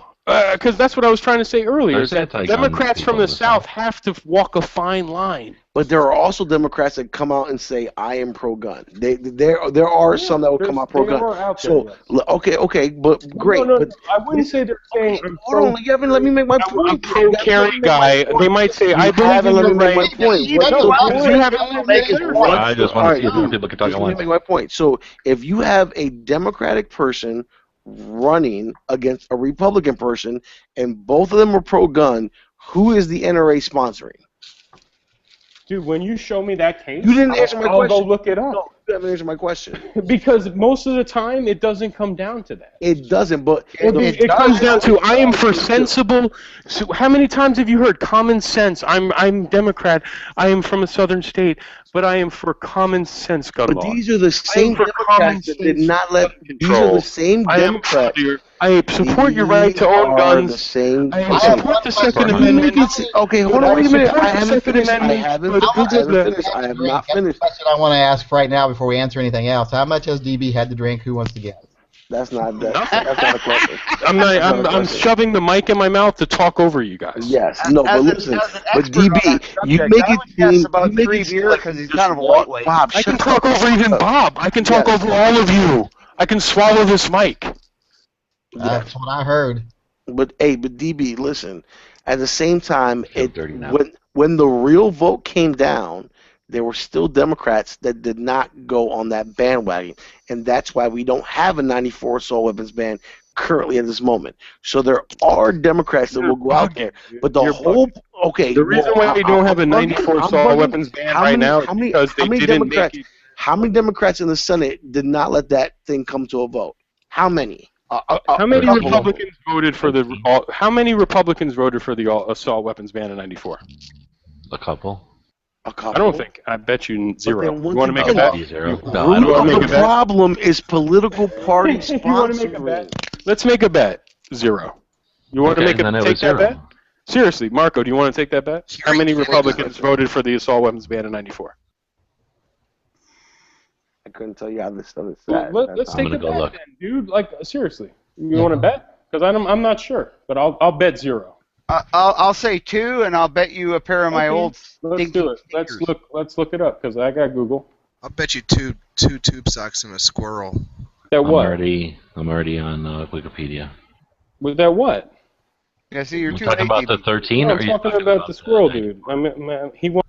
Bob said 2. I said 0. He's. I'm asking who. What's your bet? Let's I see. was going to say 2, but I'm not going to vote with a Canadian, so I have to say. Okay. I'm I would say 0. I just want to say 0. Okay, but then your bet exemplifies my problem. Your bet exemplifies my problem. I'm where just you're trying to talking explain to political you party. my You're mindset and talking why I political think the way I do. Look at this, Because look at I this. saw this happen. You might have been younger than me, and you didn't see this happen the way I saw it happen. Does it matter if I'm pro-choice for 2 years after birth? No, that's damn right wrong, dude. I say I'm pro-choice, but seriously, at some point, I have to draw a line, dude. Like, it can't be like 12 months. You're not a female 9 either. months. So you're I'm for abortion at 12 months when the baby's. My whole rule is if I'm having the baby, I have the right to say whether it's going to be aborted or not. But if I don't, Here's the vote tally. Here's the vote tally. Hold on. Vote tally. Republicans, Senate, 7. Democrats, or excuse me, House, Republicans, 46. Boy, was I wrong. Only Yeah. 2, I guess. He's making those numbers up. No, but that gets back to the original point. That just gets back to the original point where it's a party-adapted platform, which is the most negative thing we could do to ourselves. I'm just screwing with you. So total in all. Yeah, now, you know what? granted, Too many politicians vote by the polls. now let's give it.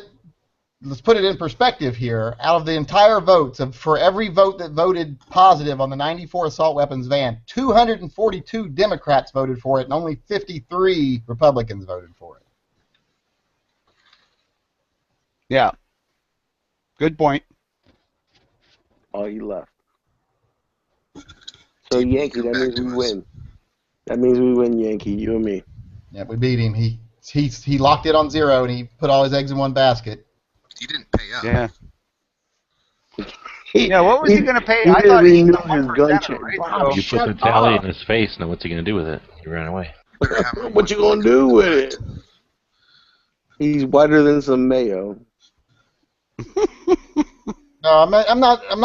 We can't argue the whole point that the left and right do play that game. They play the game with the Second Amendment. But that's our fault. That's the point our is, fault. we got to stop letting them play that game. Yes. And we got to stop perpetuating it by sitting I'm here sorry. and being hateful and discriminatory. Yankee, I want to say I apologize. I did have 4 shots of bourbon, and that's probably since 11.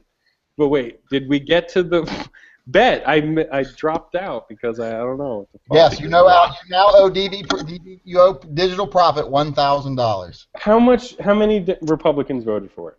53. 60 on both sides. 60? 60. Shit, I'll take 53 and 7, right? $1,000 or your Christ. That's your Arsenal SG. we didn't say a dollar amount.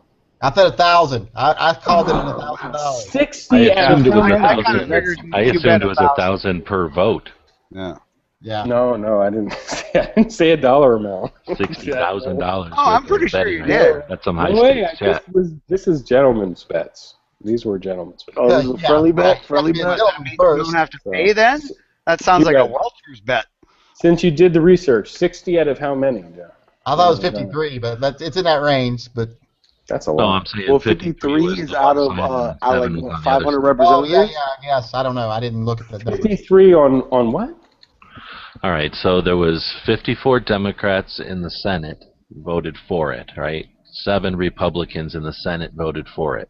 Oh, In the House, 188 Democrats voted for it, and only 46 voted for it. Yeah, so 53 total Republicans voted yes.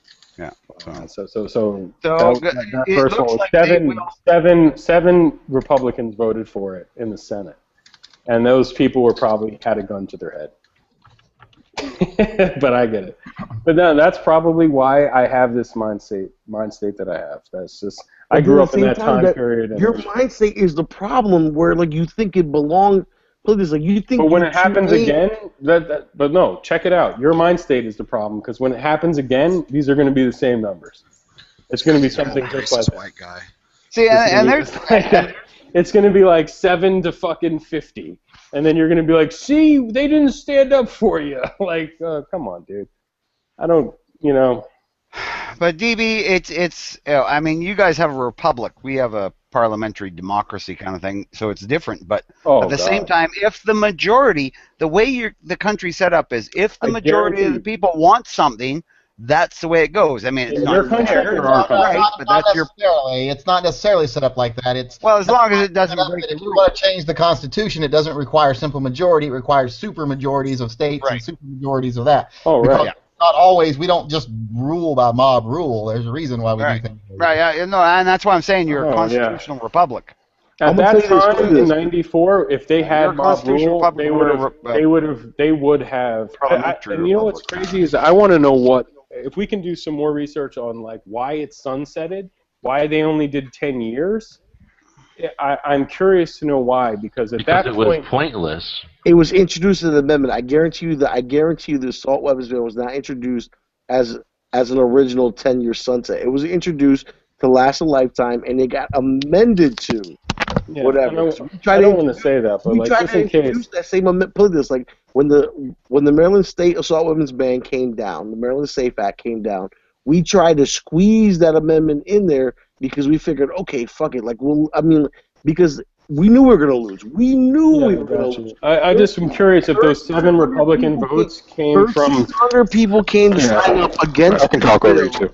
I'm just saying. I wonder if those 7 Republican votes. You can't talk over me until I'm finished talking. No, I can. But Dude. listen, I got you. 1,300 people came to speak against. Signed up at a state legislature to speak against it. 7 people spoke for it, and it fucking passed. So right, gotcha. Because you're fucking outnumbered. But I'm just saying, I wonder if those 7 Republican votes were in a compromise for like the sunsetting. Like we'll vote for it if it sunsets. You know, or we won't vote for it at all. But if you want to fucking fight us, you know, if you want to sunset it in 10 years, we'll vote for it. Or we'll vote for it because you'll vote for me or my constituency getting this government building or facility or something. That sounds almost worse. They were willing to sell it out for 10 years. And that's it could have been forever, dude. It could have been forever. Is my point. Yeah. But why do we allow politicians to take this money from business? I mean, it's that party line. Well, it's got to be changed. You have to change the way politics run. The '94 assault weapons ban had nothing to do with business, dude. It had to do with our crime in our country and their solution, and that was it. You know. Which didn't work. Other than major city crime, the actual crime, because we already heard this, crime statistics have been going down since like the 60s. So other than major city crime, it was already going down by 94. So if you honestly crunch the numbers, that's what I'm telling you, like whatever good valid point doesn't make sense to anything you say, because when it comes down to it, it's a party platform, bro.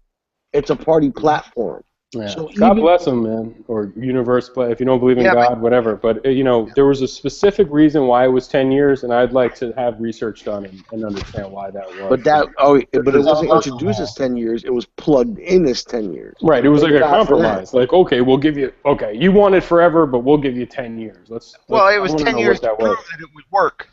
to prove it would make a difference, and of course it didn't.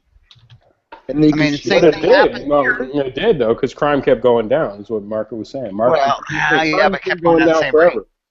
Well, crime's been See, going down since the '60s. yeah, and our gun laws, all our gun laws did not change at all the fact that gun crime still happened in big cities.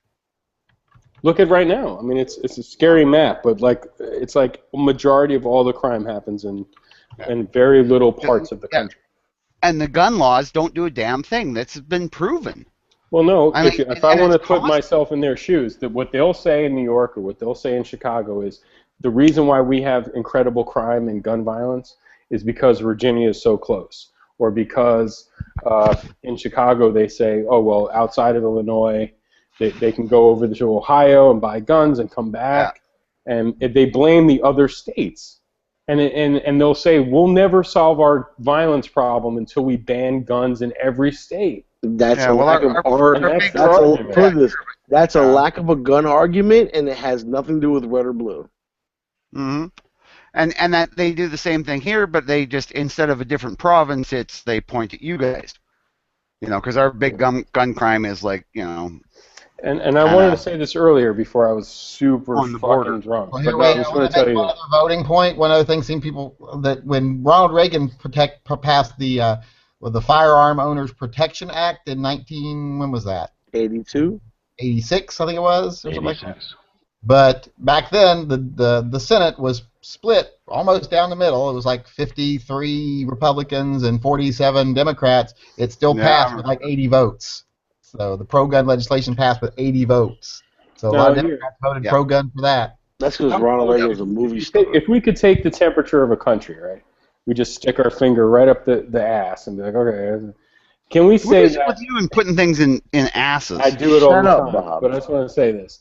Oh yeah, How- let's pretend like what none do of the you rest. think the majority of people Making a would they point. be more important? Like, it's fucked up to say this, but I'm dead serious. At this point in life, 2014, could you convince a country to get rid of the Second Amendment or to make gays illegal, to be a homosexual illegal? If society went that way, you could, because politicians will agree with whatever who's going to elect them will say. That's right. At this point, I just feel like, you know, we've made such progress in every other way, and we've made so much progress in the Second Amendment stuff too. It's But to that's the what I'm point where, saying, like, though. If we continue to play the same old game where we're allowed to pit it right against left, and we as gun owners start pretending that it's going to always be a right-left issue, and we allow it to be, instead of embracing people that have different opinions on political issues, but the same opinion on the Second Amendment, if we keep alienating those people, there's going to be more and more of them every year and less of us, and it eventually will get to the point where people will be like, hey, we don't need a Second Amendment anymore. Right. It never applied to us So anyway. if we keep playing the game you want to play and play it the way you want to play, that's what will happen. That is the outcome of your position on this political issue. I don't want to play it like this. I just don't see an When you option. put it that way, DB is totally anti-Second Amendment, really. I just don't want to be. I don't want. I agree. I don't want to play it like this. You But can try to hide your agenda by behind that giant fucking head, but I got you. Yeah. When I got to vote this year, when I'm We voting know this what you year, are now. I'm not going to just look at Second Amendment stuff. I'm not. But I tell you, if someone is hardcore anti-Second Amendment, it makes me. I'm not a woman, and I'm not homosexual, and I'm not saying this.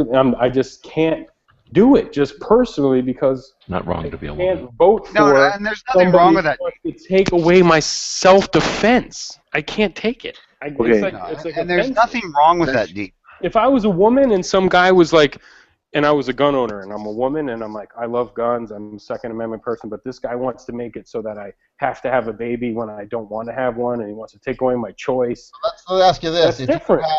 let's just say this. Let's say you had Mandatory two adoption. Let's just say this. If you had That two sucks. candidates, That's and one right. of them- That make a big fucking difference. The more money you got, the more kids you got to adopt. Well, let's just say if you had two different candidates and one of them's platform was, I want to pass stricter gun laws. And then you had one other candidate, his main platform is, I want to limit people's access to due process. Okay, so look, I told you, this is what I said before. This is a perfect example. I would look at both candidates, and I'd say, what are the chances of this guy limiting people's access to due process, and what is this guy's chances of limiting my Second Amendment?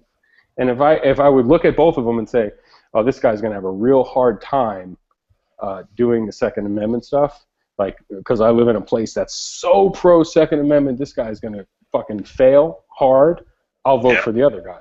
But if I live in a place where it's like, well, gee, this guy's definitely going to have a chance of like limiting people's access to due process, which has actually been a lot of progress made on that. That was one of the things I was reading. One of the things the other day about talking about issues that have been in this country, tort reform, which wasn't anything to do with tort reform. It was basically limiting the access of the common person to due process against larger corporations. They've made a lot of progress on that in the last 10 years, and people are just sliding it right under people because they're being distracted by abortion and gun rights and gay rights, etc. It's horrible, dude. I mean, I know because I live now. I'm from the north and I live now south, and I can tell you that. I'm gonna tell you this, DB. All right. For a man like me, if I wanted to get an abortion, it's really hard. It's harder. No, hold on. Time out. Probably not nearly as hard as getting pregnant. My point is that if you want an abortion down here, you can get an abortion. It's just a little harder. It's a little harder, man. DB wants an abortion so bad he's been trying to get pregnant. All right, well, I'm gonna tell you this: an abortion is not put into the Constitutional, and it's not an amendment, and it's not in the actual Bill of Rights. So let's get real, all right? She is a woman in her doctor's. Shut up, Bob. Shut the fuck up. So listen. So my whole point is that, damn, Bob, you just made me lose my fucking point. Exactly. And now it's my turn to jump in. Sorry. Guys, dude, I'm just saying, like, okay, it's just, I don't know what to say, dude. I agree with all of you guys, man. I like all of you guys. I just wish we could all start our own NRA and get rich and fly around private planes. Imagine all the hookers we could get. Vote for DB. Jago President 2016. That's right. Nothing. I'm talking about when we call escorts and prostitutes, nothing less than $1,000 an hour. All I'm going to say is, have you ever seen DB Cooper and the Jago President in the same room at the same time? He's not already the Jago President. Jago, is that a real place? Hold on. All right, check this out. I got my point back. Right? I got my point back. So, if you know anything about working people and working percentages, no, nothing. Okay, so you have a third on one side and a third on the other side, and the third that you have in the middle, it is a lot easier to work the third in the middle than it is to work your farthest third. Okay, but the problem is that we have so many people in this country that do not own guns, but are okay with guns, but that are not willing to vote gun. And why is that? Because we have political parties that have hijacked the platform. That's the same thing you just said about. You could just use the same thing about abortion. Like, there's certain people who think abortion is not very good. They're not very. They won't vote on it, but they're not. You don't have a right to an abortion in the Bill of Rights. Where's your right to an abortion in the Bill of Rights? Well, yeah, but I'm sure there are lots we have Roe versus Wade, dude. I mean, and that's the point. That's a Supreme Court case. You have to look at candidates that these Republicans are also pro-choice, and they have to go, I can't vote for this guy because he's anti-choice, you know. And I'm sure Republicans are in that position too, just like there's Democrats that are in a position of like, I'm pro-gun, but I can't vote for this guy because he's, anti-gay marriage or anti-marijuana. It's what's important to you, dude. That's my point. When you go into that booth, it's what's important to you. I mean, if you already have a family, or if you're married to a woman and you already have a family, what the fuck do you care about abortion? Honestly, at that point, it becomes a selfish thing. No, some people don't care because they care about the principle of a person having the right to control their own body. A lot more people care about a lot more people in the middle care about abortion, like men who have nothing to do with abortion. People in the middle care a lot more about abortion at a higher frequency than they actually do about gun rights. And that's what. And it's hard to say that's where you.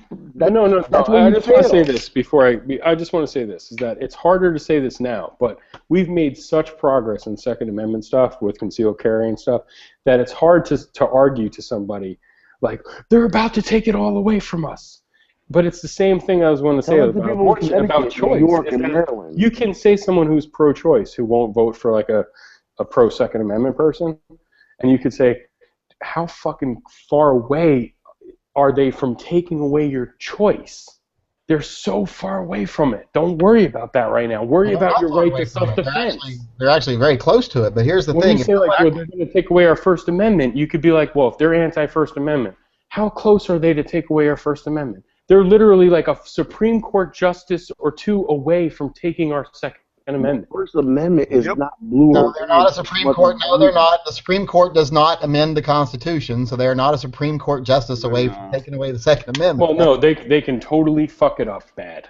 But they're they not. Can say that the Second Amendment doesn't apply to you. It doesn't mean that you can own a gun. Blah, blah, blah. They already went in our favor. First of all, a sitting court doesn't just reverse a previous court's decision. Yeah. It takes like 30 years. That's why it almost never happens. Heller, though, we were so happy with Heller. We were so happy with Heller. All it would take was like exactly. But I'm just saying, all it would take was be a couple of more cases like that going the other way.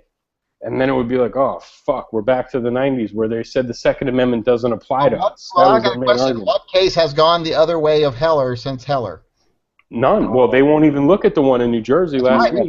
They say that it's decided. The Supreme Court is not in the... How is it decided when you have two federal courts giving different decisions?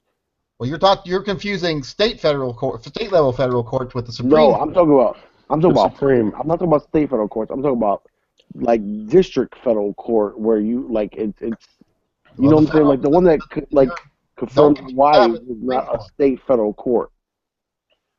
The Supreme Court does not make a habit of reversing its decisions. It doesn't. It takes about 30 years for that to happen.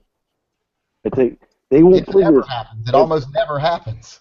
Like when I wouldn't say never happens because I'm pretty sure. We're not saying all never happens. We're saying almost never happens, and it usually only happens once again when there's huge social changes, like when it takes like 20 years. Minorities, etc., like that. It's socially driven first, and then the legality follows the social drive, and that's what I've been saying all along. Until we change the social aspect of gun rights, we're fighting a losing battle in the long run. We can win all we want to short run, but it doesn't matter if we win every case precedent from now to the next 20 years. If at the end of that 20 years we have won every court battle, but now 95% of the population is anti-gun, guess what's going to happen? Yeah. They'll just change they'll change the amendment that those court decisions are based upon and null and void everything. So we have to fight it on the battle of social opinion. We have to start bringing more people into the fold, not alienating people and saying, I don't give a fuck what you think about other things. As long as you're pro-gun, you're welcome in this group. Yeah. I agree with you, but and the other thing is that it's so hard to say they're about to fuck us up. Like, we vote, you vote for Hillary, say President Hillary, you vote for her, she's gonna take away our fucking gun rights. When basically it's never been better as a gun owner. Like, our rights right now have never been stronger. So what? So what are you saying? Quit fighting? No, I'm not saying quit fighting. It's harder to say. It's hard to make an argument against Hillary based on the fact she'll take gun rights when people are like, nah, she won't, she can't. I'm using my argument against myself is that when I would look at like an anti-gay marriage guy or whatever it would be like, well, he can't really, even if he wanted to be like, it's illegal to be a gay person in America, he could never get that through. And it would be almost the same point at this point with Hillary. It would be like, even if she wanted to be like, no more concealed carry, because that's something she said the other day. She really did say that too many people have legally invalidated firearms in America, and it reminds her of when she was Secretary of State, and she traveled to countries that were without rule of law, which I swear to God I thought that was nothing fancy term. She said that verbatim, without rule of law. You didn't know that Clinton is a TMPer? She must be. Look at that. You got a couple of different pictures of her wearing she knows the hours on the shed. I swear she said that, dude, without rule of law. But she said people in America right now are getting shot in movie theaters over talking loud and chewing bubblegum. Don't even talk to me about chewing bubblegum loud in a movie theater. I've never heard of this. Let's not forget when they make that argument about people getting shot in a movie theater over talking on their cell phone, let's not forget it was one of those entrusted law enforcement officials that you think are so perfect that can have guns that did that. Exactly what my point was. When I heard she said that, it's the first thing I thought of was that guy who did that was a cop, was an ex-cop who had a gun and whatever. So I totally agree with you there. It's just harder than ever now. He was When allowed I to watch these other chats, as much as I used to like watching these other chats, it's hard to sit there and go, they're coming after our shit. They're coming after our shit right now. This is it. This is it. When are we going to do this? Blah, blah, blah. All that bullshit. Dude, this is the best time ever to be a gun owner in America. And I know if you live in one of fucking, come on, dude, one state. No, Three states in the entire country. When you could just walk into any hardware store and buy a Thompson for like I'm $16. sorry for the 3 or 4 states in the entire country. This is where you fail, because it's not 3 or 4 states. It's about 7 or 8 that make about 25 to 30% of the U.S. population. So you may think it's a handful of states, but these are the most densely populated states that you're talking about. So great that Georgia, put this, Georgia is like 5 times bigger than the state of Maryland, but we have about the same population. Sorry. So basically, in New Jersey, that New makes you York, more important? Massachusetts, no, it makes California. If you moved to California right now, you'd have an easier time buying a handgun in California than you do where you live now. Yeah. Sorry for you. That sucks. But in general, in the entire country, it's the best time ever to be a legally concealed carry kind of guy. Hate to break you it. can't say in the country. You can't. No, it is You're talking in the about, country. Because we just won another state over, dude. You're ignoring 90 million people. You're ignoring all the 90% of the rest of the country, though. 99%. 90? No, 70. 99. Marco just needs to You know. think that Maryland is 30% of the country? No. You're Maryland, tripping. California, New York, Connecticut, Massachusetts, New Jersey make up about 100 million people. What? Yes. You're People tripping. should all move. There's like That's still only a third of the country. Exactly. Dude, you're tripping. But I'm going to tell you this, though, and you guys might know this. In 1986, I think, was the first concealed carry, and it was in Florida. So one state got concealed carry in the 80s. And so now we had one state. Now we got every single state except basically D.C., Maryland, and then everything else is a city. So it's like Los Angeles, New York City, Boston, and Chicago. I mean, dude, the entire country got taken over from Florida and had concealed carry laws. And it's right now it is the best time to Crime's be. gone down. Go figure.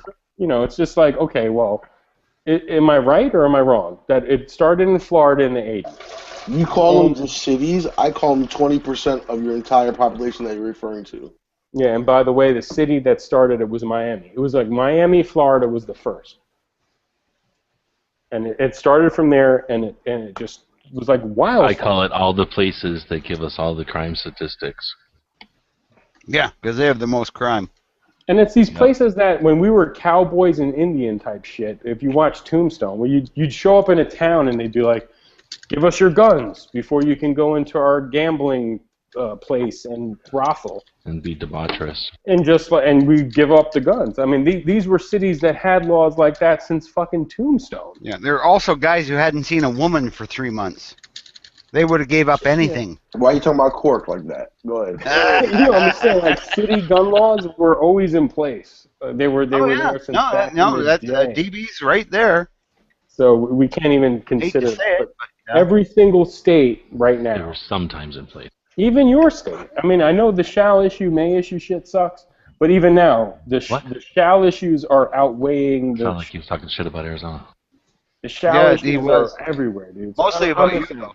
I'm just trying to use my argument against myself. Is that even if Hillary was running, and I liked everything she had to say, everything, I loved her on everything but the Second Amendment, I could probably argue with myself and say, you know what, vote for her, because at this point in time, she couldn't take away our Second Amendment rights, even if she tried.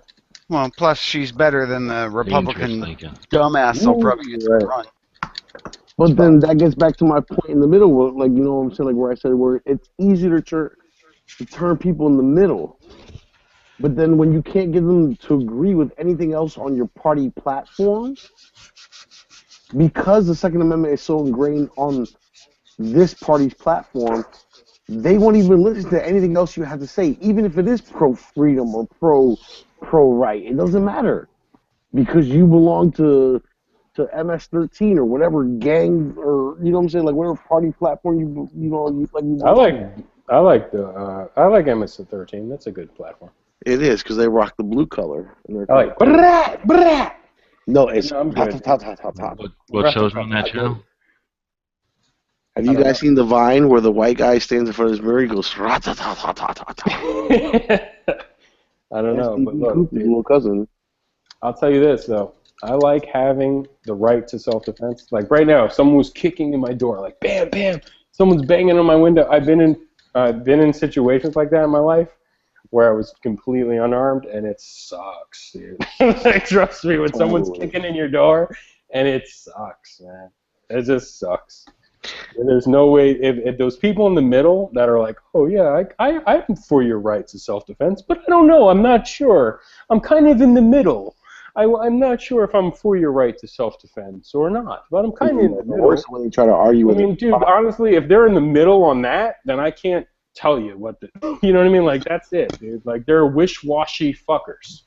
That's it. The pictures I just posted prove that gun rights aren't going away and that the Dems will save it. The Dems will save it, I hope. Yeah, look. You have to remember, DB, they are politicians, so they are kind of... I mean, I hate to say this. I don't want to go there because I've seen this stuff. I've seen documentaries on it. The first gun laws in America were racist. I mean, the only reason they exist even was it was all racist. It was all like, oh my God, we're so scared. Black people are free. We got to make sure we got laws that protect us against anyone other than white men owning guns. Was the first gun laws. I'm pretty sure, so it's. You don't know that for a fact. You're just stating it. Minorities and Jews and gays, and whatever it is, no matter who you are in life, women, it's the ultimate equalizer. Like, I can't imagine an argument that, oh, you shouldn't own a firearm. It's disgusting. You're going to shoot yourself with it. Because that's it. That's the only other argument. It's like if you own a gun, you're going to shoot yourself. Well, I think that's the main argument. Yeah, no, you're right, and you're right about the first gun laws being racist. But some of the later gun laws were actually enacted to allow people of race to have guns. I just read a big article in our local, not local, but our a gun magazine I get, and it was about people in the 60s, in certain areas of America, and they were people of color who, the fact that they could own guns because of the Second Amendment meant they could protect themselves, and they at that time kind of became their own, well-armed militia. That's a false pretense, because at that point you also got to realize most business owners at that time were white, and what white man was going to sell a black man a gun? So that is false pretense. So just because you say everyone became free, it's an extremely false pretense, because who actually armed black people were black people themselves that built their own guns for black people. Oh yeah, and also that actually bought them elsewhere and brought them. I don't know if they were building their own guns, but they were definitely procuring them somehow. That makes me think that if you think about back in the Civil War days or something, then that definitely meant back then that keeping bear arms meant to be able to carry around your own gun. They didn't have concealed carry. I don't know if they made a difference, but people carried around guns back then. Okay, but then it's hard to carry a 7-foot musket too. I actually wrote a paper. Yeah, but they on had this. small little guns. There were guns before. I actually wrote a paper on this, and this is how they got around this. And I can't remember, it was North, South Compliant with the law, you mean? No, okay, yes, exactly. So it's like this. It was either North Carolina, South Carolina, Kentucky, or Tennessee, but it was in that cluster of states. And once one of them started, all of them started to follow this way, where the law wrote where it did not cause public alarm. So a white man carrying a 6-shooter on his hip did not cause public alarm, but a black man carrying a 6-shooter on his hip did cause public alarm, and therefore he was not allowed to carry. And So are we even though that That's a different racist law. nowadays, dude? Like seriously, are we that separated from that now? we're Probably not, not. No, but because the if whole you're point wearing an exactly, AR-15 and dancing around in front of a exactly. I fireworks forgot. shop, I read this Daycare article center. about Martin Luther King. Like Martin Luther King applied for a concealed carry permit like fucking something like 30 times in Atlanta, and he got denied. Why did he get denied? Because he was black. You know, well, why did he need one? Of course, he needed a fucking gun. Obviously. I mean, you know, you've seen the photo because of he had Malcolm rights. X. You've seen the photo of Malcolm X looking out his window with the fucking M1, the carbine. And I mean, that's a serious photo right there. I mean, these things happen, dude. I mean, I don't know, but like most of Yeah, the but gun who was laws, going after Malcolm X at that time? you know who was. Everybody. A lot of Yeah. people. The A lot of feds were on rednecks. him. As a, you know, a lot of people were, but who killed his ass? You know who that was. If you've done some research. But I'm just saying, like, he was looking out of his window because he was in danger of losing his life. You know what I mean? He knew it. But when you From his take friends, I'm saying, or from his ex-friends. well, not his enemies. They were his enemies for sure. Well, but they used to be his best friends, so I'm just saying Yeah. it wasn't like anyway. Yeah, but I mean, at that point, it could have been anybody. There were so many people wanted you dead. Exactly. You know what I mean? It's like at that point where you're like a world famous person, a controversial figure. Name one, name any of them, and I'm sure they get death threats you wouldn't believe. We don't know about them. They don't make them public. It just happens, you know. And you're looking out your window and. Still not driving with this. What's the point of this? Because I don't care that rich people need guns. That's not why we have a Second Amendment. No, but the Well, whole I asked this so question getting a back, long time ago. getting back to the original law. When did the Democratic Getting back to the original law. So getting back to the original law was that those that do not cause public alarm are those that are allowed to carry firearms. Those that do cause public alarm are those that are not allowed to carry public or they're not allowed to carry firearms in public. So if you have a uniform and a badge, you are Well, that to probably carry meant on. if you were like calm. There was probably assholes. You ever seen a cowboy movie where there's some asshole? That's not always that has Like something to do Tombstone. with their race. It's Yeah, just some Back people to are the Future assholes. too. Tombstone, where he was like, what's his name? Back to the Johnny Future have to do Ringo. with this? Johnny Yeah, Ringo. we're talking about not insane fantasy ones. I'm saying ones that are No, bro, realistic to what it was I'm like going back in the day. Public hysteria. I'm going back to public hysteria. So public hysteria right now in a very left-leaning state says, well, because he's a police officer, it's okay for him to have any kind of gun he wants. But Joe Schmo wearing a warm-up jumpsuit. I thought we were talking about the Civil War. No, Nobody's no. If I you're don't know, saying but- that there's the laws that say whatever you just said, that against public nuisance or whatever, then it's nothing to do. That's only if they're enforcing it as racist. That's the people enforcing it as racist. The laws are fine. You don't Well, I want think that's somebody what he's kind of walking around saying is and that people paying do their enforce paying their parking meter with a revolver, shooting the TV off. You don't want that kind of person. It doesn't matter what color they are. So the law's fine. If you're being a yahoo, then you don't carry a gun. Every time I get drunk and think about this, and I'd ask G-Webs or I'd ask somebody who knows their shit, when did the Democratic Party basically become the anti-gun party? Or when did the Republican Party become the supposed pro-gun party, whatever They it switched was? in the 60s, right? It was it all revolved around the JFK assassination. Right. No, It really did. JFK is It really is did. what they teach you in school, but that's also the riots, and that's also Martin Luther King, and that's also Malcolm X. I mean, that's all at the same time. Lyndon Baines And Johnson. they like to tell you, Kennedy, because that wraps it up Right. to Lyndon Baines Johnson, who came in President. after, who was the It's an vice entire president. decade, bro. all It's the other not- Kennedys. People No. were freaked out When back did they then. become the anti? That was it. The 60s, right after the assassination. When the communists started just let's screw with the country because it's easier to screw with a bunch of fat people by poking them than it is to fight them. Right. I really do want, and that's something I never even thought about. Foreign influence on this. Oh yeah, it's all drawn by the communists. That's crazy. Right. Dude. It's fairly obvious. That is nuts. I never even thought of that. I just thought of like, oh Canada was a well. hotbed for the communists back in the day, man. That's why it's foolish I think it's foolish for people to disregard that as still being type of global politics or whatever that would be called. Because it's easy to screw with us when we're a bunch of fat, complacent people, and we know that we're good. We don't have any evil intent. If we had evil intent, nobody could screw with us. We'd be constantly kicking butt. And we could. We have the resources to do so. But You'd be we're like just the a big fat Nazis. guy watching TV, and it's easy to come and, ding dong ditch us until we get sick of it. Does I mean, anyone my know if family is Richard the most- Branson is or Richard Branson or Bronson? Branson. Yeah. Does anyone know if he's pro or anti? And No, if he's so, if Anti European. because he's rich. He's European. He's I'd say he's anti because he's from the United Kingdom. Exactly. All right. So that and at that, like, I don't think it's racist to assume everybody in Europe is anti.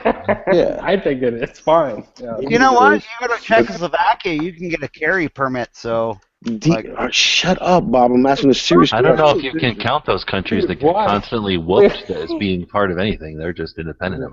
Like they're a bunch of Swiss, right? just saying, like, I mean, all European countries are not anti-gun. Don't make that mistake. Richard we're Branson. making fun because it's easy to make fun of Europe. I don't know a single They don't rich understand Swiss us. that has his name embedded like I'm Richard just saying, Branson. a lot of people don't realize that. Like Czechoslovakia, you can like a lot of people carry. Name a billionaire at Czechoslovakia. Oh, come on. There's tons of people that are Come on. It's racist. You're the racist for not knowing them. Name one. Name one who has American influence. No. I could. Richard Branson, Virgin Atlantic. He owned Virgin Records. So He is had he pro-gun or music money. anti-gun, and is he trickling money? Was my original question. He's the anti. I would doubt he's pro-gun. Really? You know that? I doubt he's pro-gun. My friend. I don't know. He does shoot. I've heard he actually does like to go on hunts, fox hunts. Yeah, and he Seen a still picture wouldn't of want you Obama to. holding a shotgun. Exactly. I doubt he he'd want shoots you to. loads. Yeah, I but doubt if you he'd go want on you fox hunts, that means you're willing to kill an animal. He What shoots is your loads in the point? face. Why are you asking? Yeah, what's No, because we're talking about international like influences, and he's one of like the first moguls that I can think of off the top of my head by name recognition that International mogul. international mogul that has a lot of American influence, has a lot of American companies, and would benefit by What about trickling Dan money into the United Bilzerian? States. He's got a Putin, lot of money. He's pro-gun. maybe some of the Saudi Arabians. I mean, dude, Do they look, have that's influence? the other thing. Count those as European, though. Imagine if you were pro-gun and lived in the United Kingdom when they burned all of your guns and destroyed them with bulldozers, and they took away every single gun right you had. He probably moved. If you could have afforded to move, would you have, or would you stay there and fight it? Would you Well, fight if you the were good rich, fight? you'd have like bodyguards that were snap. armed. That's Get a good the question. fuck out of there is my point. It's like the Jews in World War II. The Jews that had money and influence when the Nazis were taking power, I hate to say this, but I mean, for the most part, from what I understand, a lot of them got the fuck out of there. Dude, Some even of them- before that, back when the Pharaoh was making them build pyramids, they're like, Yeah, some of them got. There the were a fuck lot out of Jews that weren't rich. 5 million still died. Exactly. Some of the Jews in Egypt. Unlike popular belief, there were a lot of So poor because Jews. some got out, but yet 5 million Jews died. Yeah, they couldn't get out. They didn't. Those other but 5 some- million They weren't I don't rich. want to say this. I'm just going to say, some of those people thought, hey, it's not so bad. It's really not so bad. Things are looking down, but things are going to get better. At some point, you got to say to yourself, it's time to get the fuck out of here. You know, it's just at that point you're out. You're completely fucking outnumbered. And in terms of like certain states in America, it's well, it's not so an easy hard to decision, and stay you throw money fight, back, dude. and you try to support